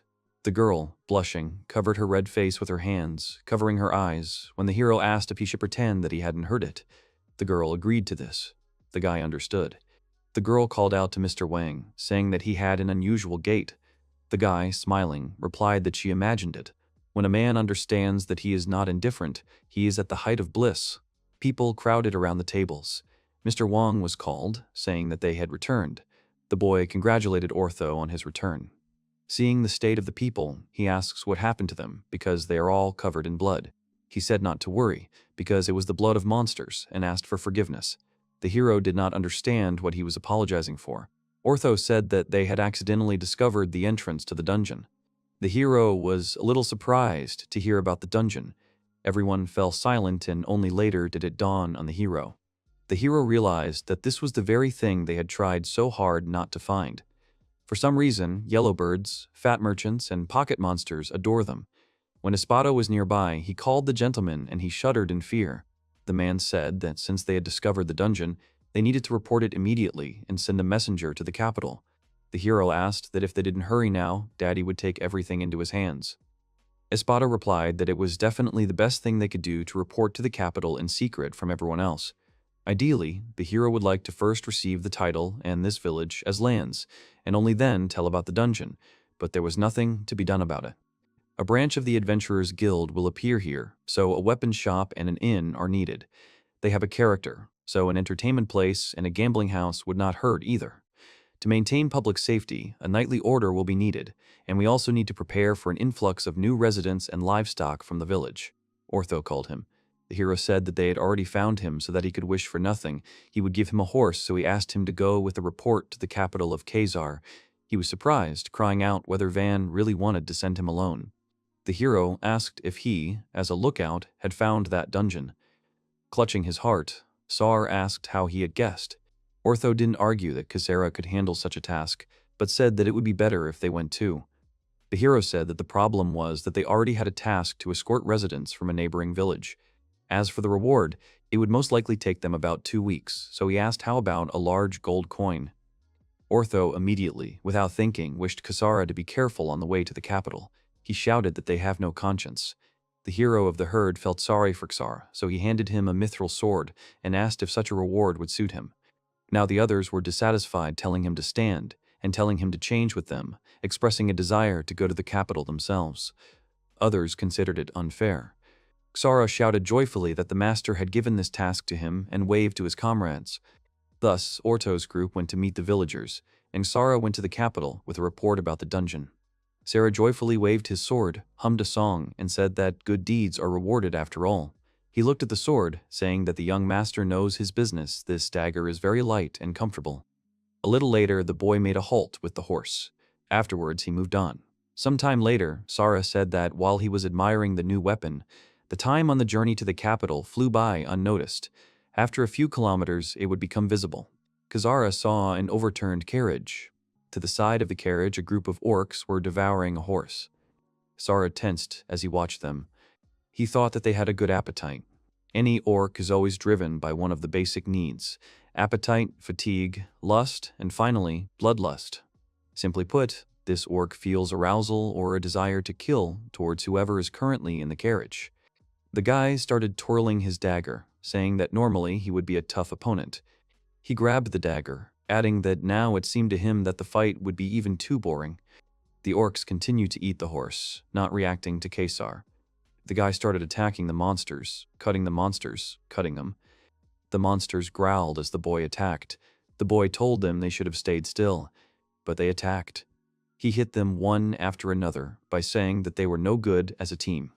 He struck down the last one and looked at his sword, saying that it was a mithril dagger made by Mr. Wang himself. As he thought, it was a cool thing. A girl fell out of the carriage and, standing up, curtsied and thanked the guy with all her heart for saving her. She introduced herself as Familia Stratos. She assumed that he was a very noble gentleman, but she nevertheless asked if he would like to state his name. The guy replied that his name was Zaro and that he was not an ordinary adventurer. The girl did not believe him, saying that it was enough to look at his magnificent blade to understand that he was of noble origin. She assumed that he was probably on an important mission now and therefore hiding his identity, and said not to worry because he would take his secret with him to the grave. The guy tried to tell her the truth. The girl giggled, saying that she understood everything. With his permission, she said that she would go to the capital on foot. Unfortunately, now she could do nothing for him, but she promised to definitely repay this debt someday. The guy asked her to wait, saying that he himself was just going to the capital, and told her to get on the horse. The girl refused, saying that she did not want to cause them more inconvenience, but the guy himself sat her down. The guy smiled, saying that the horse itself would be happy to carry not a lout like him, but a little lady. The girl smiles and says that no one has called her a little lady for a long time, and said that for his information, she is already 30. The guy laughed, saying that she was a joker because she didn't even look 20. The girl thanked him for the compliment and asked Mrs. Vermiley where to take her. The girl replied that she herself did not know the coachman who knew the way had run away. The guy asked why she was going to the capital. Vermilia told that her father, a baron, died in battle, and after that their house was captured by another nobleman, and she was ruined. She wanted to get a job as a maid for someone in the capital. The girl became sad, saying that she didn't want to tell him about it at all, and asked if it was a shame or not. The guy asked what it meant that she was searching for her own path, right? He added that there was nothing to be ashamed of, he was the same. Smiling, he said that he now lives in a village on the border, and if she wants, she can go there with him. He is sure that there will be work for her there too. The guy added that, in case of anything, he would always protect her, so she would definitely not regret it. The girl agreed with a smile. She said she would be happy to go with him. A little later, the Adventurers Guild. Someone shouted that a dungeon had been discovered on the border of Marquis Fertio's lands. The man said that they were discovered not just on the border, but next to the very village whose inhabitants defeated the forest dragon and a group of armored ones. They had definitely heard about its lord, Vanne Fertio, who had recently received the title of Baron. He said that it was decided that the guild would open a branch there and for some time would buy up all the mined materials with a 20% markup. The man said that those who agreed to map the dungeon and succeeded would receive a special reward. Everyone was happy. The adventurers surrounded Zare and Familia, saying that everyone had heard that they had killed the dragon, but who exactly had done it. They asked if it was true that Baron Wang had personally cut it down, and how long it was to walk from the village to the dungeon. Kesare shouted that he didn't have time to explain everything to them. He had done his job and was now heading home. Everyone shouted for him to stop, saying that he had decided to go there first himself. The adventurers followed him, saying that they would not allow it and would go after him. Xara said that he would not go home right away. First, he was going to a hotel to spend the night, so there was no point in following him. They went to the market to buy something. They left the capital only after they bought a horse cart and clothes with provisions, but a whole crowd followed him anyway. The girl called out to him, apologizing because he had paid for her hotel room and food, and she already owed him so much. The guy replied that it was nothing because it was his own fault that he had gotten her into all this, so she shouldn't worry. The girl said that for the first time in several years she was smiling from the bottom of her heart, and it was thanks to Xara. He smiled contentedly, saying that their young master was a wonderful man, even though he was tiny. He said that she could count on him, and could be sure that their village would pleasantly surprise her more than once, and that her smile would become even more beautiful. The girl agreed, saying that she would wait with impatience. The carts moved forward, and the exhausted people walked alongside them. Orto asked the man if he thought Xara would reach the capital without delay. The man replied that the guy had been given a mithril dagger, which would probably turn somewhere to test it. The girl said that there was not much left, but let them finish their job to the end. Last time, when they were chatting about all sorts of nonsense, a forest dragon attacked. Plurial had been too strict lately. Orto was surprised to learn of the number of refugees from the neighboring village, but was even more surprised to see that even the elderly had decided to move. Many people in such places live their entire lives knowing almost nothing about the outside world. Whatever the situation, they continue to endure until eventually the village dies of starvation. Ortho had seen this many times. It is not so easy to decide to leave a village that is your whole world. Ortho said that they must have had a really bad time. He noticed a woman who was barely able to stand on her feet, but still refused to get into the cart, giving up her place to the elders. Orto asked her if she was okay and that there was only a little time left. She said not to worry. To tell the truth, she was against their village being so far away and moving to an even greater wilderness. Orto said that she was right, and their village was even further from the capital, but this border village was a real paradise. They would live better there than in any city. The girl replied that she didn't understand what he was talking about, but Orto didn't hear her anymore, shouting that the village had finally appeared. He pointed his finger at the fence, telling them to look. They were already very close. Guests were greeted with snacks and drinks to welcome them to the village of Seat to make them feel at home. The hero said that everyone was probably tired from the road, so he suggested that they all enjoy a barbecue together and then go to their homes and get some sleep. He announced that the welcome dinner was about to begin. The man bowed, thanking Van for taking them in. He introduced himself as Super, the village chief Fabia. The hero replied that it was nice to meet him and introduced himself in return, hoping that they would get along.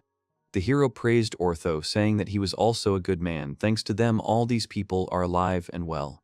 Ortho said that they were just adventurers doing their job. He would even say that his reward for it was too generous. Plurial called Mr. Van whether he had prepared some magical beast again. The hero said that yesterday they were attacked by 10 huge three-eyed boars. They appeared near the lake, so he was even scared.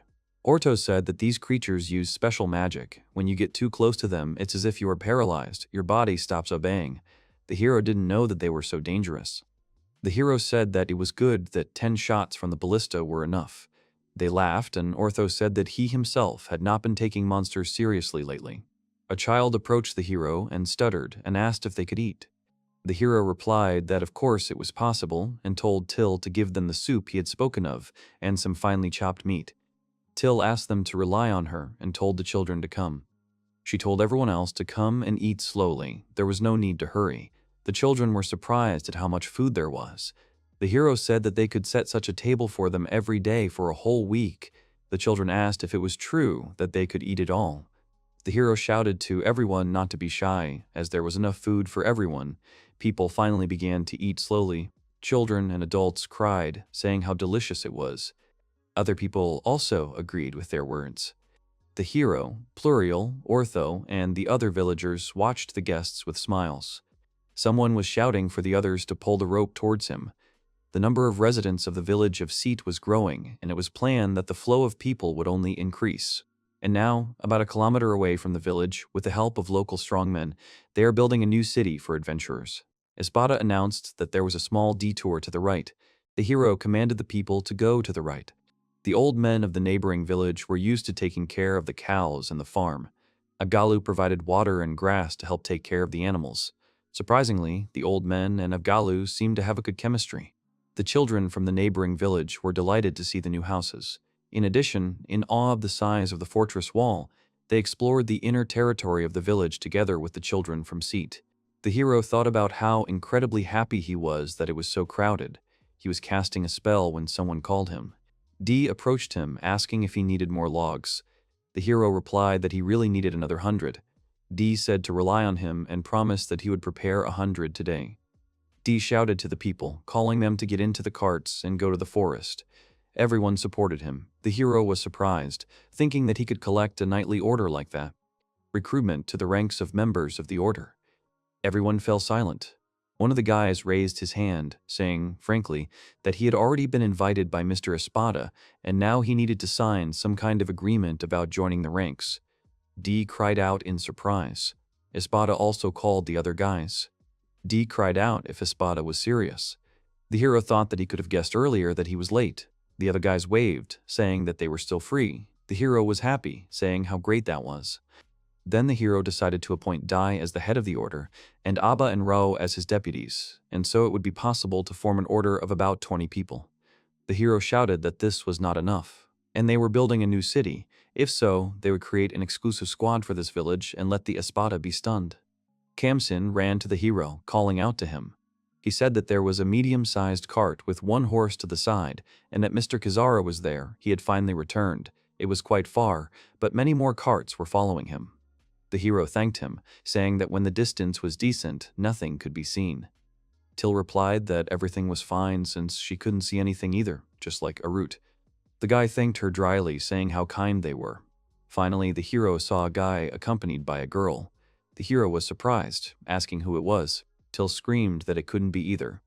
Till suggested that perhaps he had saved this girl from danger in the capital and fallen in love. Harut thought it was delightful, like a tale of heroes. The hero thought it was too good to be true.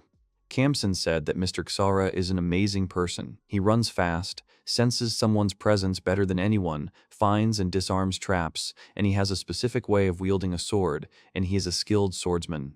In addition, he seems to be a master of throwing stones and knives. The hero was surprised that he is so omnipotent. There was a short conversation about how cool or uncool Kizara was. Kizara approached and called out to Mr. Wong to stop talking so loudly about him. The hero turned around, greeting Kizara, and, by the way, asked who was next to him. Kizara said that they met under strange circumstances, and she said that she had nowhere to go, so he brought her to this place. He asked if it was okay that there would be more residents. The hero agreed that there were already about 300 of them, there would be no problem. Kizara asked if he was talking about those people from the neighboring village. The residents increased in an instant.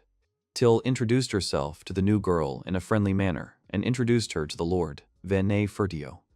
The girl introduced herself as Familia Stratos. She said that not far from the capital she was attacked by orcs, and then Lord Sara saved her and escorted her to this place. The hero asked if it was true. Embarrassed, the guy said that he hadn't done anything wrong, he wasn't that cool. The girl didn't agree with him. She said that even if he said so, for her he was more beautiful than any hero from the tales. The girls were delighted until the hero again skeptically asked if it was true. Remembering the main thing, the hero asked about the crowd that followed the guy. Seeing these adventurers, the hero decided that the end of the world had come. Sara apologized and said that when he reported to the guild about the dungeon, a bunch of fools came running, eager to profit from something. It would be bad to scare the villagers, so he asked to let them spend the night outside the village. This was also not allowed. In the future, adventurers should become the local main guests. Here, good rumors about the village should be spread.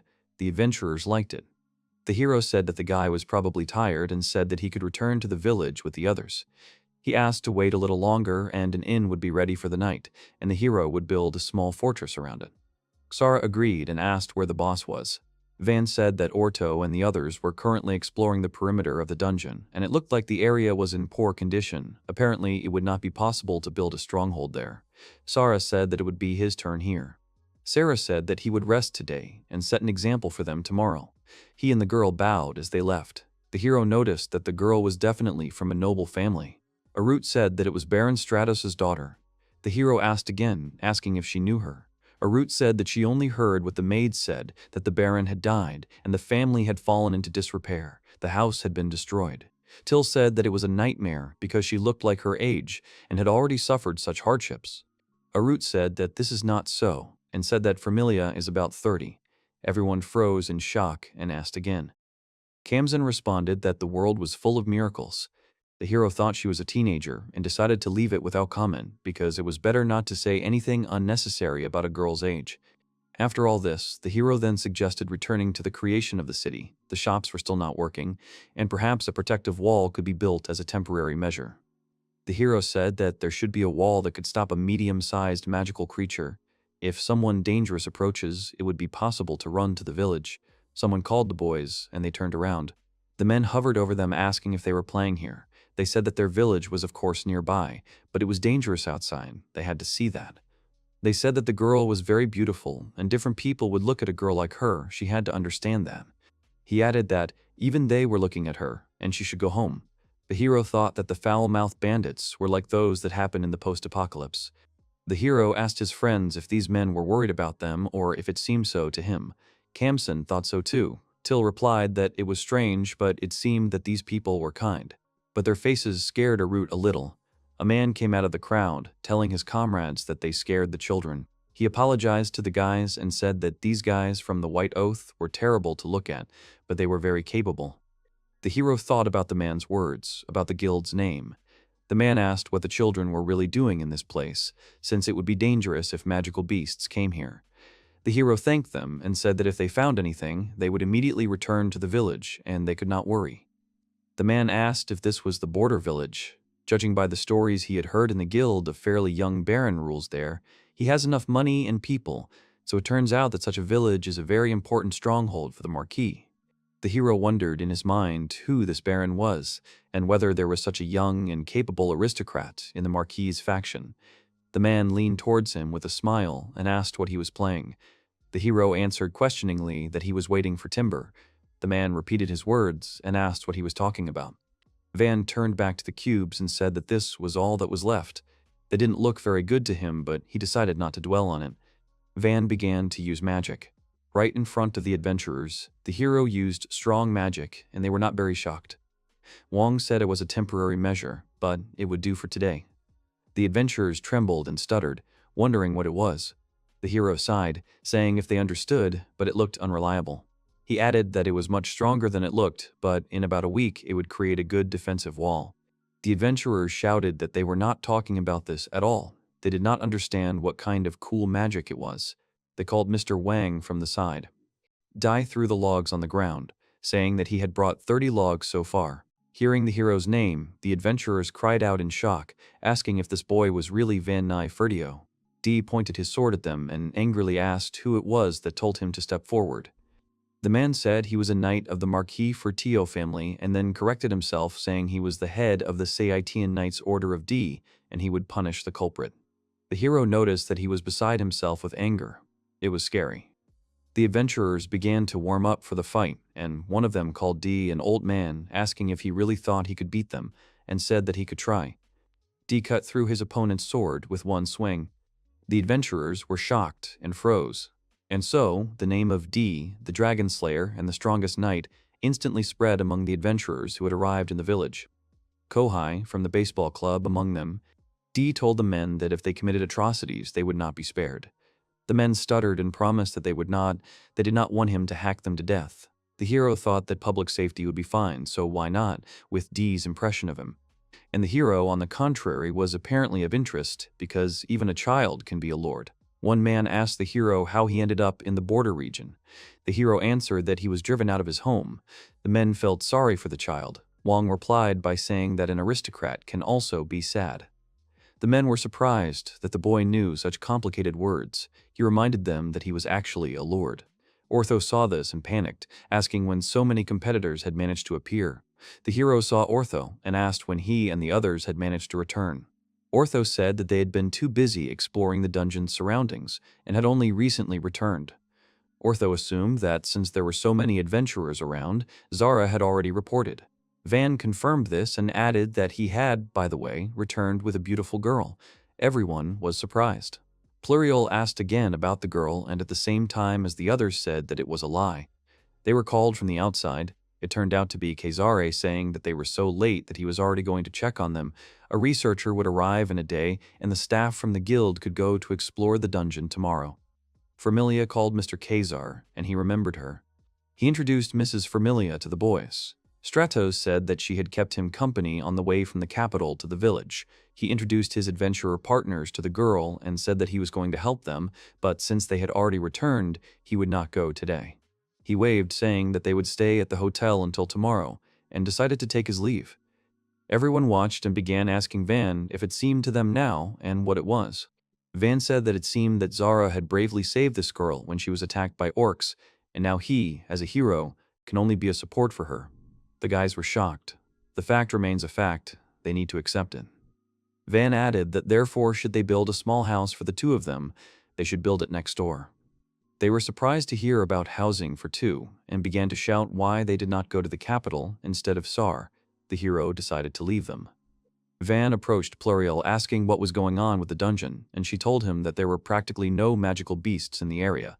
The area at the entrance was located in a rather dangerous place near a steep cliff.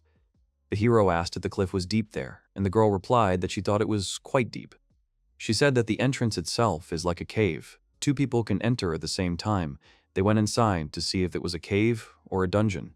The stairs, the first floor, the columns at the entrance, the magic crystals glowing on the inner walls and ceiling, without a doubt it is a dungeon. The hero asked how far it was from the village, and she said that it takes an hour by cart, and when you enter the forest it takes another 2 or 3 hours. Hearing that it was far, the hero shouted that this was bad. Pluriel said that all dungeons are similar, strong creatures can appear in the vicinity, so it is possible to create a settlement far from nature. The hero realized that it was really impossible to build a village in a dangerous place on purpose. It seemed that it would be nice to build something similar not far from the dungeon later. She said that almost always around the dungeon, not only large magical beasts appear, but also the environment itself becomes harsh. So even if it was possible to create a small stronghold, it was not possible to build a real settlement. But that was until now. The hero did not understand what it was and what she wanted to say. She added that Mr. Wang seemed to be able to create a wonderful stronghold. The hero mentally asked her to shut up. But he understood that even if he had such thoughts, he couldn't say anything. He began to justify himself by saying that it was dangerous in the forest, and he couldn't take his ballistas with him. Pluriel said that they would protect him. They had gone to the dungeons many times, no danger would threaten him. For some reason, the hero's doubts dissipated, but he did not want to retreat. He wanted to lock himself in the house. It was far, dangerous, and terrible, so he did not want to go. The hero said that then they will carry him to the entrance of the dungeon, plus a daytime nap and dessert. And also, as servants, you need to take Till, Kamsen, and Arte. Dee and Espada are busy creating the city, so they will stay here, and you will also need a lot of security, so said Vaughn. Thinking that she would refuse, he thought about how his performance, which had swept their forest off their feet, affected her. If he had not been an 8-year-old child, he was sure that he would have been hit and his eyes would have popped out of their sockets. But the girl agreed. She said, smiling, that in that case they would prepare everything and they would be able to set out tomorrow. The hero was surprised. Pluriel called Ortho saying that tomorrow they would be building a stronghold and Mr. Van would go with them, so they needed to get ready. His friends were as surprised as the hero himself. A cheerful defense of the careless lord's domain. 3.5 hours had passed since they left the village. The hero thought that he had no need to go underground, so he thought he would hardly go there. People carried the weight on their shoulders, going under the count. But there was no thought that they would take him along to create a stronghold. The hero looked around, saying what a beautiful view there was. Arut agreed and said that the thin air was also pleasant, but they were bothered by the shaking. The hero thought that it was because of the dungeon that as many as 50 people volunteered to act as guards. The homemade palanquin they were in was light in weight, and the adventurers carried it in turns. Everyone inside was shaking up and down, left and right. Only the hero was distracted, and it was as if he was being thrown. After the horses entered the forest, the landscape of deep gorges and cliffs suddenly changed its appearance. Seeing the giant troll, the adventurers almost fought for it, wanting to enter the battle.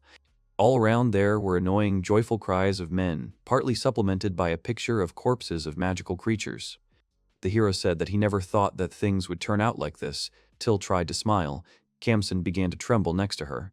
The boy turned to Van, calling him and saying that he said that they would go to some dungeon. The boy was completely despondent and suffered from seasickness. Till said that they had been traveling since early morning. Kamsen was unusually stern. The hero apologized to him and told him not to look at him like that. On the other hand, the girls are delighted, apparently because of the atmosphere of the trip. Till called Mrs. Harut, saying how steep the cliff is. Harut agreed, calling it a deep, very majestic landscape, and the mountains in the distance were beautiful too. Till laughed, saying it was bigger than the clouds. Pointing her finger in the direction, Till said that a magical beast was flying across the sky. Harut was very surprised by this. The hero was scared. The hero thought that if she attacked them, they would immediately turn from the palanquin into victims. The hero took with him a hastily created crossbow. Someone shouted that they had arrived. The hero stuck his head out of the window and was very surprised. Seeing only 2 logs above the cliff, the hero shouted, ordering them to stop. The hero shouted again, asking to become here and now. One of the adventurers looked at him questioningly, saying that there was very little left. The hero called him an idiot in his mind. The hero shouted again for them to let them go where there was more space and to do it immediately. Ortho ran towards them shouting what had happened. Kazara ran after him also asking what had happened. The hero mentally asked if they were really complete idiots. They ran towards him on the logs, and he mentally asked them to observe safety precautions. Van looked at the logs, thinking that even a high-rise worker would revolt with something like that. They weren't even fortified. He realized that adventurers really did have no instinct for self-preservation. The hero stood in front of the adventurers and said that they needed to improve this place, where every wrong step was life-threatening, a premonition of danger and risk control. He asked if they understood. One of the adventurers asked if there was such a place. The hero replied that there was and pointed to the side and told him to sit there and think. The other adventurers sat the man down while he screamed, asking why. Sara ran to him and the hero asked him if he was jumping on the logs. Van asked what if he kicked the log and Sara screamed, asking if he wanted to kill him. The hero said that if the log rolled with other owls and broke, then there was a chance that even the nimble Kazar would fall, and asked the people if they understood. They all answered at the same time that they understood. Pointing his finger at the cliff, Van said that it would be better to strengthen the logs well or look for a safer path. He asked what they thought could be done with them. Sara suggested putting many logs in a row. The hero replied that it was good and told him to sit down. Kazara joined another adventurer on the ground. The hero ordered trees to be brought to him. Wang said that the correct answer was to build a strong bridge. He used magic to create a large bridge connecting the two hills. The hero told the men to cross to the other side after ensuring their safety. They shouted that it was impossible, and how many days it would take them, they did not have that much time. Wang said that if they complained, he would not build the stronghold at all. They apologized and agreed to build the bridge right away. The hero thought about the stronghold. He saw a cave on the side and wondered if there was an entrance to the dungeon there. There were only cliffs around. There was little space in front of the entrance. It would be difficult if he had to build a stronghold on such a small piece of land. Till approached Van, asking what had happened. A man approached them, asking if they would first demolish the proposals for the necessary equipment. The hero asked him what he wanted and immediately suggested an entertainment establishment. The hero irritably immediately rejected his proposal and ordered him to sit down.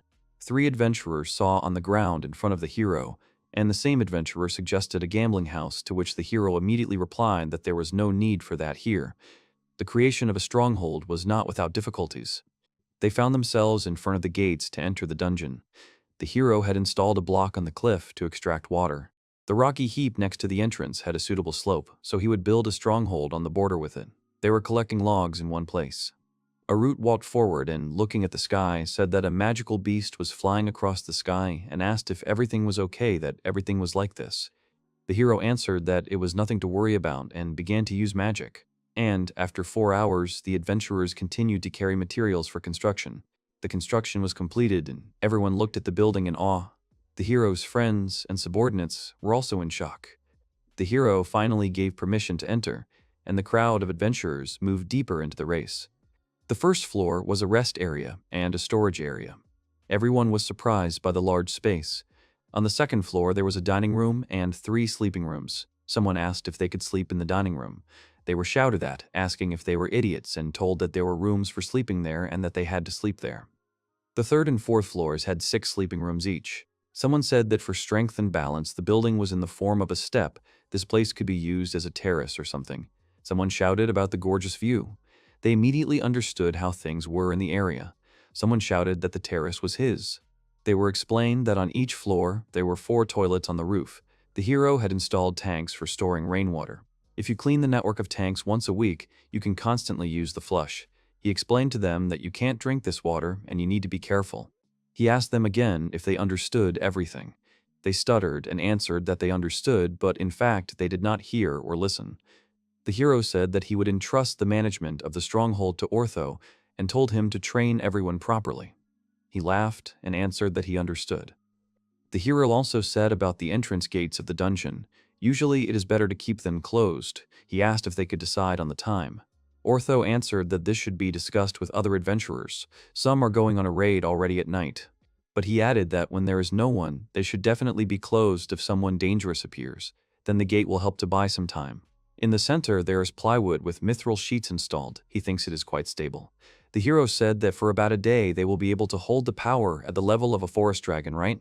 The hero said that he had installed bars and shutters on the windows of the building. Even if the monsters came, everything should be fine, but for the sake of lighting, he had installed more windows, but he reminded them to close them tightly. The hero thought to himself that it looked like spotted garden eels. The hero suddenly noticed that it was already well past noon and shouted, calling the people and saying that they would soon be moving out and he needed security. The adventurers began to whine, saying that it was still light and they wanted to sleep before they set off. The hero shouted that he was only allowed to be absent until sunset, so they were going back. He said that Espada would be angry with him. The adventurers started laughing at him.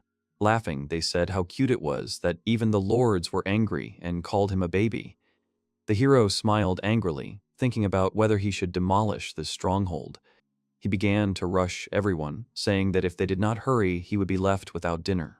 Laughing, they ran after him, shouting to the others to move quickly. The hero thought that they did not respect him. They were all having fun, and they were laughing. They were dragging his palanquin again. Kamsen was feeling unwell. Someone called for Mr. Wang. The adventurers asked what they would do with this cliff. When they went there, they passed it. The hero was terrified, not remembering that they passed it. He cried out that such a dangerous place must be changed for the better immediately. It so happened that before he left the forest, he built 2 more bridges. As a result, he got to the village exactly at sunset. The hero, tired, walked forward. At the entrance, Dee and Espada were already waiting for him. Espada was smiling, and the hero was frightened to see this. Usually he is dispassionate and gloomy. The frightened hero flinched when he was called. The butler said that they needed to talk and asked him to follow him. The hero begged to tell someone that it was dinner time, but everyone turned away. He called out to Till, and she said she would be with him too, but he quickly replied that that was not what he was talking about.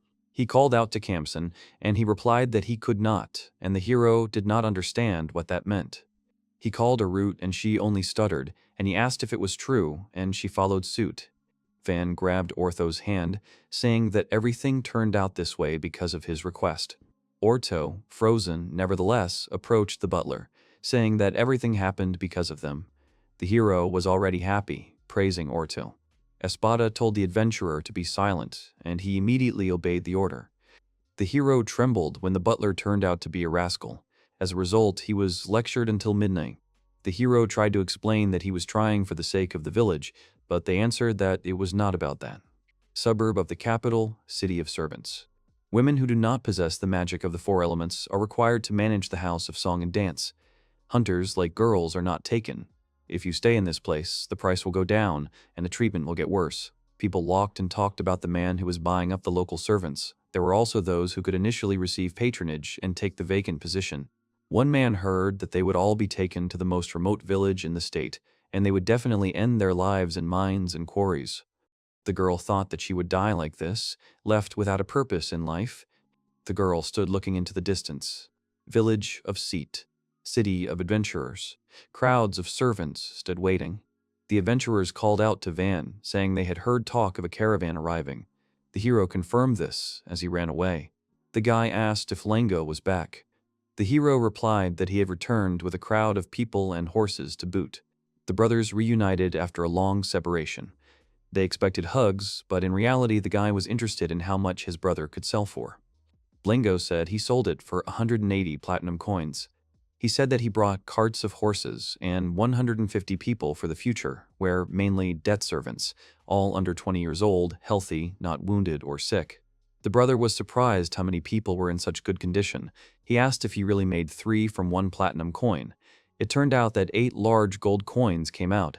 Blango said that after the auction he went to the Merry Trading Company to talk about leaving it and those idiots. But for some reason they apologized to him and then said that they would have problems if they did not make deals with Van, and that they would sell everything they wanted for half the price. Brother thought about the trading company. The hero congratulated him on his return. Lango replied that they had not seen each other for a long time. Van thanked him for his efforts. He said that he would introduce the hero to people later, but first, as promised, he brought 130 platinum coins. The hero handed them to Till, who trembled as she held the sum. Lango gave Van a share of the profit from the deal, 2 platinum coins. He said that from now on he would give him a share of the profit from each deal and asked for continued cooperation. The The hero thanked them, saying that then he would sell the materials of magical creatures first to Belle and Lango. It was a truly mutually beneficial relationship. Lango told Mr. Wang that he had been officially granted the title of Baron. He was shocked, asking if this was serious. He became a Baron. Now, no matter what his father said, he would not be able to take away the territory by force and deprive him of his lord status. Everyone congratulated the hero. Kamzen asked if Mrs. Panamera would come to the village. Lango replied that she had said that she would after reporting the incident to the Count. He said, frankly, that it seemed that she thought it would be more interesting to expand the holdings with Van than to be in the Count's faction. Van was surprised that she would live with him in the village. He liked her, of course, but he was not particularly happy with her high status. He is a lord, and Panamera has a higher title. It is difficult.